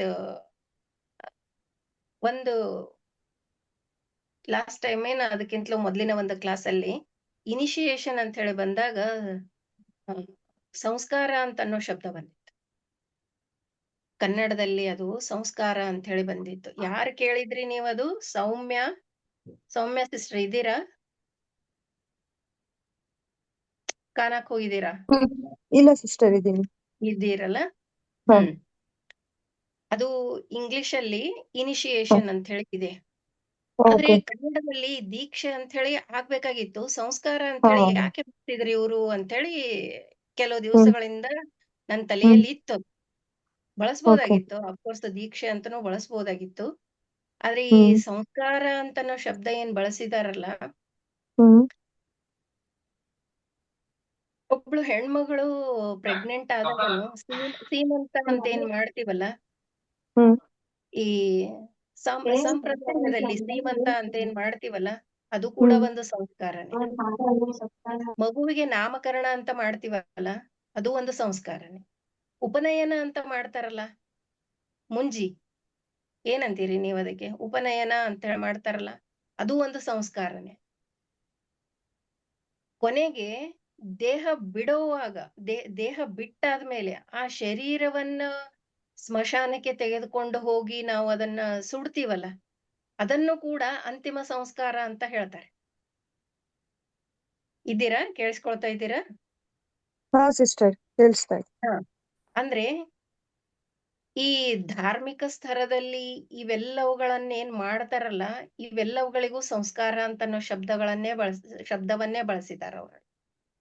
ಉಪನಯನ ಒಂದು ಸಂಸ್ಕಾರ. ಆಕ್ಚುಲಿ ಉಪನಯನ ಒಳಗಿನ ಕಣ್ಣನ್ನ ತೆರೆಸ್ತಕ್ಕಂಥದ್ದು ಒಂದು ಕ್ರಿಯೆ. ಅದು ಜನಿವಾರ ಅಂತ ಹೇಳಿ ಹಾಕಿ ಉಪನಯನ ಅಂತ ಹೇಳಿ ಮಾಡ್ತಾರಲ್ಲ, ಅದು ಒಂದು ಸಂಸ್ಕಾರನೇ. ಅದು ಅದೇ ತರ ಇಲ್ಲಿನೂ ಅಭ್ಯಾಸಿ ಅನ್ನೋದಕ್ಕಿಂತಲೂ ಶಿಷ್ಯ ಅಂತ ಹೇಳಂತ ಅನ್ನೋದು ಈ ಪದ ಬಳಕೆ ಯೋಗ್ಯ ಅಂತ ಅನಿಸ್ತದೆ ನನಗೆ. ಗುರು ಶಿಷ್ಯನಿಗೆ ದೀಕ್ಷೆ ಕೊಡ್ತಾರೆ. ಆಧ್ಯಾತ್ಮಿಕತೆಯಲ್ಲಿ ವಿಧಿವತ್ತಾಗಿ ದೀಕ್ಷೆ ಕೊಡ್ತಾರೆ. ಇದರ ಬಗ್ಗೆ ಸ್ವಲ್ಪ ಡೀಟೇಲ್ ಆಗಿ ಎಲ್ಲೂ ಬಂದಿಲ್ಲ. ಆದ್ರೂನು ನಾನಿಲ್ಲಿ ಅಷ್ಟರ ಮಟ್ಟಿಗೆ ಓಪನ್ ಆಗಿ ಮಾತಾಡೋ ಅವಶ್ಯಕತೆ ಇಲ್ಲ ಅನ್ಕೋತೀನಿ. ಬಟ್ ಅದು ಒಂದು ದೀಕ್ಷೆ ಇದೆ, ವಿಧಿವತ್ತಾಗಿ ಮಾಡ್ತಕ್ಕಂಥ ಒಂದು ದೀಕ್ಷೆ ಇದೆ. ಅದನ್ನ ಇನಿಶಿಯೇಷನ್ ಅಂತ ಹೇಳ್ತಾರೆ. ಅದು ಕೂಡ ಒಂದು ಸಂಸ್ಕಾರನೇ, ಆಧ್ಯಾತ್ಮಿಕತೆಯ ಪ್ರಕಾರ ಸಂಸ್ಕಾರ. ಹಾಗಾಗಿ ಇಲ್ಲಿ ಸಂಸ್ಕಾರ ಅಂತನ್ನೋ ಶಬ್ದವನ್ನ ಬಳಸಿದ್ದಾರೆ. 3 ಇಂಟ್ರೊಡಕ್ಟರಿ ಸಿಟ್ಟಿಂಗ್ಸ್ ತೆಗೆದುಕೊಂಡ್ರೆ ಅದು ಕೂಡ ದೀಕ್ಷೆನೆ, ಆದ್ರೆ ಆಗಮ ದೀಕ್ಷೆ ಅಂತ ಹೇಳ್ತಾರೆ ಅದಕ್ಕೆ. ಪ್ರಿಸೆಪ್ಟರ್ ಅಂತ ಹೇಳಿ ಹಾಕ್ತಿವಲ್ಲ, ಆಗನೂ ಒಂದು ರೀತಿಯ ದೀಕ್ಷೆ ಇರುತ್ತೆ. ಅದು ಮಾನಸಿಕ ಸ್ತರದಲ್ಲಿ ಇರುತ್ತೆ, ಅದು ದೀಕ್ಷೆನೆ ಅದು. ಆದ್ರೂ ಈ ಇನಿಶಿಯೇಷನ್ ಅಂತ ಅನ್ನೋದು ಏನಿದೆಯಲ್ಲ, ಇದು ಇನ್ನೊಂದು ಹಂತದ ದೀಕ್ಷೆ ಇದೆ. ಇದರ ಬಗ್ಗೆ ಓಪನ್ ಆಗಿ ಬಂದಿಲ್ಲ ಎಲ್ಲೂ, ಬಟ್ ಇದೆ. ಹಾಗಾಗಿ ಇದನ್ನ ಆಧ್ಯಾತ್ಮಿಕತೆಯ ದೀಕ್ಷೆ ಅಂತಂತ ಹೇಳಂತಂದ್ರೆ ಇದು ಒಂದು ರೀತಿಯ ಸಂಸ್ಕಾರ ಅಂತ ಬಳಸಿರ್ಬೇಕು ಅಂತ ನಾನ್ ಅಂದುಕೊಂಡೆ. ಓಕೆನಾ? ಸರಿ ಸಿಸ್ಟರ್. ಅಂದ್ರೆ ಇನಿಶಿಯೇಷನ್ ಅಂದ ಕೂಡಲೇ ಡೈರೆಕ್ಟ್ ಆಗಿ ಇದು ಒಂದು ದೀಕ್ಷೆ ಅಂತ ದೀಕ್ಷೆ ಅಂತ ಹೇಳ್ಬಹುದಾಗಿತ್ತು. ಆದ್ರೂನು ಪ್ರಾಪಂಚಿಕತೆಯಲ್ಲಿ ಹೇಗೆ ಕೆಲವುಗಳನ್ನ ನಾವು ನೆರವೇರಿಸಿದ್ರೆ ಸಂಸ್ಕಾರ ಅಂತಂತ ಹೇಳಿ ಅಂತೀವಲ್ಲ, ಅದೇ ತರ ಆಧ್ಯಾತ್ಮಿಕತೆಯಲ್ಲಿ ವಿಧಿವತ್ತಾಗಿ ಮಾಡಿದಂತ ಇದನ್ನು ಕೂಡ ಸಂಸ್ಕಾರ ಅಂತನ್ನೋ ಬಳಕೆಯಲ್ಲಿ ತೆಗೆದುಕೊಂಡ್ರು ಅಂತ ಹೇಳಿ ಅಂದುಕೊಂಡೆ ನಾನು. ಮೋಸ್ಟ್ಲಿ ಸಮಂಜಸನೂ ಅನ್ಸುತ್ತೆ, ಆದ್ರೂನು ದೀಕ್ಷೆ ಅಂತನ್ನೋ ವರ್ಡ್ ಇನ್ನೂ ಪ್ರಾಪರ್ ಆಗ್ತಿತ್ತು. ಸರಿ ಸಿಸ್ಟರ್. ಓಕೆನಾ? ಇದು ಒಂದಾಯ್ತು. ಮತ್ತೆ ಇದು ಮೋಸ್ಟ್ಲಿ ನನ್ನ ಲಾಸ್ಟ್ ಕ್ಲಾಸ್ ಅಂದ್ಕೊಳ್ತೀನಿ. ಏನಾದ್ರೂ ಇನ್ನೂ ಕ್ವಶನ್ಸ್ಗಳು ಯಾರಾದ್ರೂ ಕೇಳುವವರಿದ್ರೆ ಕೇಳಬಹುದು. ಯಾಕಂದ್ರೆ ಸಹಜ ಮಾರ್ಗದರ್ಶನ ಇವತ್ತಿಗೆ ಮುಗೀತು. ಬ್ರದರ್ ಏನೋ ಕೆಲವು ಅನೌನ್ಸ್ ಮಾಡ್ತೀನಿ ಅಂತ ಹೇಳ್ತಾ ಇದ್ದಾರೆ. ಹಾಗಾಗಿ ಬ್ರದರ್, 2 ಅನೌನ್ಸ್ಮೆಂಟ್ ಇದೆ. ಮೊದಲನೇದು, ನಿಮ್ದು ಎಲ್ಲ ಸ್ಕ್ರೀನಿಂಗ್ ಅಂತ ಏನಾಯ್ತಲ್ವಾ, ಇದುವರೆಗೂ ನೀವೇನು ಅರ್ಜಿಯನ್ನು ಹಾಕಿದ್ರಿ, ಅದರ ಪರಿಶೀಲನೆ ಎಲ್ಲ ಆಯಿತು. ಬೇರೆ ಬೇರೆ ಪ್ರೆಸ್ಕ್ರಿಪ್ಟರ್ಸು ನಿಮಗೆ ಫೋನ್ ಮಾಡಿದ್ರು, ದೂರವಾಣಿ ಮುಖಾಂತರ ಮಾತಾಡಿ, ತದನಂತರ ನಿಮ್ಮ ಅಪ್ಲಿಕೇಶನಲ್ಲಿ ಅವರೆಲ್ಲ ತಮ್ಮ ಅಭಿಪ್ರಾಯಗಳನ್ನು ತಿಳಿಸಿ, ಅದರದೆಲ್ಲ ಒಂದು ಫಲಿತಾಂಶ ಏನಿದೆ, ಅದರದ್ದೊಂದು ನಿರ್ಣಯ ಏನಿದೆ, ಅದೆಲ್ಲ ಕೂಡ ಇವತ್ತು ರಾತ್ರಿ ಪ್ರಕಟ ಆಗುತ್ತೆ. ಇವತ್ತು ಅಥವಾ ನಾಳೆ ಒಳಗಡೆ ಪ್ರಕಟ ಆಗುತ್ತೆ. ಸೊ ನಿಮ್ಮ ಅಪ್ಲಿಕೇಶನ್ ಯಾವ ಒಂದು ಅಪ್ಲಿಕೇಶನ್ ಲಿಂಕಲ್ಲಿ ನೀವು ಹಾಕಿದ್ರಲ್ಲ, ಆ ಅಪ್ಲಿಕೇಶನ್ ಲಿಂಕಲ್ಲಿ ನೀವು ಹೋಗಿ ಮತ್ತೆ ನಿಮ್ಮ ಹೆಸರು ಮತ್ತು ಪಾಸ್ವರ್ಡ್ ಇದನ್ನು ಹಾಕಿ ನೋಡಿದಾಗ ನಿಮ್ಮ ಅರ್ಜಿಯ ಫಲಿತಾಂಶ ಏನಾಗಿದೆ ಅಂತ ನಿಮಗೆ ಗೊತ್ತಾಗುತ್ತೆ. ಮುಂದೆ ಏನು ಮಾಡಬೇಕು ಅಂತ ಕೂಡ ಅದರಲ್ಲಿ ನಿರ್ದೇಶನ ಬಂದಿರುತ್ತೆ. ದಯವಿಟ್ಟು ನಿಮ್ಮ ಅಪ್ಲಿಕೇಶನ್ ಕಡೆಗೆ ಆವಾಗ ನೋಡ್ತಾ ಇರ್ರಿ, ಸರಿನಾ? ಸೊ ಇದು ಒಂದು. ಎರಡನೇದು, ಬ್ರದರ್ ನೀವು ಕೇಳಿಸ್ಕೊಳ್ರಿ ಪೂರ್ತಿ, ಮಧ್ಯದಲ್ಲಿ ಮಾತಾಡಬೇಡ್ರಿ, ಆಮೇಲೆ ಪ್ರಶ್ನೆ ಕೇಳಿದ್ರಂತ. ಎರಡನೇದು, ಇದೇ ರೀತಿಯಾಗಿ ನಿಮ್ಮ ಪ್ರೀ ವರ್ಕ್ ಮೆಂಟರ್ ಯಾರಿರ್ತಾರೆ ಅವರಿಗೂ ಕೂಡ ಒಂದು ಇಮೇಲ್ ಹೋಗಿರುತ್ತೆ. ಸೊ ಅವರು ಕೂಡ ನೀವು ಪ್ರೀ ವರ್ಕಲ್ಲಿ ಯಾವ ರೀತಿ ಸಿಟ್ಟಿಂಗ್ಸ್ನ ತೊಗೊಂಡಿದ್ದೀರಾ, ಯಾವ ರೀತಿ ನೀವು ಸತ್ಸಂಗದಲ್ಲಿ ಅಟೆಂಡ್ ಮಾಡಿದ್ದೀರಾ, ನಿಮ್ಮ ಅಭ್ಯಾಸನ ಹೇಗೆ ಮಾಡಿದ್ದೀರಾ, ಇದ್ರ ಬಗ್ಗೆ ಅವರು ಕೂಡ ಕೆಲವು ಪ್ರಶ್ನೆಗಳಿಗೆ ಹೋಗಿರುತ್ತೆ. ಅವರು ಕೂಡ ಆ ಪ್ರಶ್ನೆಗಳಿಗೆ ಉತ್ತರ ಕೊಡಬೇಕಾಗತ್ತೆ. ಕೆಲವು ಅಭ್ಯರ್ಥಿಗಳಿಗೆ ಏನಾಗಿದೆ, ದಾರಿನಲ್ಲಿ ಪ್ರಾಯಶಃ ಕೆಲವು ವಾರಗಳಾದ್ಮೇಲೋ ಅಥವಾ ಕೆಲವು ದಿವಸಗಳಾದ್ಮೇಲೋ ಕೆಲವು ಮೆಂಟರ್ಗಳು ಬದಲಾವಣೆ ಆಗಿರಲಿಕ್ಕೆ ಸಾಧ್ಯ ಉಂಟು, ಕಾರಣಾಂತರಗಳಿಂದ, ಬೇರೆ ಬೇರೆ ಕಾರಣಗಳಿಂದ. ಸೊ ಇವಾಗ ಯಾರ ಹತ್ರ ಇಮೇಲ್ ಹೋಗಿರುತ್ತೆ ಅಂತಂದ್ರೆ, ಈಗ ಸಿಸ್ಟಮ್ನಲ್ಲಿ ಯಾರ ಹೆಸರಿಗೆ ನಿಮ್ಮ ಹೆಸರು ಲಿಂಕ್ ಆಗಿದೆ ಅಲ್ವಾ, ಅವರಿಗೆ ನಿಮ್ಮ ಇಮೇಲ್ ಹೋಗಿರುತ್ತೆ, ಆ ಮೆಂಟರ್ಗೆ ಹೋಗಿರುತ್ತೆ. ಆದರೆ ಆ ಮೆಂಟರ್ ಜೊತೆ ಇವಾಗ ನೀವು ಕೆಲಸ ಮಾಡದೇ ಇರಬಹುದು. ಅವಾಗ ಏನು ಮಾಡಬೇಕು ಅಂತಂದ್ರೆ, ನಾವು ಆ ಮೆಂಟರ್ಗೆ ನಿರ್ದೇಶನ ಕೊಟ್ಟಿರ್ತೀವಿ, ವಿನಂತಿ ಮಾಡಿರ್ತೀವಿ, ಈ ಅಭ್ಯರ್ಥಿನ ಕಾಂಟ್ಯಾಕ್ಟ್ ಮಾಡಿ ಅವ್ರ ಹತ್ರ ಮಾತಾಡಿ, ಅವರ ಮುಂಚಿನ ಮೆಂಟರ್ ಯಾರಿದ್ರು ಅವರ ಹತ್ರ ತಿಳ್ಕೊಂಡು ಅದರ ಪ್ರಕಾರ ಆ ಮೆಂಟರ್ ಪರವಾಗಿ ನೀವು ಅಪ್ಲಿಕೇಶನ್ನ ಫಿಲಪ್ ಮಾಡಿ ಅಂತ ಅವ್ರ ಹತ್ರ ನಾವು ವಿನಂತಿ ಮಾಡ್ಕೊಂಡಿರ್ತೀವಿ. ಹಾಗಾಗಿ ಇದಕ್ಕೂ ಕೂಡ ನೀವು ಪ್ರಾಯಶಃ ನೀವು ದಿನ ಒಡನಾಡದೇ ಇರತಕ್ಕಂಥ ಯಾವುದೋ ಮೆಂಟರ್ ನಿಮಗೆ ಕಾಲ್ ಮಾಡಬಹುದು, ಮಾಡಿಬಿಟ್ಟು ನಿಮ್ಮ ಮುಂಚಿನ ಮೆಂಟರ್ ಯಾರಾಗಿದ್ರು ಅಂತ ಕೇಳಲಿಕ್ಕೆ ಸಾಧ್ಯ ಉಂಟು. ಅದಕ್ಕೂ ಕೂಡ ಮನಸ್ಸನ್ನು ತೆರೆದಿಟ್ಕೊಂಡಿರಿ. ಇದು ಒಂದು ರೀತಿಯಾದಂಥ ದೂರವಾಣಿ ಅಥವಾ ಫೋನ್ ಕರೆ ನಿಮಗೆ ಬರಲಿಕ್ಕೆ ಸಾಧ್ಯ ಉಂಟು. ಇದು ಎರಡು ವಿಚಾರಗಳು ಉಂಟು. ಮುಂದಿನ 3-4 ದಿವಸದಲ್ಲಿ ಇದು ಯಾವಾಗ ನಿಮಗೆ ಈ ಒಂದು ಫಲಿತಾಂಶ ಪ್ರಕಟ ಆಗುತ್ತೆ, ತದನಂತರ ನಿಮ್ಮ ಕಡೆಯಿಂದ ಮುಂದಿನ 3-4 ದಿವಸದಲ್ಲಿ ಎಲ್ಲ ಅಪ್ಲಿಕೇಶನ್ಸ್ ಏನು ಅಪ್ಲಿಕೇಶನ್ ಲಿಂಕ್ ನೀವೆಲ್ಲ ನಿಮ್ಮ ಯೂಸರ್ ನೇಮು ಪಾಸ್ವರ್ಡ್ ಎಲ್ಲ ಹಾಕಿ ಒಳಗಡೆ ಹೋದ್ಮೇಲೆ ನಿಮ್ಗೆ ಏನ್ ಕಾಣುತ್ತೆ ಅದರ ನಿರ್ದೇಶನದಂತೆ ಅವ್ರು ಏನೇನೆಲ್ಲ ಫಿಲಪ್ ಮಾಡ್ಲಿಕ್ಕೆ ಹೇಳ್ತಾರೆ, ನೀವೊಂದು ಫಾರ್ಮ್ ಫಿಲಪ್ ಮಾಡಬೇಕು, ನಿಮ್ಮ ಮೆಂಟರ್ ಒಂದು ಫಾರ್ಮ್ ಫಿಲಪ್ ಮಾಡಬೇಕು. ಇದೆರಡೂ ಫಿಲಪ್ ಮಾಡಿದ ನಂತರನೇ ನೀವು ಮುಂದಿನ ಹಂತಕ್ಕೆ ಹೋಗೋದು, PCMSಗೆ. ಸೊ ಹಾಗಾಗಿ ದಯವಿಟ್ಟು ಇದನ್ನ ನೋಡ್ತಾ ಇರ್ರಿ. ನೆಕ್ಸ್ಟ್ ಒಂದು 2-3 ದಿವಸದಲ್ಲಿ ಇವತ್ತಿಂದ ಪ್ರಕಟ ಮಾಡ್ತೀನಿ ಅಂತ ಹೇಳಿದ್ದಾರೆ. ಮೆಂಟರ್ ಕೆಲವರೆಲ್ಲ ನಂಗೆ ಮೆಸೇಜ್ ಮಾಡಿದ್ರು, ನಮ್ಗೆ ಈ ತರ ಇಮೇಲ್ ಬಂದಿದೆ ಅಂತ. ಸೊ ಅಲ್ಲಿಗೆ ಪ್ರಕಟ ಆಗ್ಲಿಕ್ಕೆ ಶುರು ಆಗಿದೆ ಅಂತ ಅನ್ಕೊಳ್ತೀನಿ.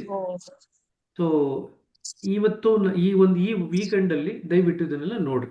ವಾರಾಂತ್ಯದಲ್ಲಿ ಕಂಡ್ರೆ ನಿಮ್ಮ ಮುಂದಿನ ಹಂತಕ್ಕೆ ಹೋಗಿ ಒಂದು ಫಾರ್ಮ್ ಬರುತ್ತೆ, ಲಿಂಕ್ ಬರುತ್ತೆ, ಆ ಲಿಂಕ್ ಮೇಲೆ ಕ್ಲಿಕ್ ಮಾಡಿ ಆ ಫಾರ್ಮ್ನ ಫಿಲಪ್ ಮಾಡ್ಬೇಕು ನೀವು. ಅದೇ ರೀತಿಯಾಗಿ ನಿಮ್ಮ ಪ್ರೀ ವರ್ಕ್ ಮೆಂಟರ್ಗೂ ಒಂದು ಫಾರ್ಮ್ ಹೋಗಿರುತ್ತೆ ನಿಮ್ಮ ಪರವಾಗಿ, ಅವರು ಕೂಡ ನಿಮ್ಮ ಪರವಾಗಿ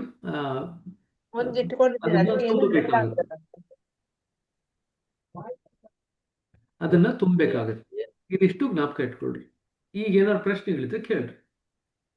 ಬ್ರದರ್, ಸ್ಕ್ರೀನಿಂಗ್ದು ಫಾರ್ಮೆಟ್ ನನಗೆ ಸಿಕ್ಕಿಲ್ಲ ಬ್ರದರ್.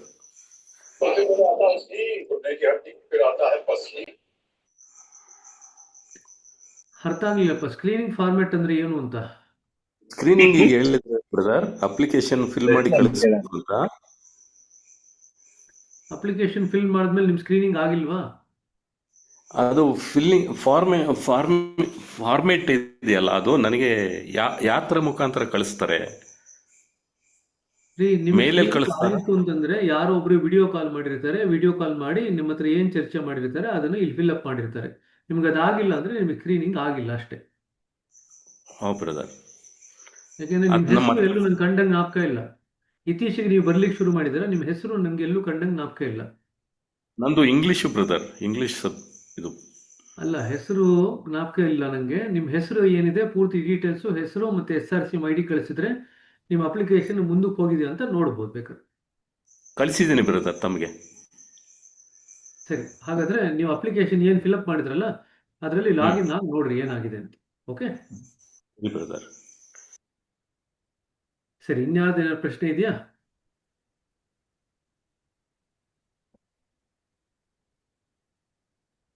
ಯಾರ್ದು ಏನು ಪ್ರಶ್ನೆ ಇಲ್ದೇರೆ ದಯವಿಟ್ಟು ಇವತ್ತಿಂದ ನೆಕ್ಸ್ಟ್ ಒಂದು 2-3 ದಿವಸದಲ್ಲಿ ನಿಮ್ಮ ಅಪ್ಲಿಕೇಶನ್ ಚೆಕ್ ಮಾಡ್ತಾ ಇರಿ. ಸರಿನಾ? ಯಾವ ಅಪ್ಲಿಕೇಶನ್ ನೀವು ಫಿಲಪ್ ಮಾಡಿದ್ರೋ ಅದೇ ಅಪ್ಲಿಕೇಶನ್ಗೆ ಲಾಗಿನ್ ಆಯಿತು ಅಂತಂದರೆ ಅದು ನಿರ್ಣಯ ಏನಾಗಿದೆ ಅಂತ ನಿಮಗೆ ಗೊತ್ತಾಗುತ್ತೆ. ಮುಂದಿನ ಹಂತದನ್ನು ನಾ ಏನು ಹೇಳಿದೆ ನಿಮಗೆ ಅದನ್ನು ಫಾಲೋ ಮಾಡಿ. ಸರಿನಾ? ಮುಂದಿನ 3 ದಿವಸಗಳು ಯಾವುದೇ ಕ್ಲಾಸ್ ಇರಲ್ಲ. ಕಾನ್ಹಾಗ್ ಹೋಗ್ತಿದ್ದೀವಿ. ಇಂಗ್ಲೀಷು ಇಲ್ಲ, ಕನ್ನಡನೂ ಇಲ್ಲ. ಪ್ರಾಯಶಃ ಕನ್ನಡದ ಮುಂದಿನ ಕಾರ್ಯಕ್ರಮ ಮುಂದಿನ ಶನಿವಾರ ಇರುತ್ತೆ. ಇಂಗ್ಲೀಷ್ದು ಪ್ರಾಯಶಃ ಮುಂದಿನ ಶುಕ್ರವಾರ ಇರುತ್ತೆ. ಕನ್ನಡದ್ದು ಮುಂದಿನ ಶನಿವಾರ ಇರುತ್ತೆ. ಸಹಜ ಮಾರ್ಗ ಫಿಲಾಸಫಿ ಏನಿದೆ ಆ ಪುಸ್ತಕ ಇವತ್ತಿಗೆ ಮುಗೀತು. ಮುಂದಿನ ಶನಿವಾರದಿಂದ ನಾವು 10 ನಿಯಮಗಳೇನಿದೆ ಅದರ ಚರ್ಚೆಯನ್ನು ಆರಂಭ ಮಾಡ್ತಾ ಇದ್ದೀವಿ. 10 ಮ್ಯಾಕ್ಸಿಮ್ಸ್. ಸರಿನಾ? ಸೊ ಇದುವರೆಗೂ ಕೂಡ ಇಷ್ಟು ತರಗತಿಗಳಲ್ಲಿ ಸಿಸ್ಟರ್ ಮೀರಾ ಅವರು ಬಂದು ನಮಗೆ ಈ ಕಾರ್ಯಕ್ರಮ ನಡೆಸ್ಕೊಟ್ಟಿದ್ದಕ್ಕಾಗಿ ನಮ್ಮ ಕಡೆಯಿಂದನೂ ಅವ್ರಿಗೆಲ್ರಿಗೂ ಕೂಡ ಧನ್ಯವಾದಗಳು ಸಿಸ್ಟರ್. ಸರಿನಾ? ಧನ್ಯವಾದಗಳು ಧನ್ಯವಾದ sister. Sister. Thank you so much sister. ನಮಸ್ತೆ ಸರ್. ನಮಸ್ತೆ. ನಾನು actually ಒಂದು ಕಾರ್ಯಕ್ರಮದಲ್ಲಿ ಧನ್ಯವಾದಗಳಿಗೆ ಹೃತ್ಪೂರ್ವಕವಾದ ಧನ್ಯವಾದಗಳನ್ನ ಥ್ಯಾಂಕ್ ಯು. ಧನ್ಯವಾದಗಳು ಸಿಸ್ಟರ್. ಯಾಕಂತಂದ್ರೆ ಬ್ರದರ್ ನನಗೆ ಒಂದು ಅವಕಾಶ ಮಾಡಿಕೊಟ್ರು, ಇಲ್ಲಿ ಒಂದು ವೇದಿಕೆಯನ್ನು ಒದಗಿಸಿಕೊಟ್ರು. ಹಾಗಾಗಿ ನಾನು ಹೃತ್ಪೂರ್ವಕವಾಗಿ ಮೊದಲು ರಘು ಬ್ರದರ್ಗೆ ನಾನು ಧನ್ಯವಾದಗಳನ್ನ ಅರ್ಪಿಸ್ತಾ ಇದ್ದೀನಿ. ಮತ್ತು actually brother really thank you. ಯಾಕಂತಂದ್ರೆ ಇದು ಒಂದು ರೀತಿಯಿಂದ ನಾವು ಬೆಳೆಯೋಕೆ ಅವಕಾಶನೇ ಇದು. ಯಾಕಂದ್ರೆ ಕೆಲವು ವಿಷಯಗಳಲ್ಲಿ ನಾವು ಮತ್ತೆ ಚಿಂತನೆಗೆ ತೊಡಗ್ತೀವಿ, ಕೆಲವುದ್ರ ಬಗ್ಗೆ ಸ್ಪಷ್ಟತೆ ಸಿಗುತ್ತೆ ನಮಗೂನು. ಅದಕ್ಕೆ ಒಂದು ಅವಕಾಶ ಮಾಡಿಕೊಟ್ರಿ, ಹಾಗಾಗಿ ತಮಗೆ ಹೃತ್ಪೂರ್ವಕ ಧನ್ಯವಾದಗಳು. ಮತ್ತೆ ಎಲ್ಲಾ ಕ್ಯಾಂಡಿಡೇಟ್ಸ್ಗೆ ನಾನು ಹಾರೈಸ್ತೀನಿ, ನೀವು ಈ ಇದರಲ್ಲಿ ಸಕ್ಸಸ್ ಆಗಿ ಅಂತಂತೇಳಿ. ಯಾವ ಉದ್ದೇಶಕ್ಕಾಗಿ ನೀವು ಇಷ್ಟೆಲ್ಲ ಇದರಲ್ಲಿ ನಿಮ್ಮನ್ನ ನೀವು ತೊಡಗಿಸಿಕೊಂಡಿದ್ದೀರಲ್ಲ, ನೀವು ಇದರಲ್ಲಿ ಸಕ್ಸಸ್ ಆಗಿ ಅಂತ ಹೇಳಿ ನನ್ನ ಕಡೆಯಿಂದ ನಾನು ಹಾರೈಸ್ತೀನಿ. ತಮ್ಮೆಲ್ಲರಿಗೂ ಧನ್ಯವಾದಗಳು. ಥ್ಯಾಂಕ್